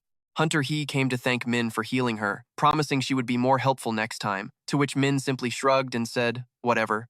Since that day, Frey had not woken up yet. Fortunately, Min faced no issues using the skills he acquired through Frey's special ability. His mana flow and core recovery remained perfectly stable, with absolutely no anomalies. He silently cursed the little guy, wondering how long he planned to sleep. At the HMCS Central Headquarters, reports revealed that the mysterious alchemist organization had been secretly trafficking illegal enhancement drugs within the region, though they did not manufacture them directly. With the death of their leader, who served as the central hub, the entire trafficking network was now virtually destroyed. However, scattered remnants still lingered in the black market, making a continuous cleanup operation absolutely vital for the agency. When asked about the gate's condition, officers reported it had suffered severe structural damage due to the intense internal battles. According to reports, the gate held no remaining value and would be shut down soon. It was turning into a major headache. What if the former president's faction accused them of intentionally compromising the crime scene? The vice president brought up that frustrating issue again. Everyone knew the former president's faction practically controlled the entire headquarters now, especially their most powerful and influential bodyguard, Kang In-do. As a semi-special class hunter, Kang In-do was constantly aiming for the vice president's position. They had to eliminate any vulnerability that he could possibly exploit. Suddenly, someone barged in without knocking the cocky Seok Kang-jun. A semi-special class hunter from the HMCS Central Headquarters greeted the vice president. He remarked that the vice president seemed incredibly busy investigating those illegal enhancement drugs. However, the results seemed disappointing. When asked what he meant, Seok told him to stop playing dumb since rumors were already everywhere. Word on the street was that they recruited some nameless hunter from a distant Asian country who ended up retrieving absolutely nothing from the scene. The vice president argued that the team was actually ambushed right at the gate but managed to neutralize the attacker. Still, Kang In-do dismissed it. He pointed out they only busted a minor gang, failing to trace any distribution lines or the actual manufacturing source. Claiming the investigation had already dragged on far too long, the man made a bold proposal. They should publicly announce the drug investigation to all awakened ones. Hearing this absurd proposal, Baek found the entire situation utterly ridiculous. He warned that if they went public, even ordinary people who knew nothing about the drug would get curious, causing demand to skyrocket. When asked if he was prepared for the consequences, Kang In-do argued they could easily handle it by quickly locating and crushing the supply source. In truth, the top leaders of the organization likely already knew about the ongoing investigation. Even if it remained quiet, they should still consult other semi-special class hunters. He mockingly wondered whose opinion would carry more weight in the end. Later, Baek explained the situation to Min over the phone, raising the very real possibility that the illegal drug case would soon become public. If that happened, it would undoubtedly trigger absolute chaos on a global scale. With time running out, Min had planned to finish this personally, but the conspiracy ran much deeper than anyone anticipated. Meanwhile, Min's disciples were gossiping about whether a real corpse-summoning mage actually existed, with one insisting they had seen it with their own eyes. On the other end of the line, Beck mentioned they were still actively tracking Benonium and Is, though finding any solid information on them was proving extremely difficult. Min replied calmly, stating he didn't expect to find immediate answers anyway. Then, Baek brought up a far more critical issue concerning the gate they had investigated, mentioning they sent a massive team there right after Min left. And just as Min had reported, the gate was completely worthless, contrasting sharply with their initial high-level assessments. Given the piles of corpses found near the entrance initially, their first evaluation had likely been too rushed. Normally, gates became completely empty after being raided. Yet, the bizarre thing was that this particular gate had absolutely no monsters left inside, except for a few weak ghouls. Even if someone had been secretly farming monsters inside, the situation made absolutely no sense. The corpse mage and the alchemist group who ambushed Min had likely cleared the gate beforehand. Beck asked for Min's thoughts on the matter. Min explained that gates were interdimensional rifts, completely unaffected by the standard laws of physics and spatial dimensions. These portals pop up completely at random with zero warning. Trying to predict where an empty rift will appear next to smuggle those illegal awakening booster drugs is totally impossible, even for a high-tier mage. And then, he suggested, unless that portal is not actually a real one, what if that empty gate is just a highly sophisticated spatial illusion, closely mimicking a real portal to transport goods? Hearing this, Black burst out laughing. Haha, that is way too wild. I was just throwing out a random theory. Still, your gut feelings are usually spot on, so I will check out that possibility. You still have investigative authority, so keep assisting us with this case of illegal awakening booster drugs. The disciples walked up to Min and asked, "Done with your call? Long time no see? Up for a light 3-on-1 match?" The sharp old man snapped, "Can you not see he is exhausted? Shut it. Nearby, the timid Kwakko muttered, "Count me out of this match." The old man instantly cut him off. "Where do you think you are going? If one backs out, we all get crushed." Min replied to Haman, "I was just stretching my limbs back then." The scene cuts to a bustling city center. People inside are happily dancing together. A mysterious figure approaches the VIP room and asks, "I have business inside. Can you let me through?" The security guard recites the passcode. Darkness has no color. The man replies, "Only red blood is like them."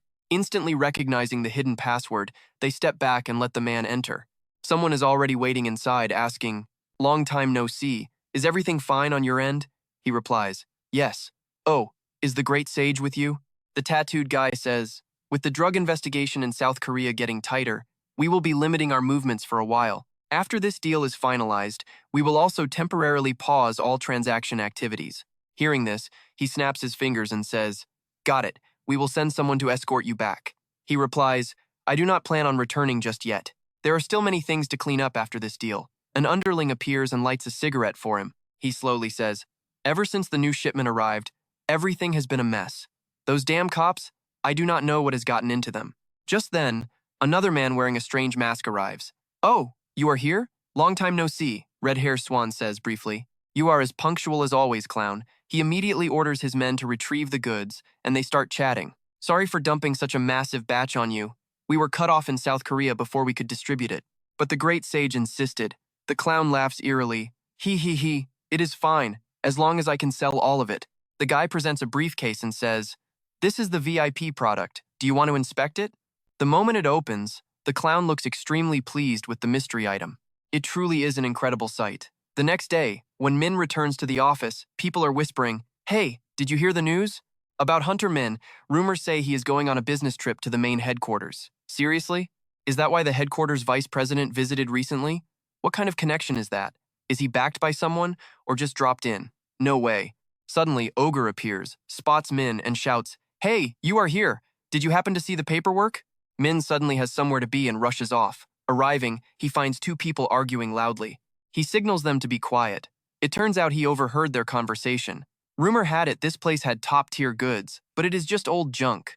The two reply, "Top-tier goods, my foot. The world has gone crazy. Those awakened are running wild, and now they are making custom drugs for them. Absolutely disgusting. So what, dealing that stuff makes a fortune? You have zero morals anyway. I have been in this business for 15 years. Living like that just gets you killed early. By the way, heard about Jang Jae-yoon coming to Korea? That is why I dragged myself out here. It has been months." Min suddenly steps in and asks, "Who? Who is Jang Jae-yoon?" The two turn around, startled to see three people. "What is this?" Min steps closer, saying, "I have no interest in drugs, just passing through. You drug dealers." So he reports this back, discussing the investigation into the illegal booster drugs for the awakened. Looks like it is finally out in the open. Joe asks, "Did you know about this beforehand? So even that business trip was for this? Even for a classified investigation, you should have given us a heads up. Not even the branch manager knew. And now it has turned into a massive emergency." Min replies unhappily, "They told me to keep it secret, so I just followed orders." "What is wrong?" Ju cries a river, replying, "Looking at this, it is not okay at all." Then he says, "You got a regular employee to cooperate in an investigation, while the branch manager had no clue. Even if regular staff did not know, the team leaders already figured out you went up to head office." Right at the climax, an employee walks up to call the team leader. She hesitates. The branch manager is calling for you, and Hunter Min too." And so, the two enter the room to meet the branch manager. With a tense face, he says, "As you all know, the main headquarters has sent out a massive joint investigation request to every country. It is regarding an illegal drug known as the Awakening Booster, used to artificially enhance skills. Hunter Miller, you probably confirmed all the details during your last business trip, right?" Our main character agrees, but the director dramatically demands to know what actually went down during that trip. He rants about headquarters targeting the Korean branch for results, leaving both of them completely speechless. Clutching his head, the director whines that they are obviously being set up while headquarters demands endless results. He complains that Korea is practically drug-free, making it impossible to produce the big results they want. Totally depressed, he adds that the pressure is coming from the rival faction of the former president instead of Vice President Stone.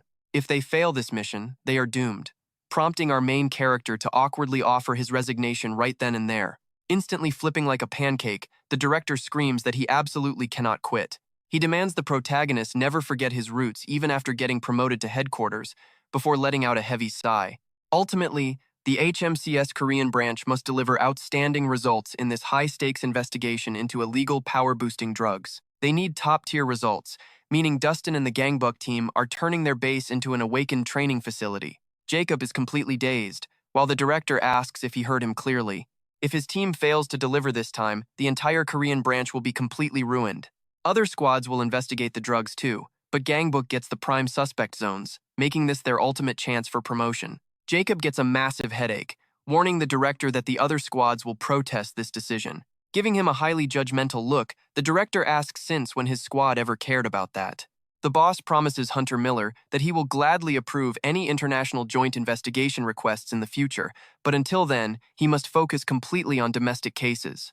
Our main character agrees, leaving the director thoroughly satisfied. Their first official case investigating the awakened enhancement drugs starts immediately, leaving him shocked as the boss tells him not to be surprised. The director reveals that the data department has already compiled every single suspicious incident from recent weeks. He internal ecologizes to Sienna in the data room, focusing on a massive abandoned warehouse on Manhwa Island where highly suspicious activities were detected. The location is a notorious drug den, but lately, a flood of strange new faces has been spotted there. It has quickly evolved into a massive distribution hub, drawing buyers from other cities alongside violent, awakened criminals who keep starting dangerous turf wars there. Casualties are mounting, and chaotic clashes of all sizes continue to erupt daily at the site. Jacob warns that this scale is far too massive for their small squad, but the director reveals he already requested backup from a private guild. Since the guild is already tracking this case, getting official clearance from headquarters was an absolute breeze. Their only job is to secure results, though our main character remains highly intrigued as he reviews the massive files. Wondering about this private guild, he heads to the abandoned warehouse, only for his face to drop in pure annoyance. It turns out the private guild director Park hired actually consists of Yvonne and his own younger brother. Yvonne is thrilled to see him, asking who else he expected, while his younger brother grumpily tags along behind her. Wondering why he always gets dragged into these massive crises, our main character looks at the two self-proclaimed guild leaders.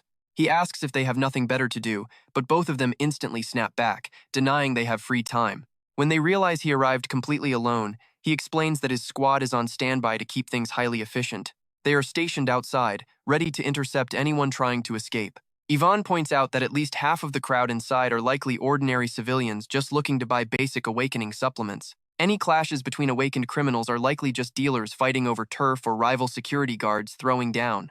Since they are already here, he suggests cleaning house, pointing out the main transaction area where the bickering duo can finally make themselves useful. He warns them that a reckless frontal assault will let too many high-value targets escape. He advises sneaking in first to scout the area before launching a surprise ambush, but they prefer a loud, chaotic sweep. Inside, a mysterious buyer inspects the merchandise, while a shady dealer confirms that these are top-shelf, imported goods. This completely pure substance is so insanely potent that just one single dose can effortlessly take down a high-tier B-rank hunter. The buyer asks if this is the entire shipment, and the dealer confirms that getting limited edition stock like this is incredibly rare. He claims the clean drug is less addictive and should only be used as a last resort, expecting the buyer to have done his homework. Warning him to keep this new product quiet, they emphasize that they chose this secret underground wholesale spot for a very specific reason. A red-haired figure nods in understanding, but their transaction is suddenly cut short by a massive, echoing crash from nearby.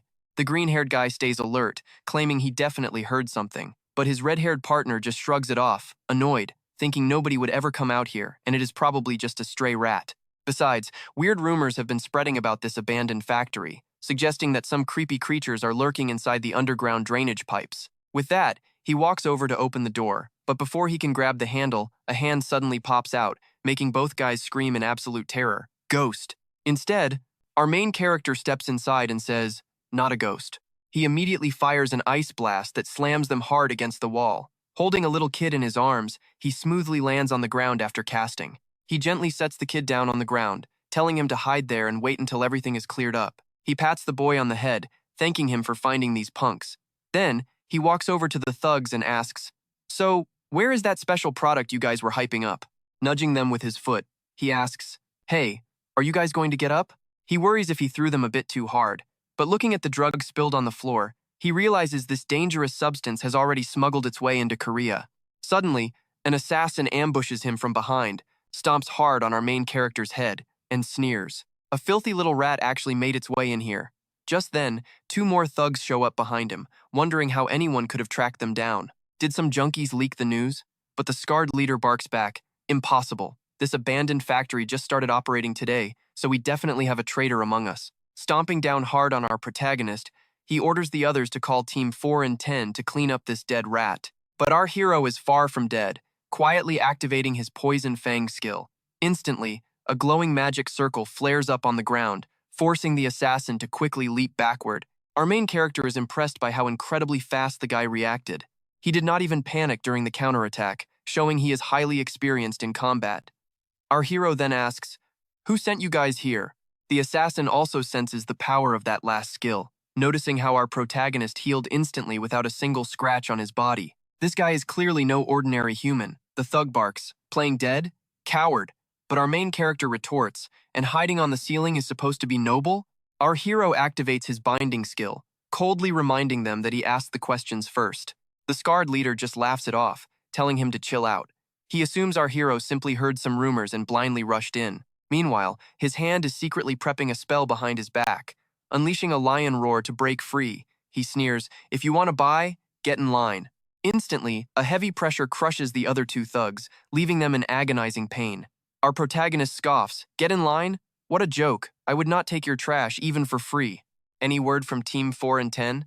Watching them deploy a blue defensive barrier, our hero just smirks. "A defense skill, huh? Not bad. Let's see how much pressure you guys can actually take." He exerts a bit more force, crushing them down.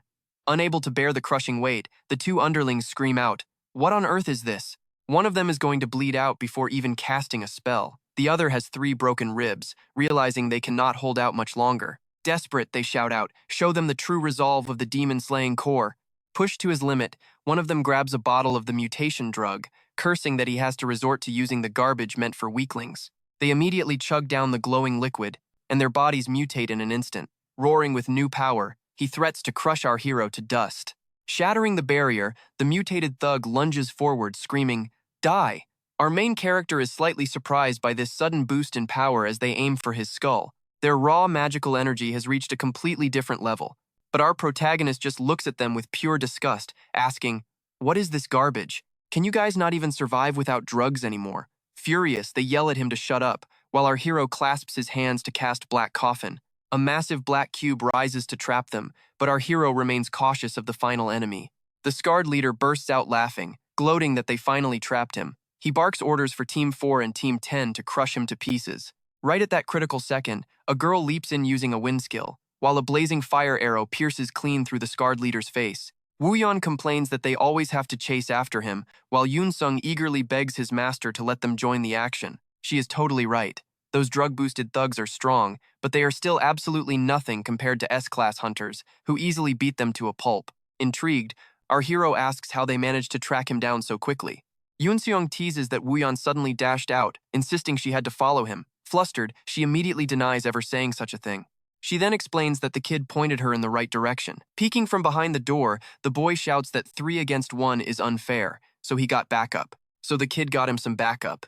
Pats his head and chuckles, "Oh really? Thanks a lot, buddy."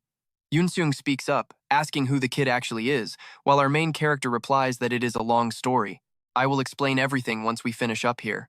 Wooyeon agrees, noting that there is no way a normal child could survive in this dark place. Checking the scene, Wooyeon notes that these illegal enhancement drugs have finally smuggled their way into South Korea. I have heard rumors about this, but it is my first time seeing a user firsthand.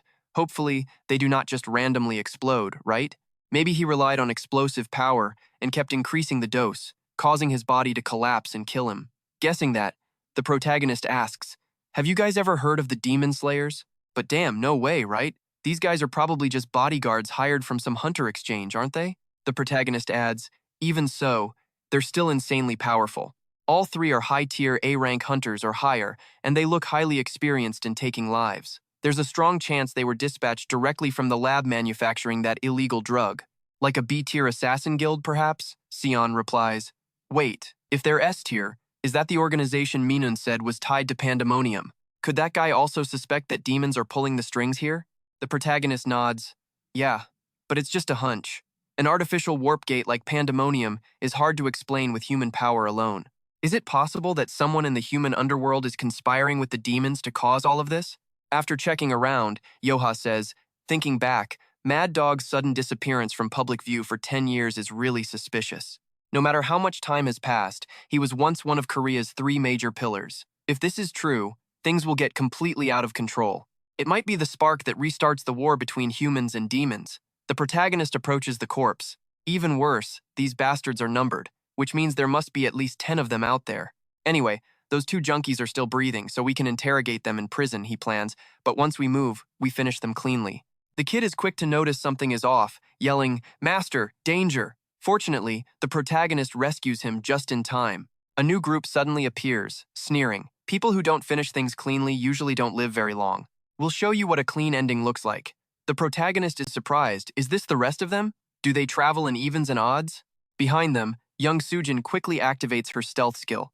He quickly realizes their mana is on a whole different level compared to past enemies, at least A+ rank. Stepping forward, the protagonist smirks, "Perfect timing, you drug dealers." Leaning back like an old-timer, he asks, "Are you the boss?" Opposite him, the leader secretly sizes up his team, wondering if this is the Cheonghwa guild leader from the Empire. Did he already sniff something out? The protagonist glances over. He doesn't recognize the guy in the middle, but the other 2 are S-rank hunters who must be taken down right here. The enemy replies, "Whether I'm the boss or not is none of your concern. You're going to die anyway." Saying that, they charge straight at the protagonist. Soojin shouts, "Leave them to us," while Yoha draws her bow, adding, "I'll back you up." As the melee ensues, the protagonist scoffs. "Your martial arts look familiar, but your form is incredibly clumsy. Did some amateur teach you?" Furious that his respected master was insulted, the enemy roars, "How dare you!" They clash violently, blue lightning crackling around them like sharp slashes. Firing an arrow, she calls out, "Are you all right, master?" The arrow hits, making the enemy shriek in pain. "Damn it!" From behind, an assassin lunges forward, coldly saying, "No time to look away." Luckily, Soojin intercepts the threat, telling Yoha, "Sis, let us take care of the small fry." Soojin turns and scolds the protagonist, "Get up already! Stop slacking!" Meanwhile, he stands there looking dazed, realizing that guy used a very bizarre technique. Trying to pull himself together, he rubs his head and sighs. "Whatever. Enough talk." The protagonist smiles, his body remembering the feeling of fighting together. Back then, they were a disorganized mess, but now, they flow with smooth, absolute dominance. Turning to his bruised companions, the protagonist asks, "Are you 2 done warming up yet?" Yoha answers, 10 minutes. The protagonist stands up, filled with energy, declaring, "Perfect. We'll end this within 10 minutes. He rockets forward, analyzing, "You've been baiting my attacks this whole time. Was that right-hand strike earlier your main skill?" Furious, the enemy snaps, "You talk too much, shut up." The protagonist calmly analyzes, absorbs, and redirects his opponent's attacking energy. Then the protagonist knee strikes his opponent, declaring, "Counter skill." The enemy clutches his arm in agony.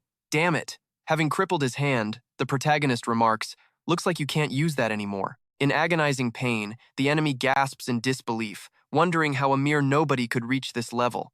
Asuzer, the protagonist lunges forward, a crimson aura wrapping around him like silk ribbons, replying, "Isn't that obvious?"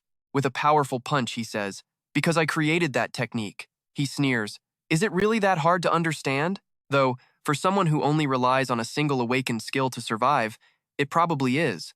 Mana can take infinite forms depending on how you manipulate your core. Once those forms were systematized and named, they became Asuzer. I never expected it to spread and become an entire school of martial arts. Sensing danger, the enemy panics. "We're being pushed back. We need to make an opening to retreat. Number 1, get over here now." Hot on his heels, the protagonist warns, "Hey, don't get distracted," terrifying the guy. Instantly, he delivers a crushing blow, sending him flying into the wall. Our lead walks over and picks up the mutation vial. He approaches the thug, saying he only answered because he asked. But since the man clearly won't listen, now it is his turn to ask. The guy screams frantically, demanding to know what kind of monster the protagonist really is. Getting closer, the protagonist tells him that since he refuses to listen, it is finally time for his own questions. He then shoves the vial down the man's throat, asking why he is struggling now when he happily fed it to his own men. After all, it is the new product they were so proud of, and the thug desperately tries spitting it out. Our lead notes that since the thug knows exactly what the drug is, he is too terrified to swallow it. He demands to know who made it and who is distributing it, but the thug claims any effort is now useless. The strong survive while the weak get eaten. Ever since the gates opened, this world only cares about awakened power. If it gives strength, you would drink poison itself. Do you honestly think stopping a few low-level dealers ends this? He screams, this entire world is already rotten. Another drug just like this will always show up. The weak will always be devoured by the strong. If so, burning brightly even for a single moment is a true blessing. Grabbing him by the throat, our lead retorts that if strength is everything, then why is the thug still so weak? The thug's eyes immediately roll back as he coughs up blood. Swiftly, the main character activates his healing skill on him. He demands answers one last time, warning the man to speak before he is completely consumed by the very drug he distributed. Watching the protagonist interrogate the prisoner so ruthlessly, the two companions freeze, and Seun hesitantly calls out to her sister. She mentions that while she understands her sister's feelings, the protagonist has clearly changed a lot over the past 10 years. Yoa offers a troubled smile, agreeing that he is stronger and far more ruthless. She explains that 10 years in this world is like 100 years over there. A century alone with no one would change anyone. Seun speaks in disbelief, noting that he seems like a completely different person who has lost something precious. She adds that he barely even seems human anymore, but Yoa remains confident that their master will eventually find whatever he lost along the way. Finished with his work, the protagonist suddenly appears behind them, asking what exactly he is supposed to have lost. Seon quickly brushes it off and asks if he learned anything, but wiping a bloodstain from his lip, the protagonist admits it was not much. Seun sighs, explaining that the drug is being distributed across multiple regions, with China acting as the main Asian hub. His body exploded from the inside before he could talk. It was likely a mana contract or some sort of silence oath. He decides they should head back first, hoping Donggu got some information, before asking Yoa what they should do with the rescued kid. She suggests bringing him along to find his parents, or she will find a guardian. The protagonist follows them, lost in deep thought. If they do not contain this drug quickly, it will spread completely out of control. They likely rushed their operations because they knew HMCS was closing in. If so, that abandoned factory was probably just a decoy. Since China is the main hub for Asia, there must be a localized distribution center operating right here in Korea. The scene shifts to the private Nazca club, where a tattooed man is conducting another shady transaction. He reacts in shock when his subordinate reports that HMCS has already surrounded and raided the abandoned factory. Because of that, they have lost contact with Mr. Liu and most of the Oni Slayer squad stationed at the facility. What about Q? Staring at the screen, he is deeply anxious, having heard absolutely nothing from his twin brother. Yet, he remains stationed under orders from Daesung, while the red-haired thug loudly curses about his ruined travel plans for tomorrow. Panic sets in as his phone rings. He answers, trembling, with sweat literally pouring down his face. He anxiously asks Daesung what is happening, and the leader replies that their Korean operation seems to be hitting a snag. The thug explains that they launched the product simultaneously across multiple districts, just as they were instructed. Believing the authorities caught their scent, Daesung calmly replies that he is already fully aware of the situation. Then, he casually reveals that they were the ones who leaked the location to HMCS, leaving the red-haired thug completely speechless. He explains that since the drug is already circulating nationwide, losing a few minor outposts will not stop them from eventually controlling the entire market. They only leaked the information to keep the authorities distracted with those abandoned factories for a little while longer. He then orders that Clown will handle the distribution. He instructs him to keep pushing the product despite the obvious risks, prompting the anxious thug to worry about the authorities tracing the clues back to them. They have already lost contact with Liu and the Oni squad, but Daesung casually tells him not to worry about it. Every single one of them has signed a life-binding mana contract, meaning they will never speak, even if the HMCS captures them. Besides, the truly powerful hunters in Korea all died 10 years ago, so everyone just needs to stand their ground.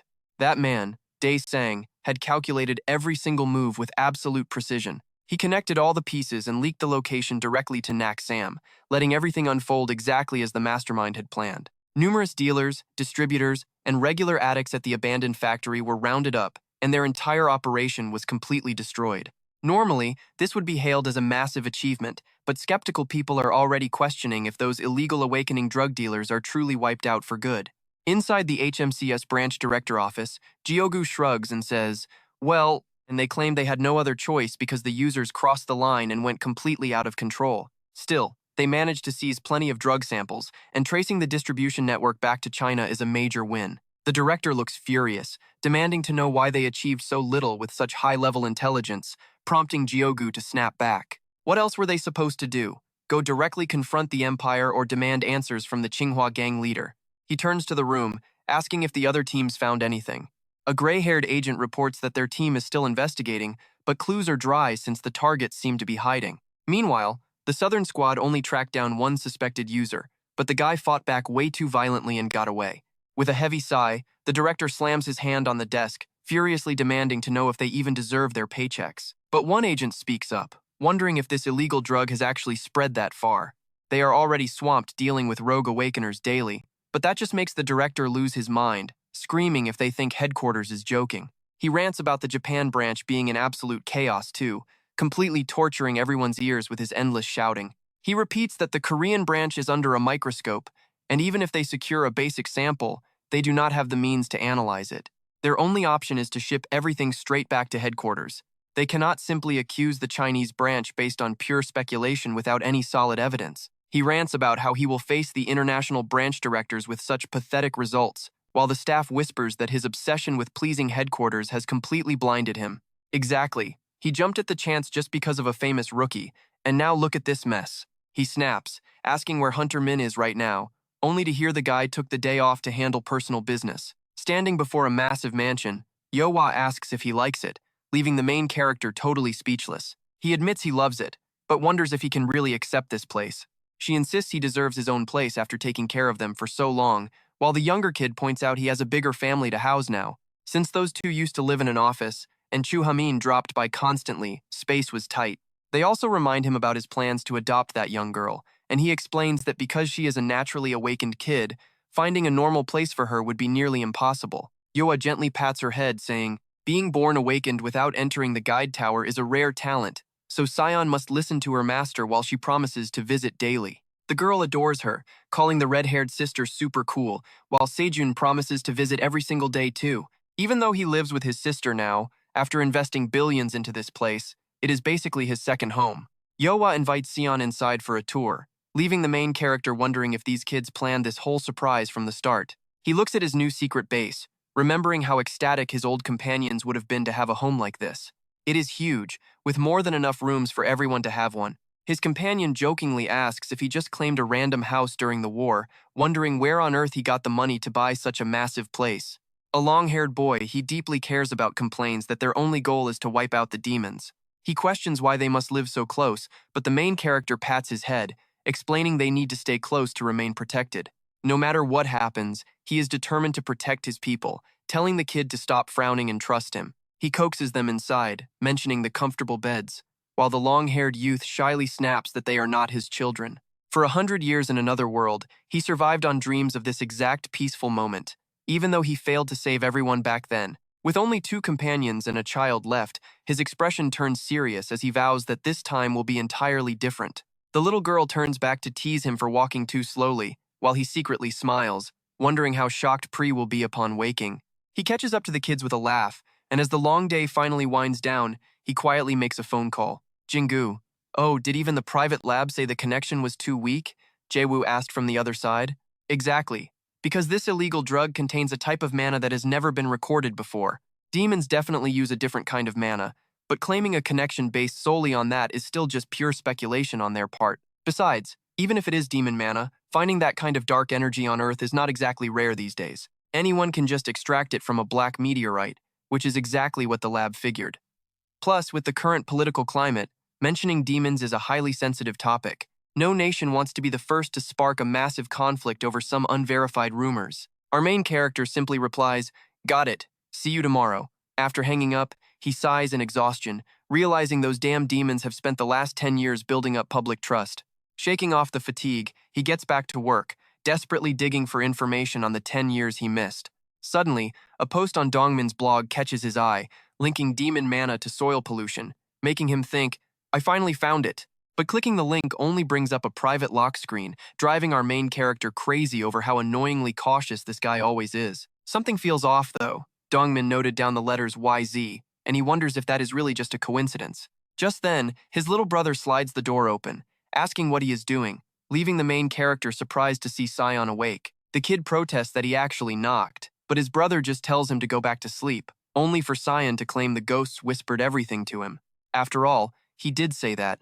Embarrassed, the main character mutters that it was only a brief phone call. Did those ghosts tell you that too? That is a total privacy violation. But Sion simply shrugs, saying it was the same back in the sewers. That was how Sion always overheard scary thugs talking before they even showed up. Surprised, the main character asks what exactly the boy heard. The boy suddenly whispers the exact words, revealing that Juan Kang has just entered the country, with cargo from Narak Landing to be distributed nationwide. Somewhere else, a man is running for his absolute life before collapsing in pure agony. Coughing up blood, he looks up as angry thugs corner him, sneering that they finally caught the trash C-rank hunter who dared to trespass near their guild's private gate. Shaking in absolute terror, the hunter begs, claiming he had no choice because he desperately needed cash to buy something. The thugs mockingly wonder what a loser like him could possibly pull out, right before the hunter chugs down a strange glowing vial. "With this, you will all burn," he screams, triggering a massive explosion that soon dominates the headlines as news of a dangerous, illegal awakened enhancer begins to spread like wildfire. Over at the HMCS headquarters, branch leaders gather for an emergency meeting, agreeing that while immediate containment is crucial, the current reality is looking deeply alarming. At this rate, it is only a matter of time before the crisis explodes completely out of control. Although HMCS branches worldwide are doing everything they can, the local situation is not looking promising at all. Has any branch here made any actual progress with their local investigation yet? Then, another director speaks up, bringing up the recent incident at the abandoned factory in the Korean branch. This marks the first major incident of this scale since the disaster at the Middle East branch. I heard they found absolutely nothing of value, and rumors say some random hunter was actually allowed to join the investigation as the deputy director's close assistant, right? He claimed China is the main hub for Asia's illegal drug trade. How does a low-level employee dare to make such a bold assertion? Even if this world is all about raw power, promoting someone like that without following standard procedures is highly improper. Is our deputy director even serious about carrying on the legacy of the late director? The Middle East representative scoffs, calling it laughable to hear about the late director's will from greedy hypocrites only interested in gate profits. Let's not be too harsh. The deputy director surely has his own reasons.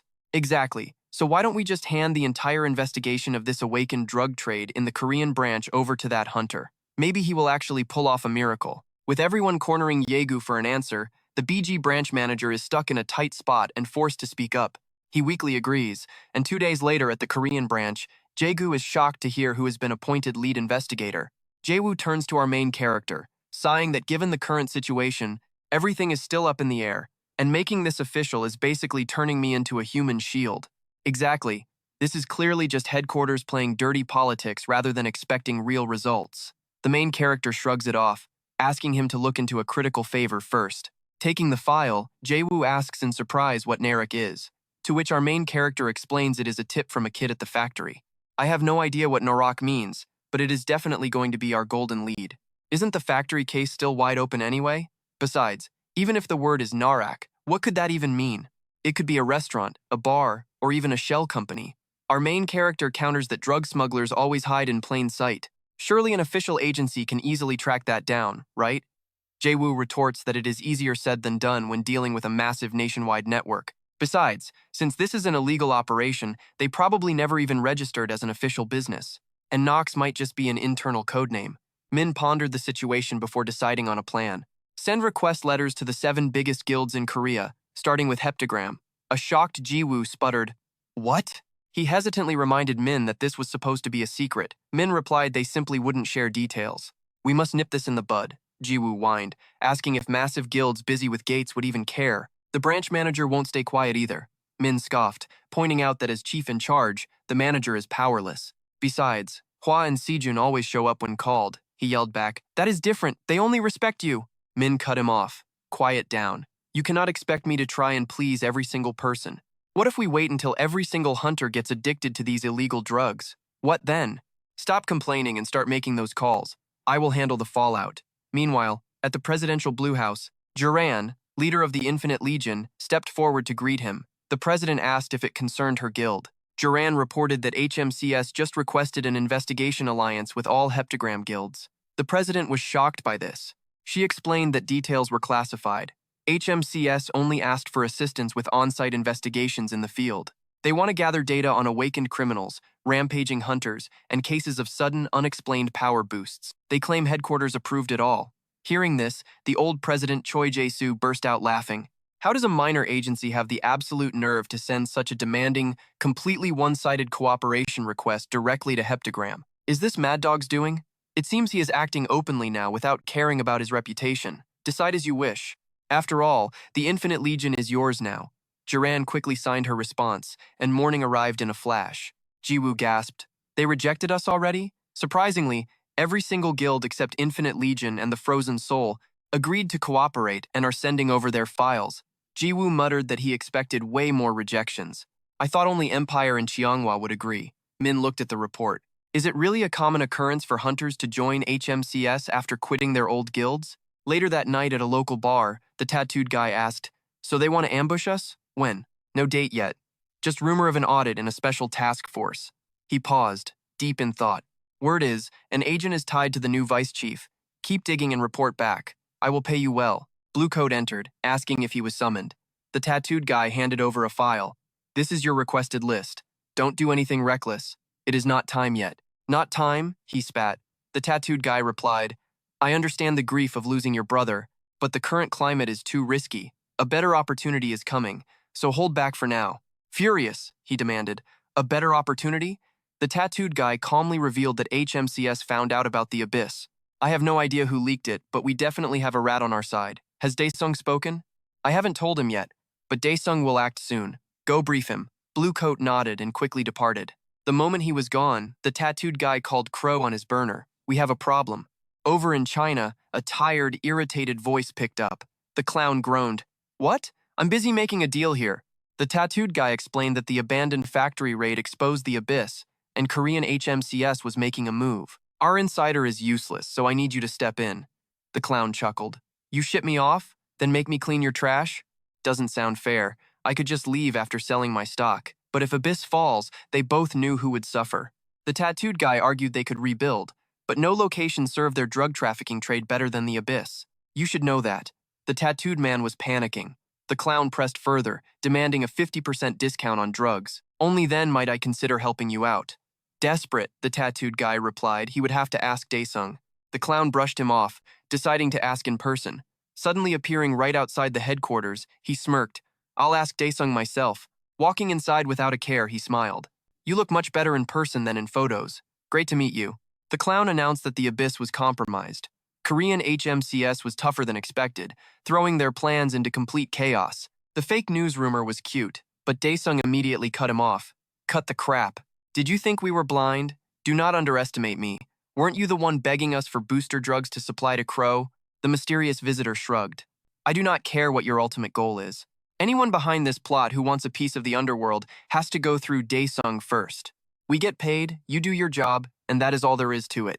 The clown laughs with delight, calling him the backbone of Asia. He then notes, you're right, our goal is simply to spread the drug, but China's HMCS is still a major threat. No matter how big you are in the underworld, if you get caught, those stray dogs will become a massive pain.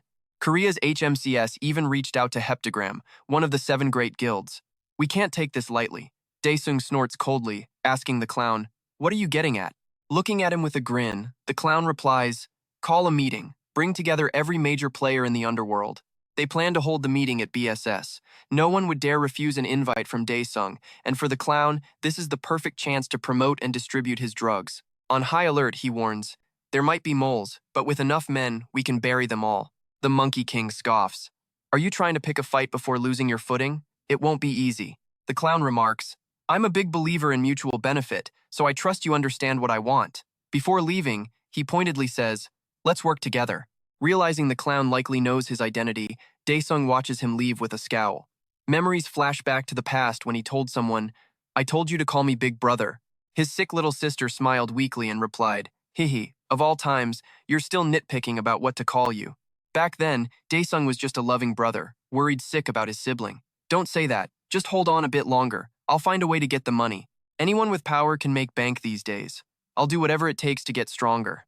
Then you'll finally get proper treatment, and we can go back to China together, the home you've always missed. His sister smiled, weakly whispering, I don't need money. I just want you to find happiness. With those final words, she fell into a deep sleep. Driven to despair, a young and hot-headed Daesung approached our protagonist, begging to be his disciple. He pleaded desperately, "Power. I need real power.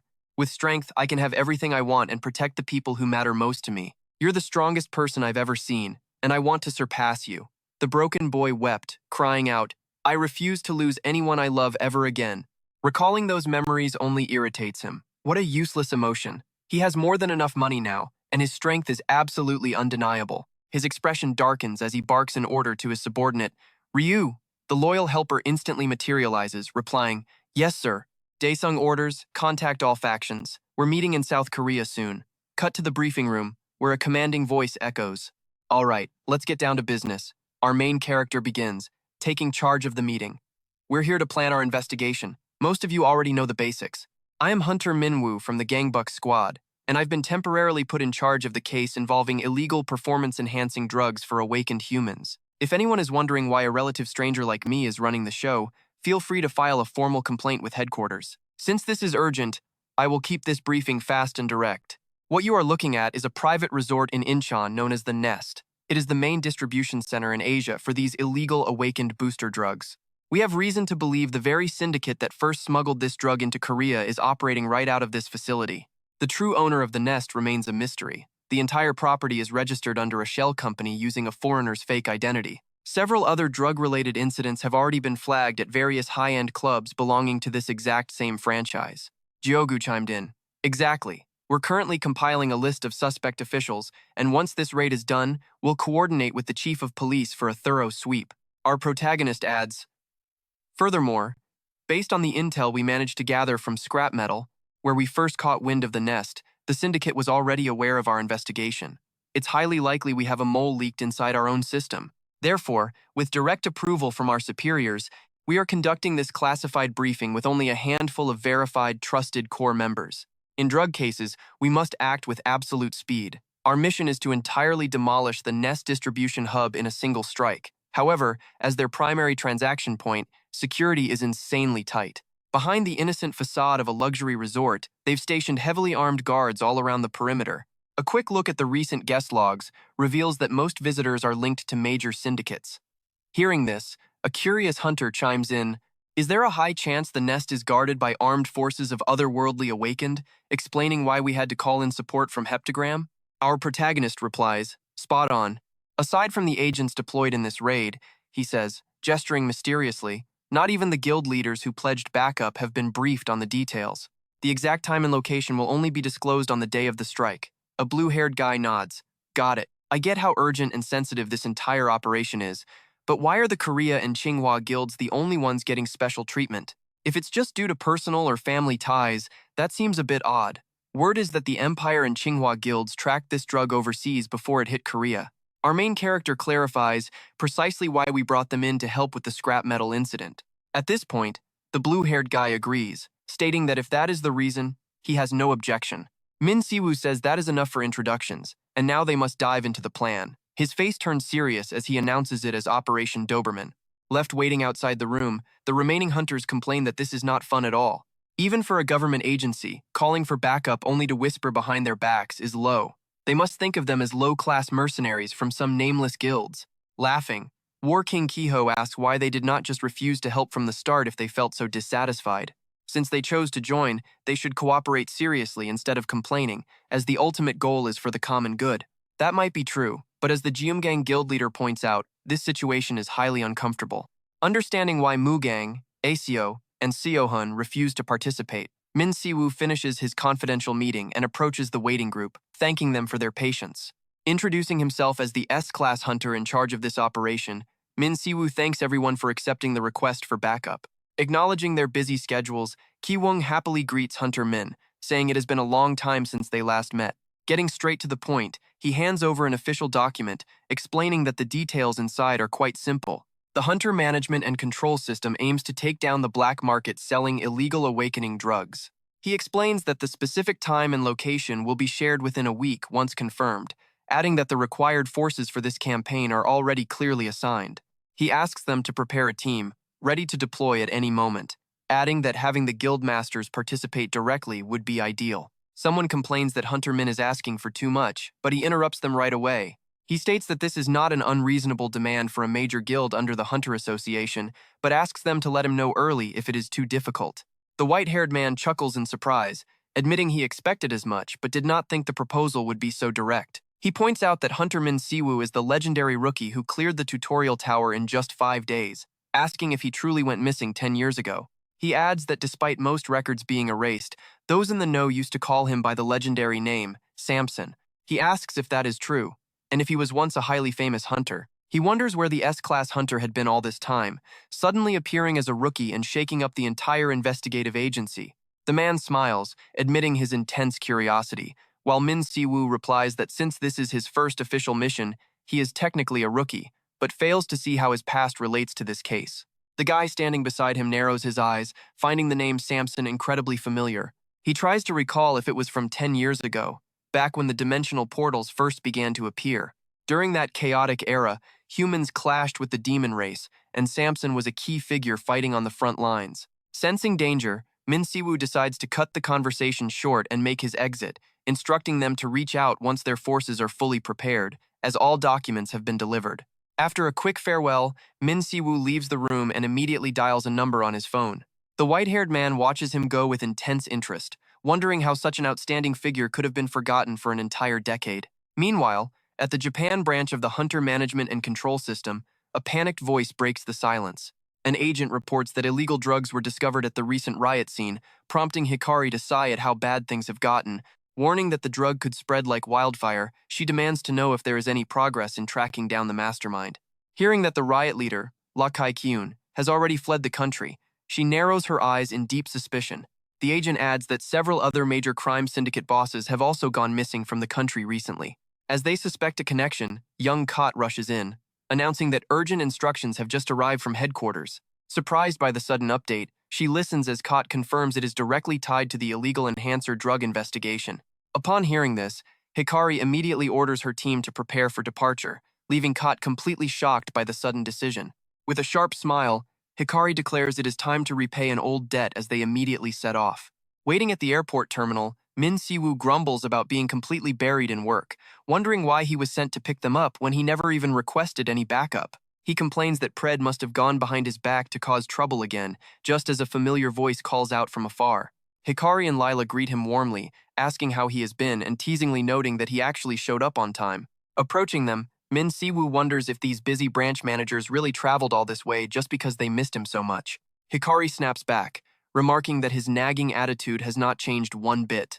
Watching from behind, Yoha is absolutely devastated, realizing that the highly important mission he claimed to have at the airport was actually just picking up 2 beautiful girls. As night falls over the city, the group gathers at a lively club to toast their reunion. A voice insists that this gathering is strictly mandatory, claiming it is the perfect opportunity for them to finally seize absolute control. The South really is your playground, boss. While the targets are completely wasted, a mysterious group sneaks in through the back gate, and a heavily tattooed guy suddenly appears right in front of them. You know that agency, right? Contact them first because there's already a crew waiting inside for us. We've cleared out the backstock, hired mercenaries, and even planted a spy in HMCS. You're pretty clever, the clown remarks. Oh, it's nothing really. It's all thanks to DC Ong's full cooperation. The others reply, true, but you did great anyway. If you need anything else, just hit me up. The rest is on you. They ask in surprise, going back to China already? Yeah. Red Hair Schwan says, I've delivered everything assigned to me, so there's no reason for me to stay, right? The clown replies. Yeah, makes sense, since you're not a fighter. By the way, Mr. Zhongquan, don't tell me Jihu is backing out too? He brings up Jaewoo's painful past, saying, even though your brother's killer is currently attacking. Suddenly, a sound echoes from the upper floor of Nacht. Everyone, move it, hurry up! The scene descends into absolute chaos as both sides clash with brutal force. He's completely high on this new power. This drug is insane. I'm gonna slaughter them all. His friend beside him yells, Yama! Behind him, 2 guys with weapons report, boss. They're saying all the first floor exits are blocked. What did you just say? This is madness. Are there no flying type awakeners here? Just smash the windows and jump. Yama goes completely wild, eyes turning white as he yells, fear what? I'll slaughter them all. Cough, real or fake. It doesn't matter. As long as I have this stuff, I will wipe everyone out. Suddenly, another figure steps up and warns them, I can't allow that. Resisting any further is completely useless. Hikari shows up and demands, surrender now. Meanwhile, her confused little brother turns to her and asks, hey, who are those guys? Hikari? That's right, lady. You're looking at internationally wanted criminals. Thrilled, she tells them. We thought this was just a simple drug raid, but we landed some massive fish instead. This is a huge achievement. Capture them alive. The clash is incredibly intense. Kumo groans in pain, thinking, more reinforcements? Damn it, these guys are just too strong. A group of awakeners arrives, telling the dealers to run while they hold the line. This leaves Hikari completely stunned. Those uniforms belong to the Jing clan led by Ryong, the undisputed king of the Asian underworld. Grinning, she pulls out a bracelet, thinking it's the perfect chance to test her new legendary Shikigami. Charge, Kagutsuchi. The Jing clan members mockingly shout, a weasel and a snake. Is this a zoo? Hikari frowns at their insolence, muttering, a zoo? How incredibly rude. She snaps back, they aren't animals, they're divine spirits. Her little brother Kumo instantly praises her, yelling, wow, sis, you've gotten way stronger. Right then, a green-clad assassin charges forward, yelling, why are you two just standing there staring? The kid struggles to resist, feeling a heavy pressure. An enhancement skill? In that case, he'll block every approach, channeling his energy into a swirling tornado sphere. The small fry are easily blown away by the twister. He glares at Kumo, mocking, pretty cute little mouse. Kumo snaps in fury, I'm a weasel, you bastard snake. Meanwhile, the battle among the women grows fiercely intense. Die!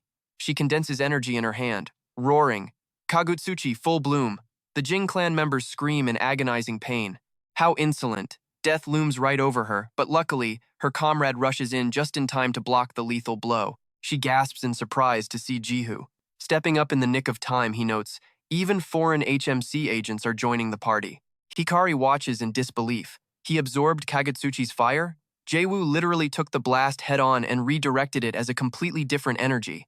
Smirking, he says, that's a troublesome ability, so here, have it back. His counterblast flies back even stronger than before. She's blasted back by her own attack, coughing up blood in shock. Her little brother Kumo screams in terror, sis, are you all right? Suddenly, our MC catches her out of nowhere, teasingly asking, running away in the middle of a fight? Please, finish what you started first. Hikari looks up in awe, while Hunter Jaewoo spots our MC and roars, you're the bastard who killed my brother. Our MC tilts his head, realizing, I thought those sunglasses looked familiar. Staring at the identical face, our MC asks, you're the younger brother of that mirror reflection kid from last time, right? Without a second thought, he downs the mutagenic drug, roaring, I'll kill you right here, right now. I swear on my life, with everything I have, I will grind you to absolute dust. With that, he madly lunges straight at our main character. Unfazed, our MC sighs, sorry to ruin your big dramatic moment, but I already know exactly how this story ends. He casually subdues him with absolute ease. Seeing the crazy fight, the subordinates rush in to report that their escape route is clear. Sir Casey, Crow, and the crew are moving the ecstasy down to the basement, so if we head that way now, we can easily get out. A bit confused, she calls out to him once more. Sir Casey! But Casey just stares at the golden light ahead, muttering, that glow is definitely a bad sign. Looking deeply worried, he orders Amu and Gavin to stay behind and assist Crow, making it clear that the kid cannot die yet. And just like that, the trio flees with the stash. Watching our MC battle, he notes with growing dread, this flame is spreading much further than I anticipated. This guy was always terrified. He stammered in panic, damn it, damn it. Watching Jo get absolutely destroyed, he hid in the corner while muttering, I should have never followed Jihu. I should have just run away quietly while they were distracted. He never expected that guy to charge in like a lunatic. Who on earth is that monster anyway? It looked like our main character was completely toying with Jo, a fighter who rivaled an S-rank hunter, playing with him like a mere doll. Crouching low, he secretly thought to himself that he had to escape right now while they were still distracted. Right then, a massive explosion erupted right behind him. Our protagonist looked down at the defeated Jo, mockingly asking if that was all he had. You absolute bastard! Jo was utterly crushed by our main character, taking his final breath with his eyes wide open in sheer shock. Young Guillermo rushed over and asked his sister if she was okay, and she sighed, whispering that she owed him once again. Our protagonist replied, do not mention it. Your help made this raid much easier. Even though I expected resistance, they were more numerous than I thought, so your support was invaluable. The upper floors are almost completely cleared. Haijin approached the corpse and noted that this guy was a high-ranking member of Cheonghwa. Our hero was surprised, Cheonghwa. Indeed, She explained they are a massive power in the East Asian underworld, likely based in China. Could there be an important meeting in the abyss today? He pondered for a moment, seeing how they fled in total panic. They clearly did not expect this sudden ambush. But Haijin worriedly pointed out that the critical drug was nowhere to be found, wondering if the keyholder was upstairs. The main character replied that the hunter Lila is currently trying to erect a sensory barrier around the building, as there seems to be an emergency escape route. He announced he would head upstairs, asking them to keep capturing any escapees since Dae-young would be arriving here very soon. Just as our main character was leaving, she frantically stopped him, took off her precious bracelet, and insisted he take it, even if he did not understand why. Gently slipping it onto his wrist, she explained it was a magic amplifying artifact recovered from her last mission. Back then, seeing his overwhelming power made her realize how superficial her own efforts in life had truly been. That was why she had pushed herself so hard since that day, and she was genuinely thrilled to receive this support request from headquarters. She wanted to help but felt she still fell short. Meanwhile, GMO yelled in disbelief, asking if she was really giving him the Kamikazuchi. The kid protested, asking how she could just easily give away a legendary-grade artifact like that. Could he be her? Flustered and embarrassed, she tried to shut her brother up, telling him not to misunderstand. Fumbling with her words, she insisted she was only returning a favor, telling him to stop overthinking and move out since there were still enemies left. Internally, she blushed, denying that she could ever fall for someone just from being saved a few times. But then, our main character stepped close, saying, "Wait." The moment she turned, she bumped right into his broad shoulder. What was happening? It turned out he was just moving past her to catch a rat. He grabbed a hiding coward who was trying to sneak away, coldly asking if the guy was tired of living. Terrorized, the guy screamed as if seeing a ghost, pleading that he was not an awakened but just a regular civilian, while our protagonist shut him down, calling it nonsense. One look at his face made it obvious he was a mob lackey. Coldly questioning his lies, our hero asked if he still dared to talk back. Asking if he wanted his teeth knocked out, the lackey wailed for help, while our main character wondered how someone so terrified of death dared to traffic that drug. With a murderous glare, he warned the thug to spit out the drug's location if he wanted to survive. Fearing for his life, the thug immediately spilled the beans, crying that it was underground. He blurted out that there was a special VIP elevator on the top floor leading straight to the basement, where an escape route lay, and everyone had already fled that way. Hearing this, our protagonist sighed in exhaustion at the hassle. He quickly dialed his phone, calling Dae-young to warn him about something in the basement. Jeogu answered in absolute surprise, asking if there was a tunnel in the basement, as our hero rushed to give chase. He confirmed that a team had already gone ahead, but desperately needed backup due to the unexpected number of criminals. He insisted they push forward anyway, glad that the lobby guard had been handled. Suddenly, Yohwa screamed for Sion to wait, standing before a pile of dead soldiers scattered on the ground. The green-haired girl coldly blocked them, telling them to get lost. Yohwa gasped in shock, wondering if they had all been wiped out. Sensing danger, she called out to Sion, who grimly agreed that these enemies were on an entirely different level from anyone they had faced before. At a glance, they were easily their equals, if not significantly stronger. Warning her that these were elite nobles, he suggested they stall them just long enough to retreat once Klaus arrived. As they turned to flee, a chilling, mysterious voice told them to worry about their own lives, prompting Seon to shout a warning that they had arrived. An axe swung down rapidly at them as the dark forces unleashed a relentless assault. Sion quickly activated his passive ability, declaring he would burn the troublesome drugs along with them, while the girl with the ice whip fiercely defied him. Using teleportation, the other enemy materialized right in front of Yohwa in the blink of an eye, leaving her stunned at how he got there. Sensing trouble, Soon snarls, "Damn it, a teleportation skill?" Rushing forward with a massive battle axe, he sneers. "A fragile ranged archer like you will snap like a dry twig." With that, he swings furiously at Eva. Barely blocking the blow, she smirks. "Looks like you don't know. For an archer, physical stamina is actually the ultimate weapon." Instantly turning the tables, she rams her heavy bow directly into him. He spits blood, collapsing with a groan. Meanwhile, the masked clown watching from the shadows gasps, "What in the world? I told those idiots to secure the shipment beforehand, yet they start a chaotic brawl right in front of our escape route. What a mess. If we have to discard dead weight, let's at least keep the useful ones." With that, he enters the fray. Sia shrieks, "The masked clown." Instantly, both warriors turn their attention toward the mysterious creep. Seizing the opening, the enemy strikes, yelling, "Gotcha!" His heavy blade slashes her arm, drawing a dark spray of blood. The clown snickers. "Appreciate the help, but things just got incredibly messy. That's more than enough. Let's split before we get pinned down." The buyers panic. What about your crew? Leaving them behind? The clown sneers back. The Cheonghua faction? Nothing but trash to me. I already cut those deadbeats loose. They're just disposable garbage now. Grab the product and let's get out of here. Suddenly, a cold voice echoes. Going somewhere? Our main character crashes down into the basement, growling. Don't you dare take another step, bastards. The clown sighs. Ugh, what a massive pain. Guess I should congratulate you on that incredibly successful ambush, huh? Thanks to you, my entire stronghold is ruined. Whatever, I can easily build another base somewhere else anytime I want. But do you have any idea how much cash I poured into this dump? He glares at our hero. Look, I'm busy. You got your glory, so don't get greedy and lose it all. Let's part ways. Pointing at the hero's injured disciple, he adds, we're both packed. Go tend to those pathetic losers on the floor. Our hero loses his temper, demanding, are you the monster behind this? Grabbing his axe, the clown charges. Can't you hear me talking? Time to die. In response, the hero unleashes a brutal, one-handed iron fist strike. In close quarters combat, proximity drastically amplifies devastating power. The remaining female thug trembles, realizing Jaban was crushed in a single blow. He's the core threat, the absolute monster running this show. Terrified, she urges the clown to escape while there's still time. Seeing our hero, the clown's rage boils over. He rips off his coat, eager to tear him limb from limb. Forget it, I'll take this freak. Just protect the stash. Stepping closer to our hero, he grins. Now, let's play nice and chat. The prison guard squad member stands ready, but our hero ignores the talk and delivers a lethal, sweeping sword slash. Impressive. I pride myself on my speed, but you're a real beast. The hero demands, you're the primary distributor, right?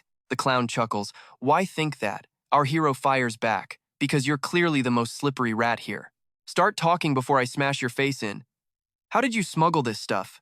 Who's manufacturing and supplying these drugs? The psycho bursts into mocking laughter, clapping his hands. Oh, please, did you seriously think I'd just talk? You're heavily underestimating me. With a sudden leap, he lunges at our hero, vanishing instantly, only to reappear directly above to deliver a crushing downward kick.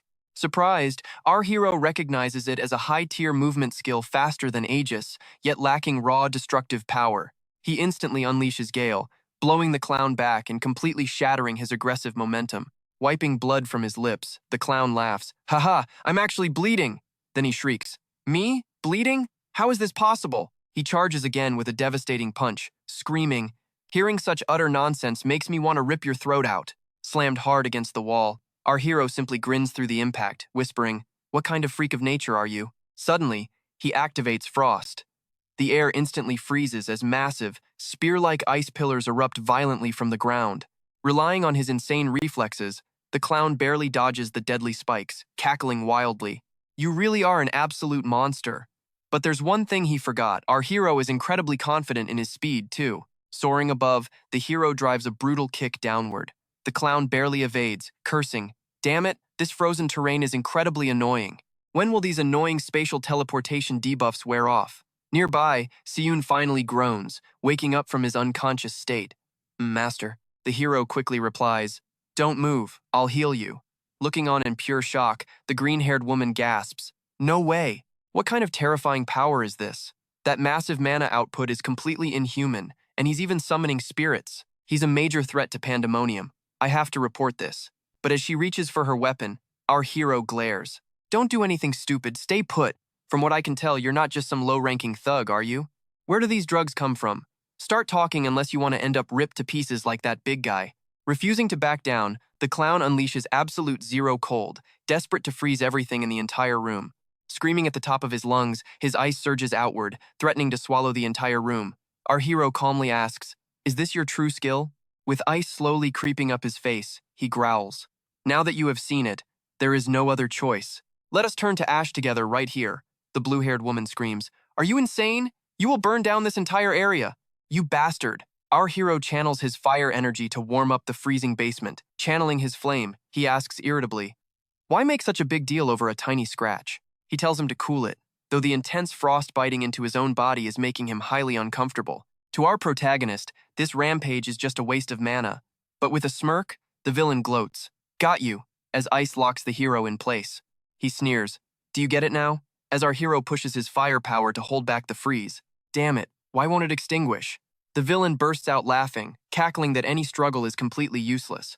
My fire and ice are no ordinary magic, the enemy explains. It is a piercing flame technique. Once his flame latches onto the target's unique life force, their living soul, it will never go out. Normally, it is impossible for humans to manifest their living soul so easily. But you men have an older brother named Min-soo, right? You are one of those rare people who can manipulate living souls, aren't you? He sneers. Yet you wield it like a drooling, uncontrolled, rabid dog. So go ahead and burn to ash along with that flashy life force of yours. With that, the villain unleashes another wave of power. Clenching his fists and channeling his energy, our hero simply asks, "Oh, is that so?" Blindsiding his foe, our protagonist charges forward. "What are you going to do about this?" he asks, throwing a punch fueled by his unquenchable flame, eager to burn him even hotter. Beating his opponent to a pulp, the hero remarks, "All I have to do is crush you before my own body burns up, right?" After all, active skills rely entirely on the caster's will, meaning once the user dies, the magic will simply fade away. Leaping backward to bolster his power, the villain screams, "Keep dreaming! Did you really think I would die that easily?" The hero worries that while his recovery rate matches the speed of his body's decay, his health pool is still taking a major hit. Realizing this, the enemy is choosing to stall for time rather than launching direct attacks. However, maintaining this technique must be taking a massive toll on him too. Clearly, the best move is to crush him immediately. Our hero scoffs, "I can read your moves from a mile away." Wiping his mouth, the villain retorts, "No matter how strong you are, pushing past your limits only burns your body faster. This is suicide." Crow continues to stall, shouting, "You cannot even lay a finger on my body." The protagonist activates Iron Body to create a shield, reflecting on a truth he realized the moment he returned to Earth. The output restriction caused by space travel was actually just a natural defense mechanism to protect his physical form. The massive reserve of mana stored in his core for over 100 years remains completely untouched. However, the magical structure and operational methods in this dimension are completely different from his previous world. To prevent a massive system overload before fully adapting to this foreign dimension and environment, his body had automatically placed a strict limit on its own power output. That meant if he wanted to bypass those limits, the only option was to force his own mana core to explode, shattering the barrier. He had known exactly how to shatter that seal for a long time, but the physical consequences of doing so remained completely unknown. Grimacing, our hero finds himself filled with a sudden, unexpected longing for peace. Why must things always be this difficult? Why won't you just die? Desperate, the enemy burns his own core even further, screaming, "Just die already, you absolute nuisance." Watching from behind, the blue-haired woman realizes he has completely lost his mind. This is bad. She quietly assesses the situation, staring at the man who broke through all that magic and forced a high-ranking Pandemonium member to show his hand. This is no longer about Crow saving face. This man is simply too dangerous, and she has direct orders from Lord K.I.C. She must keep Crow alive at all costs, but with her remaining mana, how can she resolve this with a single blow? If necessary, she is fully prepared to take matters into her own hands. C. Dunn regains consciousness and demands they stop this nonsense immediately. The woman scoffed, mocking him for talking big when he can barely even stand. C. Dunn retorts, "You have got it backward. Look around you. This entire abyss is now completely surrounded from both the inside and the outside. Most of the syndicate's high-ranking leaders gathered here, along with every single suspect connected to that experimental drug, have already been arrested. It is only a matter of time before they uncover where all those secret escape tunnels lead." Sensing the tide has turned, she tenses and drops her weapon. Crow glares at the hero, sneering, "Tell me, investigator, how does it feel to burn your very life force as fuel? You are still just a human. Unless you belong to some other race, that body has limits. Shouldn't you go write a final will for your brother right now?" The protagonist notes that his regeneration is indeed slowing down. If this keeps up, his stamina will completely run out first. But his remaining mana is running completely dry. Never mind his own recovery, the wounds on Ryu Hua and Sizer are still critically severe. Does he still have enough strength left to defeat his enemy and handle everything else? Is the only way to break his limits? But what if the entire building explodes from overload? Suddenly, a familiar voice asks what he is worrying about. "What are you afraid of that you cannot even break this thin wall? Why hesitate so much?" Pram suddenly appears, declaring he will crush it himself. Our main character flashes a confident smile. The next second, his power suddenly shifts, prompting Klaus to scream out in terror. A dark head with tiny horns pops up as Pram demands breakfast for a coughing Lord Desir. Faced with Pram's massive power, Klaus's icy frost melts away. He grinds his teeth in pain, wondering if his transcendence is being consumed. Our main character smiles, relieved that things are fine now that he is finally awake. He approaches him, noting how perfect his timing is, and asks about that skill of his transcendence. He copies the spell, instantly unleashing the stolen transcendence directly back onto the enemy's own body. He declares this is the true battle for survival as Klaus's body begins to burn intensely. The main character asks if he wanted to know how burning feels, smirking as he tells him to experience it himself. Klaus screams out in agony, begging for help. Meanwhile, a woman kneels, dedicating her blade to Lord Crow and Pandemonium. She quickly retrieves her weapon and hurls it at the hero, only to scream in pain seconds later. Did he redirect the attack's coordinates directly to his own body? Feeling himself melt, he curses aloud. He then activates a special scroll, vanishing from sight while swearing to get his revenge later. Our main character sighs, calling it a cowardly escape tool for a boss who abandons his subordinates. Pram cheekily replies that the hero still talks tough after almost getting roasted alive. He approaches his brother and asks Sion if he is okay. The wary kid points nervously at the creature next to him. The adorable little Pram pinches his cheek with a cute pout. Our hero wonders aloud what they should call this thing, comparing it to some kind of house guest. Deep inside the snowy demon territory of the Antarctic headquarters, a heavily wounded Klaus lies gasping for air, bitterly cursing his defeat. Dr. Sutai gloats, mockingly pointing out how hilarious it is that Klaus was burned by his own magic power. Klaus snaps, telling the old man to shut up before screaming out that he will kill him. Sutai simply sighs, criticizing the failure for being so loud and shameless after ruining the entire project. He must be recovering.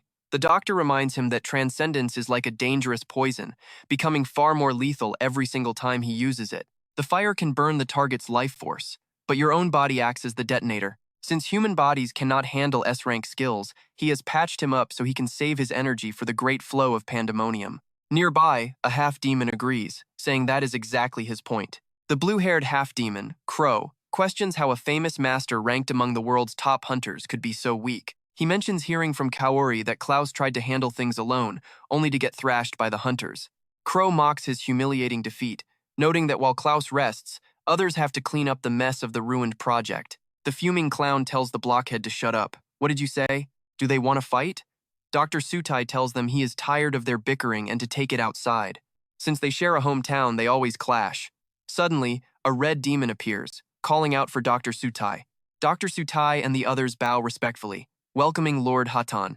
Hatan orders them to kneel, asking Klaus if they were the team sent to manage the project. He heard there were issues and asks how the recovery went. Klaus stammers an apology, prompting Hatan to scoff at how useless humans are anyway. The project was merely meant to pressure those arrogant hunters and humble them.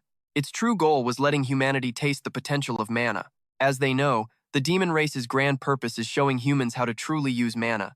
Mastering it unlocks dimensional power, allowing them to naturally control the gates that connect these worlds. With the infinite power and resources from those alternate dimensions, this world could have thrived. Yet foolish humans rejected this gift and started a war 10 years ago. Because of this, humanity has still failed to climb the evolutionary ladder. They cannot use raw mana and can only squabble over the leftover scraps. Completely lost, Klaus asks what that is supposed to mean. Hikaton bluntly explains that it means humans have zero say in the ultimate destiny of this planet. If mana is misused, it will not only bring ruin to this world, but it will also devastate every single dimension across existence. That is why the demon race must shoulder the duty of keeping humanity under constant supervision. Transcending all dimensions, the demon race is the one and only true wielder of such absolute power. Klaus mutters curses, calling it total nonsense, grumbling that they should handle it themselves. The half-demon kid next to him quickly whispers for him to shut up. Hikaton adds that the main topic is still the artificial gate project, explaining the upcoming gate will serve as the vessel for Demon King Solau's descent. The doctor is shocked, asking if he truly means summoning a second circle demon lord. Hikaton confirms, noting that since they successfully created an S-rank gate, the timing is absolutely ideal. While existing artificial gates are packed with monsters, they lack magic stones. Once the descent is complete, high-density mana from the Demon King's dimension will effortlessly solve that issue. However, there is one catch. The summoning ritual demands an incredibly massive amount of sacrifices, and monsters alone will not suffice. They need high-quality hunters, at least an entire S-rank squad. Hearing this, Dr. Shuthan confidently responds with a smirk. He tells Hikatan not to worry. Since this artificial gate is S-rank, the top-tier hunters will naturally swarm in like moths to a flame. Hikatan agrees, calling minor sacrifices necessary for their grand cause. He then approaches Klaus, calling him a loyal follower of Pandemonium, asking if he realizes how many years of preparation they have poured into the Demon Lord's arrival. He warns that nothing must interfere this time. Just then, another figure unexpectedly appears at the door. He greets Hikatan and reports that after investigating the previous incident, the main hunter responsible for ruining their plans is the exact same individual who stopped the fourth Demon Lord's descent 10 years ago. Breaking into a cold sweat, Hikatan gasps, "What did you say?" The one sucked into that dimensional rift, whom they tried so desperately to erase from existence. They confirm that it is indeed him, making Shuthan scream in disbelief, wondering how a mere human could open a dimensional rift and safely return. Hikatan is filled with anxiety, cursing that this is the absolute worst timing possible. Leaving with a warning, he orders them to keep the project moving. Deep inside another room, a subordinate asks Hikatan what they should do next. When asked if they should dispatch an assassination squad, Hikatan irritatedly snaps, "So we can suffer another humiliating failure like last time?" He curses, saying they cannot stand idle, and orders him to contact someone above VIP status. Kai firmly accepts the command and immediately grabs the phone. The voice on the other end is displeased, calling Kai a nuisance and reminding him that direct contact puts both of them in serious danger. The orange-haired Kai replies that he knows, but this is an absolute emergency. Terrified, he asks if they still remember the guy who defeated the fourth Demon Lord 10 years ago. Kaizen replies, "So you still remember, because that monster has returned to Earth. He has already taken down 2 of his best subordinates." The blonde guy on the line adds that the hunter is linked to HMCS, making it impossible to act recklessly without drawing attention. That is why Kai requests help, but the other side questions why he should assist. Flustered, Kai replies that this is a direct order from Hikatan. Furthermore, the descent of Demon King Solao will be carried out during the upcoming Artificial Gate campaign. Whether he must break their limbs in the shadows or execute them in broad daylight, he must guarantee absolutely nothing interferes with the summoning ceremony. The blonde-clothed man is surprised, realizing why the hunter world has been in such a massive state of chaos lately. He understands and tells Hikatan not to worry. The Count excitedly declares that he will handle his part of the mission. The scene shifts to the adorable little Frey, first devouring a pizza, then a delicious hamburger, and finally some irresistible fried chicken. Chewing and tearing into the food, it happily nods, completely enjoying the feast. It claims that having a physical body makes food taste way better, calling this the true meaning of life. Meanwhile, Siwoo sighs, wondering how to describe this situation. His brother is also speechless, suggesting it is a mana overuse side effect. Siwoo replies that calling it a side effect is too mild. It is an absolute disaster. Meanwhile, Frey devours the entire tray, exclaiming how delicious it is. Sion remarks that although he has seen summoners with active beast skills, he has never witnessed anyone conjure up a bizarre creature like that before. Siwoo is equally confused, questioning if summoning is even the right term. On the other hand, Elva chuckles softly, chiming in. She notes that the creature is maintained entirely by its master's mana, looking less like an independent beast and more like a cute mascot. It is seriously adorable, but Frey angrily screams, "A mascot? This body belongs to an elite apex predator." Flying back to Siwoo, it proudly declares that it will explain everything. It claims that this weakling and itself met 10 years ago in another world, where they forged a binding contract. Even though they have returned to Earth, their souls remain tightly bound by that ancient covenant. But this weak human's power on Earth was so pathetic that Pred's glorious, mighty form could not manifest, forcing the great beast to merely dwell inside the boy's consciousness. But after that brutal battle, the boy's Dantian upgraded into a full core, allowing Pred to materialize his physical form. He playfully smacked Leon, asking if he finally got the picture. A shocked Yeowang asked about this core, having never heard of a Dantian actually leveling up before.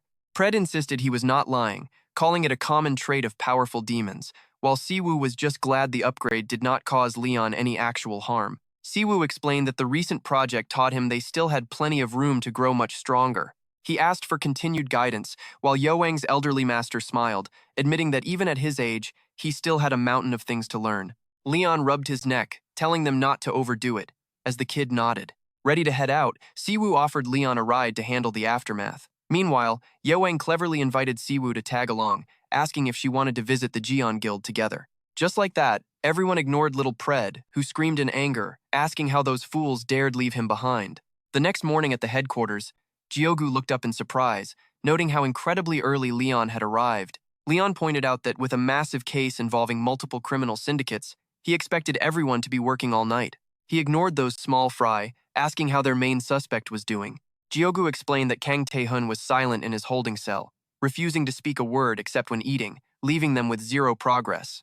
When asked about the seized contraband, Gyogu confirmed it went straight to forensics, prompting a pleased Leon to demand immediate updates. Gyogu asked if he was heading down there, and Leon offered a terrifying grin, promising the guy would talk once his teeth were gone. Soon, blood-curdling screams echoed from the dark cell, making the guards outside nervously wonder if this interrogation was actually legal. Telling each other to stay quiet, they listened as the broken prisoner finally begged Leon to stop, promising to tell him everything. He confessed that the mastermind behind the awakening drug trade was an organization called Jian Zoki. This massive global syndicate, led by a man named Dae Woong, distributed the drugs across Northeast Asia and handed domestic control over to a major broker named Clooney.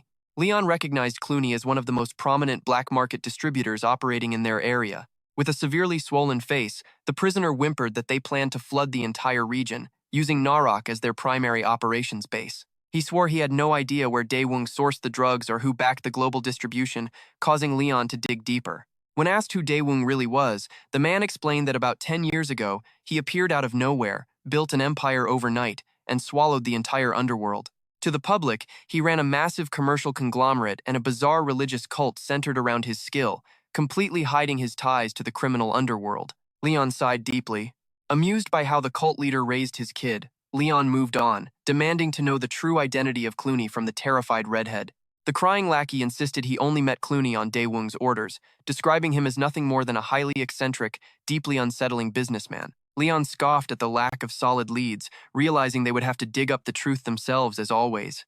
Telling the guy to eat up because he was tagging along to confront Dae Woong, Leon left the room. The terrified prisoner gasped in relief before Leon headed to the rooftop. Feeling the cool breeze, Leon grumbled about his sudden promotion to semi-special S-class, wondering just how much more grueling work his demanding boss planned to throw his way. Suddenly, a glowing portal materialized right before his eyes, prompting Leon to smirk and welcome his guest. Stepping were his two highly mismatched disciples, with the old man politely announcing their arrival. The elder enthusiastically bowed, thanking Leon because the powerful artifact he provided made their covert operations run incredibly smoothly. He expressed his deep gratitude, though he couldn't help but ask where Leon managed to find such a suspicious rare item. Recalling the mysterious girl from the black market who gifted it, Leon brushed the question aside and claimed connections to the Dark Heaven clan. Shifting focus, Leon explained that he summoned them to assign a brand new, highly critical mission. He ordered them to closely shadow a few specific targets, carefully observe every single move they made, and immediately report back the very moment anything suspicious happened. The old man curiously asked who they were supposed to follow. Leon explained that critical information had leaked during the recent project, meaning they had to locate and plug the security breach. He already vetted everyone transferring from other guilds to HMCS, focusing specifically on individuals who had direct access to their classified data. While an overworked clerk in the archive room contemplated quitting out of pure exhaustion, Leon revealed he had narrowed the suspect pool down to 2 guilds. The primary targets were members from Haydam, alongside the ice-wielding Seo Han Guild and the Gyeomgang Guild, led by that pretty, silver-haired guy. Leon was confident the traitor was one of those 2 specific leaders. Down in the main hall, a formal ceremony was taking place for the newly appointed investigators joining HMCS. In perfect unison, the crowd chanted their deepest, most sincere gratitude.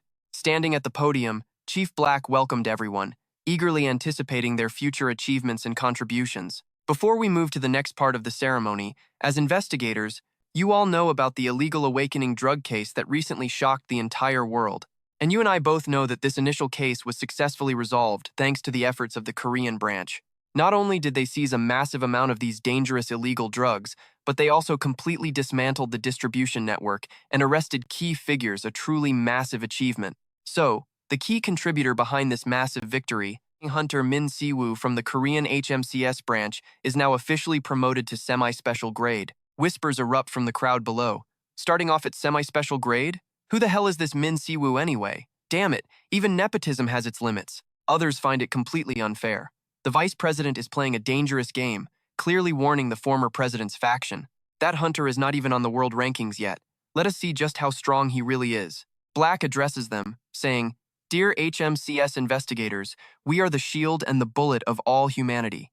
Ever since Gates appeared on Earth, we have entered an era where power and skills rule over both law and intellect. At HMCS, we use that strength to protect justice. For the sake of justice, we must focus on using our power correctly, not on tedious red tape. The appointment ceremony ends here, and all HMCS personnel begin to disperse. One highly frustrated executive growls, "Damn it, they dare to flip everything upside down using some backed rookie. Do they even know how much money I spent behind the scenes to maintain my reputation here?" His assistant steps forward saying, "Sir, several of the semi-special grade agents have already started siding with the vice president. I heard that senile old man Haju Biom said something to the agents complaining about this appointment, and the former president's faction is rapidly losing its grip." Furious, he hurls the stack of reports right at his secretary's face, snapping, "So what? Are you trying to add fuel to the fire right now? You guys need to do something about this. I have done everything to suck up to the former president, and now these newly arrived punks are all aiming for my seat. Now get out there, find a way to take down that parachuted brat, and bring me some real results." The terrified staff quickly scramble out as his chest heaves with pure rage. He can't help but curse out loud. Damn it all. It looks like he will have to play his ultimate trump card.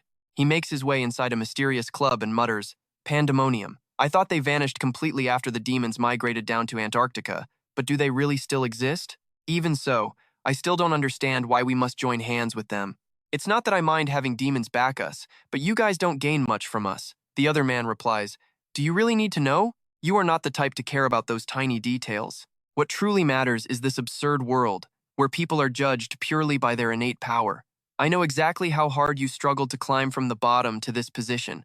He continues talking, "Yes, laundering dirty money, those shady underground deals, I know about all of it, but I don't care. Pandemonium only values that pure desire to become stronger. If you just grant us a few minor favors, claiming the president's seat won't be difficult for you at all." That was what they told him. Take it and wear it with pride. This is the only international organization dedicated to investigating awakened criminals. While the scale and authority vary depending on the country, the main headquarters' influence now far exceeds any national agency.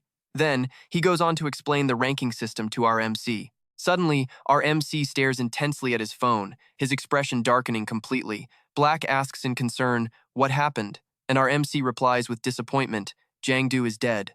Our MC immediately rushes back to meet his apprentice, completely speechless. "I only stepped out for a moment, and this happened? Give me a quick summary. What exactly happened?" The old man replies, "Poisoned. No signs of any break-in at the holding cell. He must have hidden the poison inside his body. Looks like a suicide. But who really knows?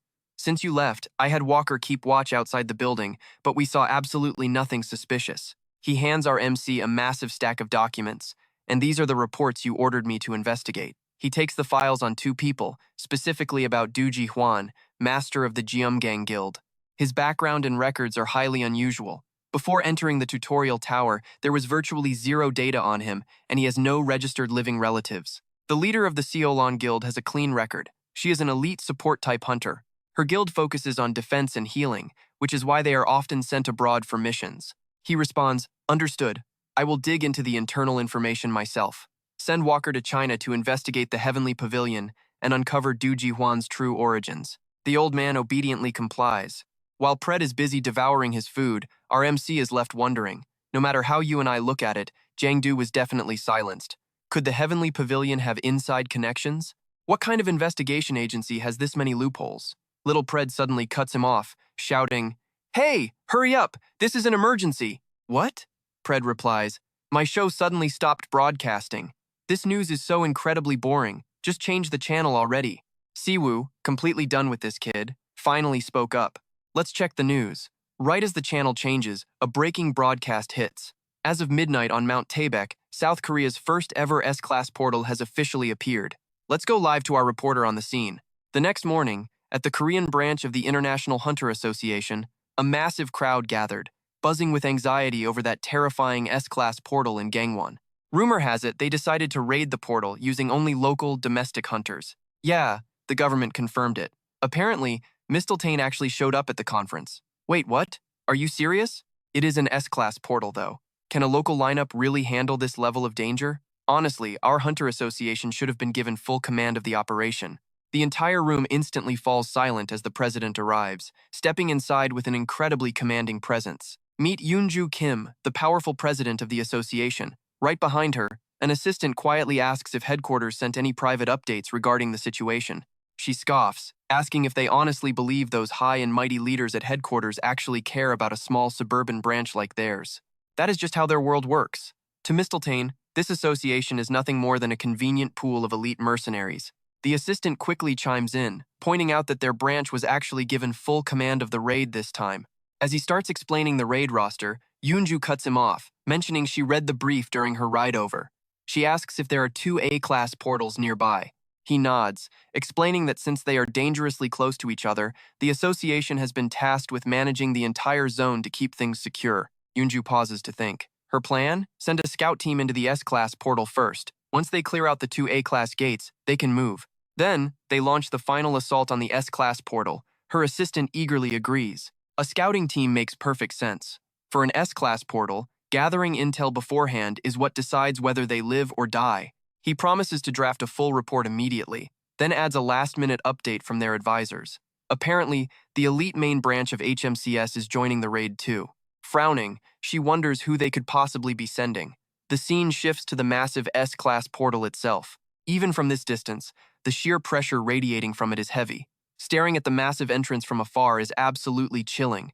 If the stakes weren't this high, there is absolutely no way the masterminds behind all 6 top guilds would ever gather like this. A voice snaps at the old-timers, reminding them this is a crisis, not a picnic. As they ask about the association, the commander counts. 1, 2, 3, we are still missing someone. Showed up early just to secure a bigger share of the loot, did you? You lot sniff out cash like rabid hounds. Besides, you are the latest one here. We only showed up because of the official summons, not for some cheap payout. Oh, cut the noble act. I heard the association is actually taking charge of this raid. The government just suddenly handpicked them. Talk about random. Why is HMCS, a criminal investigation agency, even participating in a dungeon raid? Someone teases Siwoo about his transfer to the main headquarters. Gritting his teeth, Siwoo snaps back that rumors sure travel fast, much to his annoyance. We should have recruited you to the White Lion Guild back then. Anyway, looks like everyone has arrived. Introducing herself as Yoonju Kim, she announces she is leading the operation. Today, the forces will split into 3 distinct teams. The restricted zone contains 1 S-class portal and 2 A-class portals. The goal today is to scout the main S-class gate while completely clearing out both A-class gates. Beside her, the assistant steps forward to announce the team rosters. Strike Team 1, 3 distinct teams. The restricted zone contains 1 S-class portal and 2 A-class portals. The goal today is to scout the main S-class gate while completely clearing out both A-class gates. Beside her, the assistant steps forward to announce the team rosters. Strike Team 1.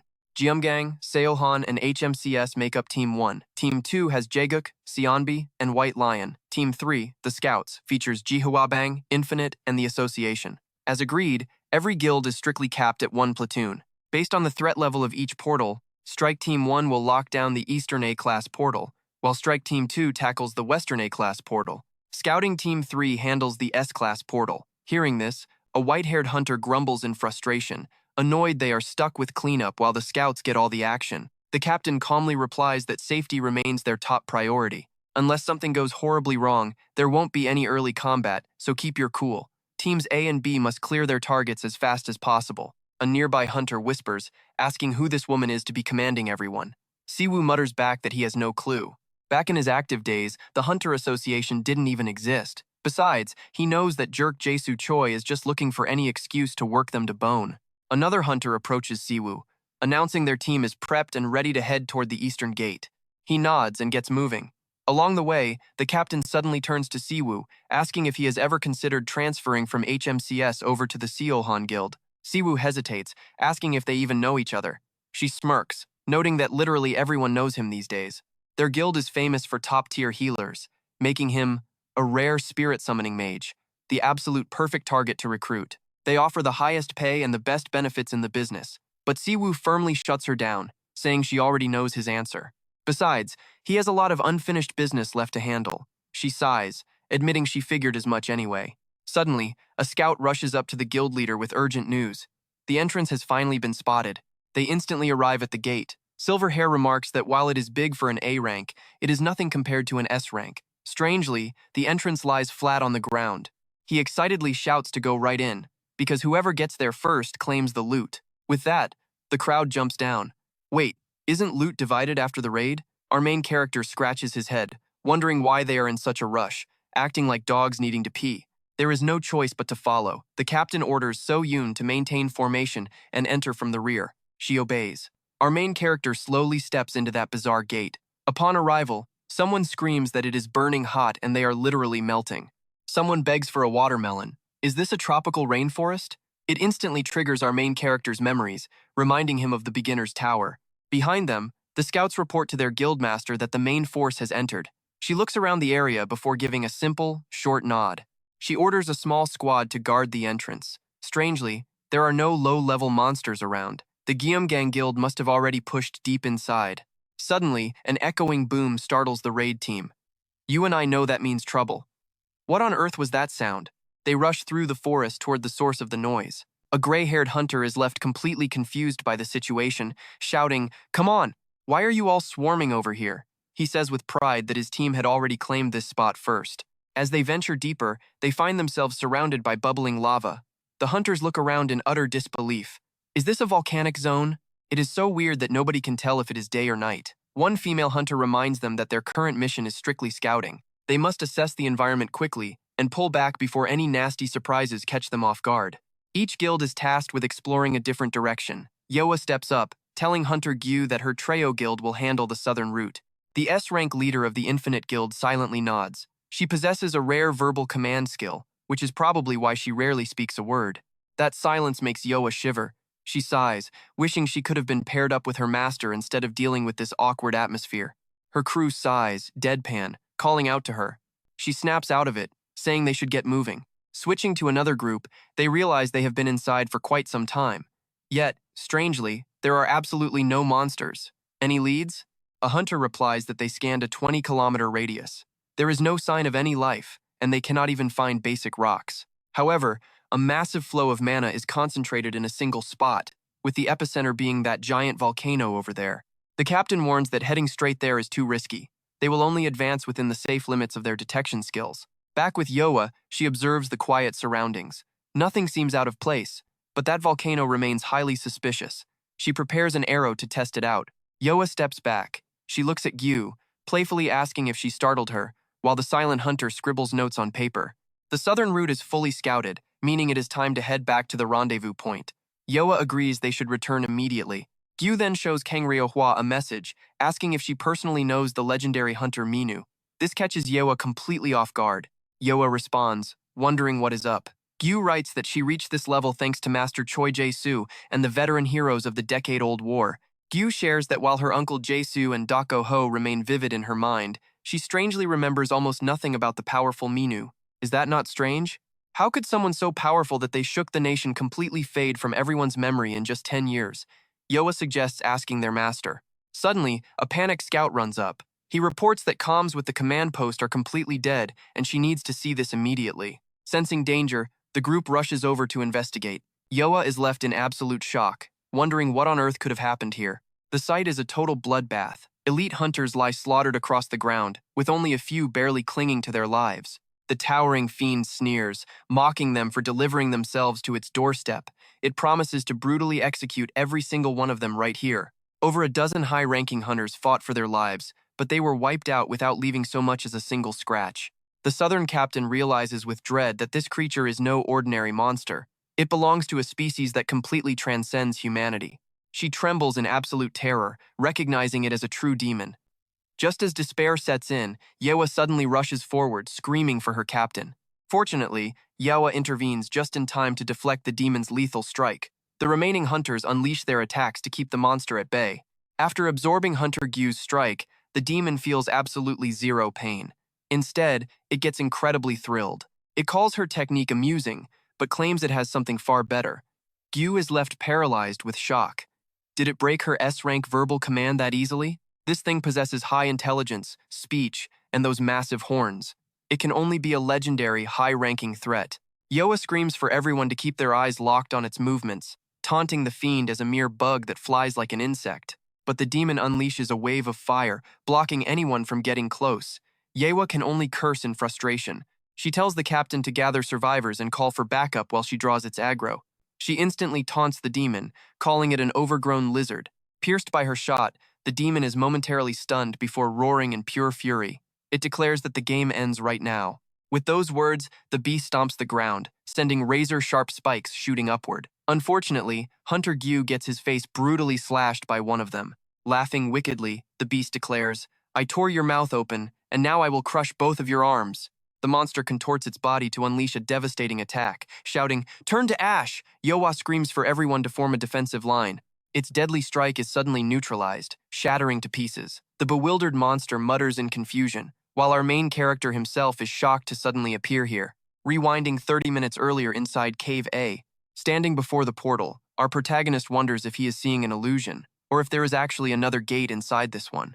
Frey notes that the gate itself is already unstable, but seeing a phenomenon like this is a first, suggesting they should probably call it a nested portal. Clicking his tongue, our hero questions if this is truly a gate. Frey replies that it at least definitely connects to another dimension, since its overall mana structure and composition are identical to any normal gate.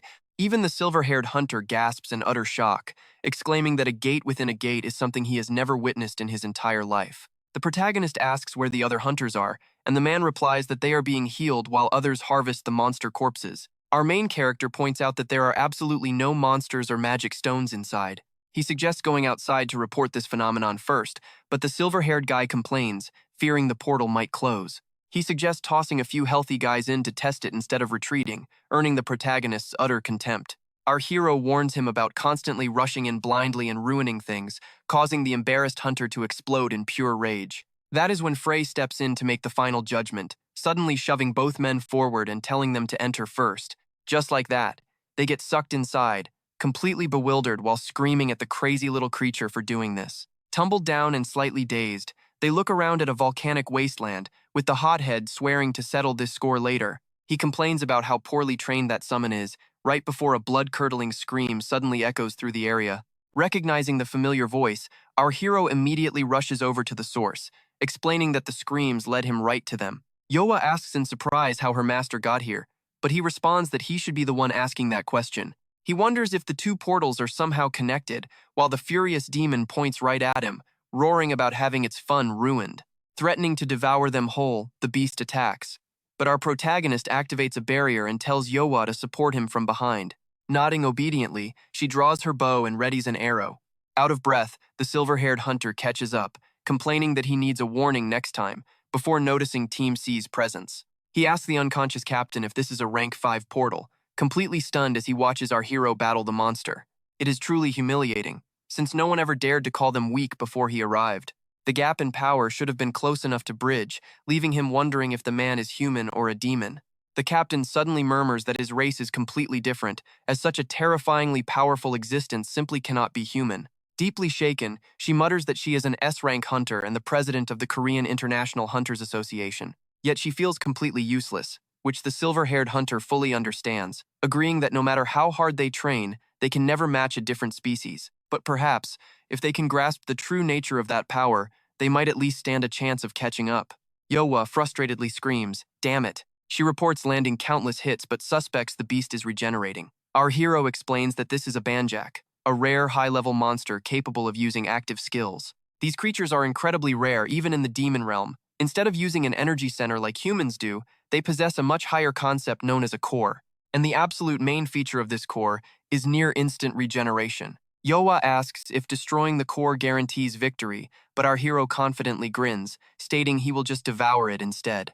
He tells her to locate the core while he draws its attention, leaving her bewildered since she lacks any kind of detection skills. The monster roars at the insects, while our protagonist charges forward, shouting back instructions. He explains that skills are just basic mana activation, and how she uses them is up to her. The core is simply the deepest center of its energy flow. Taking his advice to heart, she attempts to trigger her wind skill, shaping the mana through sheer will to visualize the energy flow directly. Sure enough, she spots the exact point where the mana concentrates the heaviest. Readying her bow, she announces her success, earning high praise from her master, while the infuriated monster desperately tries to intervene. Enraged that they are targeting its weak spot, the beast draws its blade, while Frey watches excitedly as it prepares to unleash Ban Mung. That legendary skill is extremely rare even in the demon realm, and as flames engulf the blade, Yowa screams out in panic. The beast strikes him with a massive sword, but he takes 0 damage, simply clicking his tongue and scoffing at how embarrassing it is. "Where did you buy that cheap knockoff?" he asks, effortlessly blocking the colossal blade with just one hand. Years ago, 50 years into his survival in the other world, he ran into this exact beast every single time he visited the volcanic regions. That annoying fiery weapon. Among the Balrog species, only the absolute highest-ranking elites are actually allowed to wield fire swords. In that other world, it is known as Balmung. A Balrog wielding it is strong enough to be classified as sub-dragon class, making them nearly invincible in the demon realm. Back in reality, the main character mutters that a real Balmung is never this light. With the beast pinned down, the team coordinates a massive joint strike so it cannot escape. The main character whispers, "Time to leave the stage." Stepping onto the monster, he activates his predator spell. The creature's core is ripped straight out, leaving a massive, gaping hole in its neck. The core floats into the air, and dark energy surges from below, swallowing it whole. Opening its fanged mouth, the shadow laughs, celebrating this delicious regeneration core, while the dying beast screams in agony that its prize was stolen. Smirking, the main character simply whispers a quiet thanks for the meal. Just like that, the terrifying beast is completely dead and gone. The white-haired man shrugs, totally unsurprised, noting they did not even have a single moment to catch their breath. Luckily, he cannot sense any more beasts in this dungeon, but even for an S-rank gate, something feels deeply unsettling. Since most of their allies are injured and unable to fight, retreating quickly is their best option. Yoha anxiously asks her teacher what exactly went wrong. Wondering why he ended up here, the main character explains that while investigating an A-rank gate, they discovered a hidden gate concealed right inside. Upon entering, they were instantly warped to this location. It seems highly likely that this A-rank gate is directly connected to an S-rank one. Waving his hand, the white-haired man sighs that it is absurd but true. Once they dropped into this area, their exit vanished completely. Unless they find another gateway hidden inside this dungeon, there is absolutely no way to return to the original A-rank gate, leaving Yoha deeply worried. What is this phenomenon? A duplicate gate, or maybe a portal with multiple entryways? This is something that has never been recorded in history. The main character points out that this is likely a different space entirely, since the beasts and the environment are completely different. Could someone have deliberately linked these two dungeons together on purpose? The white-haired hunter agrees, noting these gates are far from normal. Even their simultaneous appearance across the entire globe is deeply suspicious. He asks if they remember that illegal awakening drug incident in the Middle East dungeon. It was completely empty, with no monsters and 0 mana crystals. The vibe here is exactly the same, though this setup seems far more sophisticated. The main character suspects that if the 3 gates popping up in Gangwon-do are connected, someone is operating with a very specific, dark agenda. If so, these are all artificial gates, which is the most logical explanation. Yoha gasps in horror at the thought, and even the white-haired man is stunned. That is insane. Who could possibly create and link multiple gates together, and what could they gain from doing this? From the start, manufacturing a gate has been deemed impossible. Besides, why would anyone build completely empty, worthless dungeons like these? The main character replies that their priority is to clear these bizarre gates immediately. Whether they are A rank or S rank, they clearly will not find any loot here anyway. Asking if she has mapped out the area yet, Yoha nods and says she has the basic layout. She notes that while there are no crystals, mana is heavily concentrating near the volcano, making it a crucial spot to investigate. Right, the gate's core must be there. They need to evacuate the wounded first, destroy the core, and then head out to clear the remaining dungeons immediately. The white-haired hunter mutters that he gives orders way too naturally. Still, the main character is worried, hoping Team A can finish up safely. He worries about Team B, but Yoha reassures him that Sion is already accompanying them. Since everyone shares the same objective of clearing the gates quickly, they will surely make it out in one piece. Even if threat levels spike, nothing should be stronger than this Balrog. Still, he hesitates, admitting it is not a lack of trust, but simple worry. Elsewhere, his younger brother's situation is not looking good either, with several S-rank hunters following closely behind Seun. 3 hours ago, Seun led the scouts for Team B, but have they still not located the gateway? Not yet, Guildmaster. However, because the cavern isn't too large, we expect to fully wrap up our search within the next 3 hours. It is a shame there are no valuable mana stones around, but with 0 obstacles blocking their path, they should find it very soon. The Warrior and White Lion squads are also making steady progress. Since this gate is totally empty, bringing such a massive force feels like overkill. He agrees, wondering if the other assault squads are running into the exact same issues. To check the situation outside, the Empire squad asks if they can withdraw early. The War King agrees, stating a single team can easily handle an A-rank gate. When asked if they might miss out if mana crystals suddenly spawn, Seun laughs and admits that would indeed be a bit of a tragedy. Deciding to pack up, the leader orders Hunter Bake to get ready for their return. Roger that. Commander, the Empire team is pulling back their search party to the portal entrance. Please gather there as fast as possible. Got it. Kim Buk-geo, the retreat order is in. Let's turn back. Hold on, I'll be right there after checking this side. The blonde guy muttered bitterly. Damn it, we were recruited together, but just because of one rare skill, he's the leader now. While I'm still stuck at the bottom, he was worst in class during basic training, so there has to be something fishy going on. Wandering off on his own, he suddenly slips and tumbles right down a steep cliff. Shocked, he gasps. What is this place? Scrambling to his feet, he freezes at the sight of countless dead bodies. Are you guys from the Geumgang Guild? He shouts.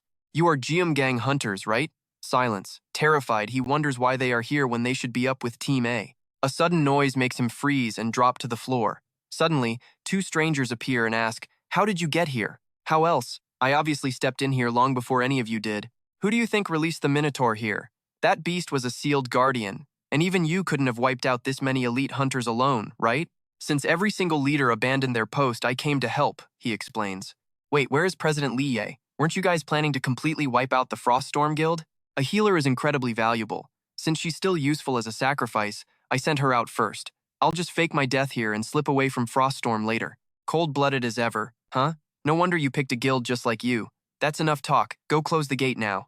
Where's Crow? He probably went over to Team C. Hearing this, our hidden hunter starts shaking with pure terror. Suddenly, a creepy voice echoes right above his head as a terrifying monster appears. Cleanup jobs must always be absolutely thorough, it growls. A blood-curdling shriek rips from the poor guy. Hearing the noise, the criminals instantly turn their heads and rush over. The monster scoffs, muttering that humans can never seem to clean up after themselves properly. The two criminals gasp, Lord Abyss, why are you here?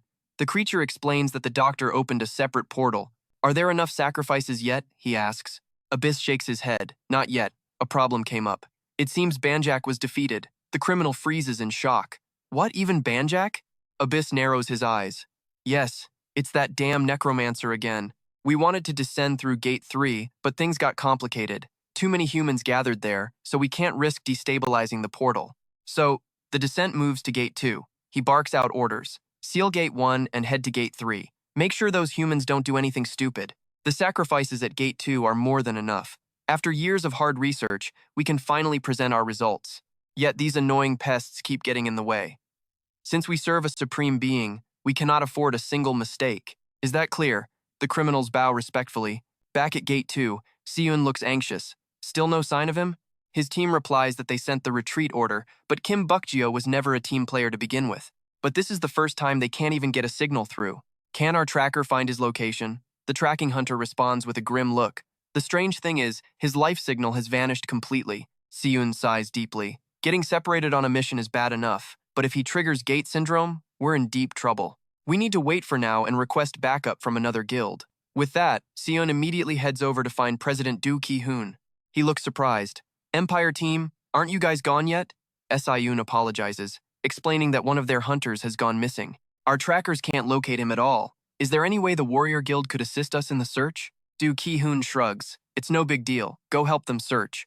He orders his men, before muttering, Lost in a gate? Do you think we are kindergarten teachers running a daycare? Kids these days. Suddenly, a panicked scout runs up. Sir, multiple life signals just blinked out of existence. It seems our hunters are under attack. Both leaders are utterly stunned. They quickly trace the coordinate. It's about 200 meters underground. But wait, something feels completely wrong. Something is rising fast, 150 meters, then 50. The entire cavern shakes violently until the ground suddenly explodes in a shower of rock. Nobody has any clue what's going on. What on earth is that massive giant hand? Absolute chaos erupts in the chamber. Is that a monster? Do Ki-hoon wonders if this is actually some powerful magic skill being used by an enemy? If it's a living beast, the energy is deeply unsettling. There is a weird slit on its skin, and the monster slowly opens its hand. Small, vile monsters start crawling out of the slit. It's a horde! They're flooding the cavern. Everyone flees in terror as the scene turns apocalyptic. Get a grip, everyone! What is that thing? All units, get into combat formation. Damn it, the lines are breaking. The monster horde is way too massive to handle. On top of that, that giant hand is driving everyone into absolute panic. Seun quickly nods. Understood, Commander. Let's get a squad out of the gate immediately and request reinforcements from the main camp. He immediately speaks up, his voice dead serious. What on earth is happening here? A completely blank gate has suddenly started spewing out monsters. Are the other gates holding up? A terrified staff member yells, "Captain, what the hell is that? Since when was the gate entrance this small?" Those who lacked the strength were quickly overtaken, screaming for help as the monsters closed in on them. Everyone scrambles toward the exit, desperate to escape. Jisoo quickly activates her taming skill, successfully binding the low-level beasts in place. "Keep running and do not look back," they scream. But as they draw near, absolute terror strikes. The gate slams shut right before their eyes, leaving them trapped inside. Stay alert. Most of these are A-rank beasts. Hold the defensive line at all costs. Damn it, how long will this endless wave keep coming? They are completely backed into a corner. While the monsters continue to swarm out, that terrifying giant hand remains completely motionless in the sky. At least it is only summoning minions instead of attacking directly. But can a thing that massive even be classified as a monster? The squad desperately tries to contact headquarters, reporting that they are detecting an unidentified energy source similar to mana, concentrated right where the creatures are spilling out. Sion suggests that it might be a different type of gate. Jo Tae looks surprised, asking if he means a reverse gate like the one from 20 years ago. A gate shaped like a giant hand? Ki-eung narrows his eyes, admitting he has never heard of such a thing, but insists they must seal that rift immediately. If they cannot reach the source, they must target the rift itself, or they will be wiped out before backup can arrive. Drawing his sword, Captain Ki-eung demands a jump boost, promising to deliver a single, decisive slash, which Sion quickly agrees to. Humanity has grown far too accustomed to the peace of this era. Hunters who only train on routine paths and predictable patterns completely lose their way when thrown into real, raw danger. Civilization was restored far too easily, giving them effortless power and abundant resources. Blinded by forces they do not fully understand, they have all become far too complacent. His brother always used to say that to truly master power instead of being consumed by it, a person must be willing to fight with their very life on the line. Sion declares he is ready, prompting Ki-eung to smile and praise his spirit before leading the charge. He immediately unleashes a single strike, slashing like a demonic claw at the giant hand while bracing his legs for the inevitable heavy recoil. The onlookers grunt, warning that the energy is rebounding wildly. Did it actually work?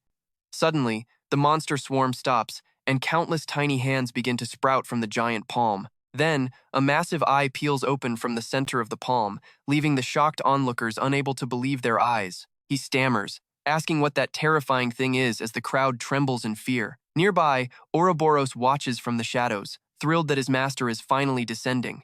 It is the descent of the second Demon King, Lord Sauron. Meanwhile, inside the S-rank gate with C-Team, Leo tiredly notes they still have not found the gate heart, though our protagonist insists this area must be the correct spot. Very few hunters remain active, as most have been severely injured. Over half the team chose to retreat early, drawing complaints of stinginess, but our protagonist snaps back, explaining he ordered the retreat and inviting the complainer to leave as well. The white-haired man whines, asking why he has to be so cold when they are on the same team. Annoyed, our main character simply tells him to shut up and get lost. Yua watches quietly, thinking that while he is always aloof, he seems exceptionally cold toward the Diamond Guild leader. He instructs them to search the surrounding area without wandering too far, but is suddenly interrupted by a voice, revealing a surprised Donggu. Panting heavily, the man explains he has been searching everywhere, wondering why the protagonist is with C-Team. Our protagonist explains once more that their original gate contained a hidden portal leading directly to this location, which completely vanished the moment they stepped through it. He then asks why the man is here, whether A-Team has escaped, and if the gate raid has finally ended. Jongwoo hesitates before explaining that after the protagonist vanished, they decided to leave several healthy hunters behind to keep searching for the gate core. Consequently, he headed to the entrance alongside the Ice Soul Guild leader to escort the wounded out safely. Once the casualties were delivered to the base camp, he intended to head back inside with the guild leader, but the gate had already shut. Our protagonist panics, demanding to know what happened to those left inside. Jongwoo confirms they are trapped, adding that with communications down inside, there is no way to know if they are alive or dead. Thus, while he was running to warn the other squads, he spotted C-Team's wounded exiting and rushed straight inside. Our protagonist immediately urges Jung-woo to inspect the situation outside and escape immediately before this portal also shuts on them. Growing anxious, our protagonist declares they must leave right now. He insists on confirming the situation with his own eyes, prompting Yua to order the Blue Flower Guild to locate any remaining survivors and evacuate them immediately. Indeed, the silver-haired guy smirked, declaring that it had finally begun. They ran into the chairwoman, who reported that Team C had successfully evacuated. All of their hunters were accounted for and heading back to base camp. "Madam President, what on earth is going on?" She told them that the other teams must return to base camp first, promising to explain once things were organized. "Gather around as I report the status of the raid," she announced, while Min-woo still felt a deep sense of dread creeping in. "Why can't I see them anywhere?" The president explained that for Team A, it involved the Hanpeng Guild, Diamond Guild, and HMCS. Over 20 people, including their top-tier hunters and guild leaders, were trapped inside after the gate suddenly slammed shut. As for Team C, the International Hunter Association, Infinite Tree, and Cheonghua Guild all made it out, and their gate entrance remains open. But Team B from the Empire and White Lion Guilds? Aside from 4 Empire members, everyone else is trapped. The gate closed, leaving Yoa stunned. What? 3 major guild leaders were completely helpless and got trapped inside a mere A-rank gate? According to the survivors, the president responded calmly. She explained that after a bizarre, hand-shaped monster appeared inside, some forces retreated under the Empire Guild leader's orders to call for backup. But during that process, the gate entrance suddenly shut. Hearing this, Yoa collapsed in despair, muttering repeatedly that such a thing was simply impossible. The others asked if the only remaining path was Team C's S-rank gate. Daeogu was equally shocked, noting that it had closed automatically before the raid even finished. An anomaly like this was unprecedented. The gray-haired man stepped forward, coldly stating they had been completely swallowed up. With current human technology, once a gate closes, there is absolutely no way to ever reopen it. Even if a brand new gate appears nearby, there is no guarantee it will connect to the exact same dimension. So what about our guild leaders and everyone trapped inside? The president delivered her final verdict, declaring rescue impossible. They would officially be marked as casualties. The crowd fell into despair, wondering what to do. But Min-woo spoke up, insisting that it was not entirely impossible. These gates were never normal to begin with. Having multiple portals appear so close together and then close before we even locate the gate's core? An anomaly like that never happens with ordinary gates. No resources, and the monster levels are completely mismatched and bizarre. These gates are essentially traps, clearly designed for some hidden purpose. In fact, the Diamond Guild leader and I confirmed that Team A's gate has a hidden pathway connecting to Team C's. In other words, the space where Team B is trapped might also be connected inside that S-rank gate. Daeogu hesitated. Then if we find that pathway, we can save Team B. But the president countered that if Hunter Min-woo's theory was correct, they would be sending more hunters into a trap created by an entity of unknown power and purpose. "We cannot afford any more casualties," the other team captains anxiously agreed. Exactly. What if a rescue team enters the S-rank gate and it seals shut behind them? Now that we know the gate can be closed at someone else's will, the risk is simply too high. The president sternly declared that the existence of gates is entirely beyond human control. Therefore, from a strictly rational standpoint, the rescue operation must be aborted immediately. However, if we secure support from the Antarctic base later, we will at least have someone to call for aid. Min-woo frowned, asking if she was suggesting they beg the demon race for help. She shot back, wondering why he was reacting so defensively. In our current situation, they clearly possess far more knowledge and information than humanity. Min-woo found that ridiculous, considering those demons might have created these gates themselves. She sighed, remarking that plenty of people still despise the demon race.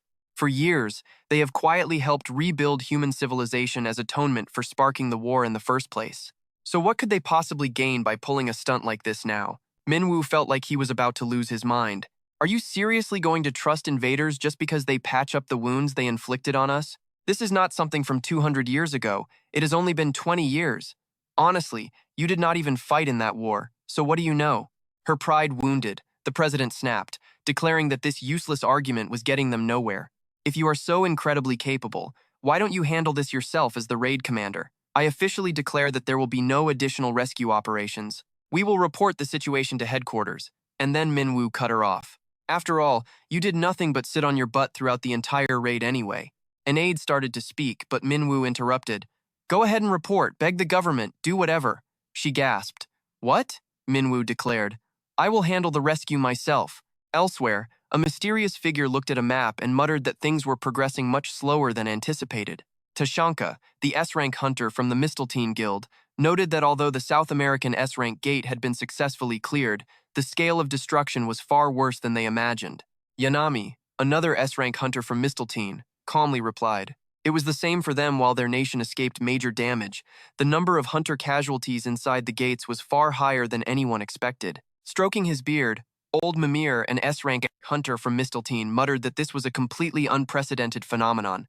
Losses on that scale are unavoidable, said S-rank hunter Ganhiver as he appeared, adding that calling it unavoidable was an understatement. This was downright excessive. Hunters were basically being sucked in like a giant vacuum. From his perspective, their association desperately needed to take much more drastic action. If the global pool of mid to high-rank hunters kept shrinking, future gate raids would become an absolute nightmare.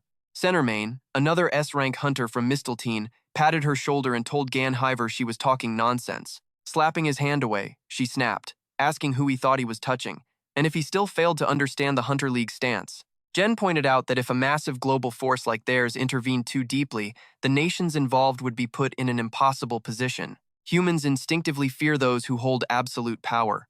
Besides, with training towers rising in every country, countless new hunters were already being mass-produced at that very moment. What's there to worry about? Taishik muttered tiredly. Seriously, mass-produced hunters? For now, they decided to observe the situation closely, keeping a watchful eye on how each national association handled their local support operations. If any extra help was needed, they would cross that bridge later. Meanwhile, a blonde guy approached, asking what was happening. The secretary replied that Ina was currently busy, then delivered an urgent report. Korea was desperately requesting emergency reinforcement. An active gate under investigation had suddenly shut for unknown reasons, trapping a large number of hunters deep inside. Believing it was linked to a nearby gate, they requested an immediate rescue team, rushing the report since the crisis seemed far worse than anticipated. He snatched the document, ripped it to shreds, and coldly told the messenger he would pass the info along and to leave. Back with the main characters group, he was genuinely surprised to see a very unexpected face, while Yohwa admitted she never expected her to stay behind. The leader of the Moyong clan, Jianwu, remained silent, simply observing the group quietly. When Yohwa asked if she had Joshua's permission to be there, she replied that she was only there to settle a debt owed to Min-soo. Though injuries prevented her from casting spells, she had mastered basic sensory detection skills and could still prove highly useful to them. The government declared they would hold back any news regarding rescue support or casualties until the Rank 5 gate was completely sealed. The chairman only went along with this to prevent public panic, knowing that in his high-profile position, he absolutely could not afford to make rash moves. Yet, his approval for her to join the rescue mission clearly proved that he fully understood just how dire the current situation really was. Yohwa just shrugged, saying she did not care either way. The main character agreed, warning her not to get in their way because time was running out, before suddenly snapping his fingers to signal their entry. He explained that the entrance would be heavily guarded while they were inside, as his two subordinates suddenly materialized before them. Yohwa remarked that those mascot suits looked incredibly familiar, while the main character demanded to know if they brought the items he requested. The old man confirmed they had come straight from Dungeon Jack, explaining that Mu Young had poured her absolute best efforts into crafting them exactly to match his special request. Startled, Yohwa questioned what kind of sacred artifacts from Dungeon Jack they were actually talking about. The old man explained that these relics forcibly maintained mana flow, effectively extending the active duration of any cast skills. By attaching them to a magic circle, or the caster themselves, the target skill would be forcibly sustained regardless of leftover mana for half a day, prompting the main character to note these gates were clearly generated by someone's mana. Under that logic, they could treat the gates themselves as an active skill generated purely by mana. This was their minimum safety measure to stop the gate from sealing shut, making Yohwa realize they could finally breathe easy for at least half a day. Still slightly anxious, the main character just hoped everything would actually go according to their plan.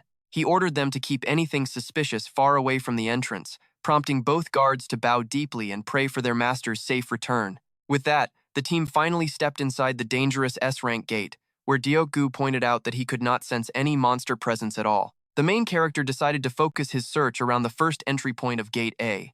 He instructed the rest of the team to focus on previously unexplored areas. They agreed to track the concentrated mana flows to find open spaces, while he turned to the other squad and strictly ordered them to report any anomalies immediately. Stumbling upon a cave entrance, Yohwa stopped, realizing it looked exactly like the place they just left. Confused as to why they had not made any actual progress, Jaehyun agreed that battle scars indicated they were in the correct spot. Yet the monster corpse was missing, prompting him to suddenly pull Yohwa back, as she swore the obstacle was not there before. Unleashing her spiritual energy to break the spell, she warned that they were trapped in an illusion layered over the actual environment. Yohwa is stunned. Could there really be someone else trapped in here with them? Can they not break the illusion from here? Yan warns that they have walked straight into a carefully prepared trap. Even if they realize it is just a trick, breaking free will not be easy at all. Yan points out that even if they try to return to their master, the path has shifted. That is the dangerous power of a control-type illusion. If they can pinpoint the mastermind, he needs to use his drizzle skill, leaving the others completely baffled. Rain out of nowhere? A weather phenomenon inside the gate? They wonder if this is another illusion or a helpful skill from an ally. Yohwa gasps with relief, wondering if this rain belongs to their master. Jyogu admits he panicked, thinking it was a rain of arrows, but is amazed the skill can be used like this. It actually is a rain of arrows, but to allies, it just looks like normal rain. Looking ahead with determination, Min-soo tells the enemy to show themselves if they do not want to be turned into a pincushion. Suddenly, the foes appear. The blonde guy is impressed, turning to Kane to admit that the rumors were true about this opponent being extremely dangerous. Wu Jixin was right. This is definitely him. He points out the war hero from 10 years ago who defeated the Fourth Circle Demon King and got banished to another world, the Mad Dog. He admits he had only heard of Min-soo, but seeing him in person, the man's presence is absolutely terrifying.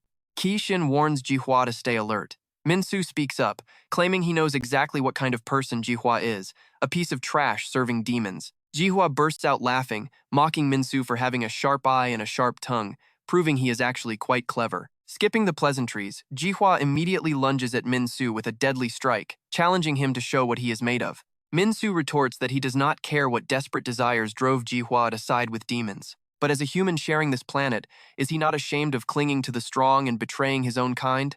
Does he think living with integrity is foolish? Since ancient times, scum like him only deserve a savage, merciless beating. As the rest of the enemies charge forward, Jihua unleashes his folding fan skill, Crimson Wave, warping the illusionary world to summon massive, terrifying waves. This skill completely dominates all 5 senses of the target. Yohwa flinches at the massive wave, but Julian tells her to stay calm, as it is only an illusion. Frey greedily watches, wishing to consume the highly realistic skill. Meanwhile, Min-soo counters by activating his powerful S-rank defense technique, the Ice Age Cage. This mobile ice shield protects against enemy magic by moving directly with the caster who conjures the icy barrier. Min-soo warns that the enemy is trying to close the exit, ordering Kanghua to capture him. Jihua snorts, amazed that Min-soo can counter mana directly within his illusion. He wonders how someone so gifted remains completely unknown. It seems both of their fates have been twisted. 10 years ago, they fought in different places, yet Jihua knew of his immense reputation. He was the greatest contributor to that war, practically a legendary hero. Yet, Min-soo was cast out across dimensions and entirely forgotten by everyone, while Jihua became a notorious, crazed murderer virtually overnight. But in the end, they were both just chasing their ideals. Foolish humans blindly erase and rewrite the truth for their own convenience. This world has already rotted to this extent. Min-soo calls it nonsense, stating he never killed innocents or served demons for his ideals. Jihua laughs, calling him a mad dog who only sees half the truth, claiming he has no pleasure in killing innocents either. While Min-soo was cast aside and disappeared, the world became a hell, merely patched up on the outside. He wonders if Min-soo can hold on to his naive beliefs once he learns the truth. Jihua is curious, but he will not find out here. Suddenly stopping, he asks if that was enough time bought. He calls out to Wu Jixin. Min-soo warns that the illusion is shattering, while Jihua slips away, wishing them farewell. Frey is bewildered that such a delicious skill escaped. He wonders if it was a portable gate. Min-soo realizes that they actually brought their own portable gate. Left behind, Wu fumes at the betrayal. With the gate not fully closed, he knows he cannot handle this group alone, especially with the impending arrival of his master. As they give chase, someone points out the escapee. Yohwa draws her bow, mocking him for thinking he could escape so easily. Her arrow strikes his core, making him cough up blood. But as he collapses, a gate suddenly opens behind him. The group grows anxious as a gate literally appears inside another gate, wondering if the enemies have been freely creating pathways here all along. But does this path really lead to Siyang? Min-soo declares that having come this far, there is no reason to hesitate anymore. Since the remaining enemies might try to seal this passage, he tells the others to stay behind and guard it. After all, there is only one way forward. Jumping right into the gate, he finally made it, but immediately feared that he might have arrived way too late. Right before his eyes, the entire C-team had already fallen,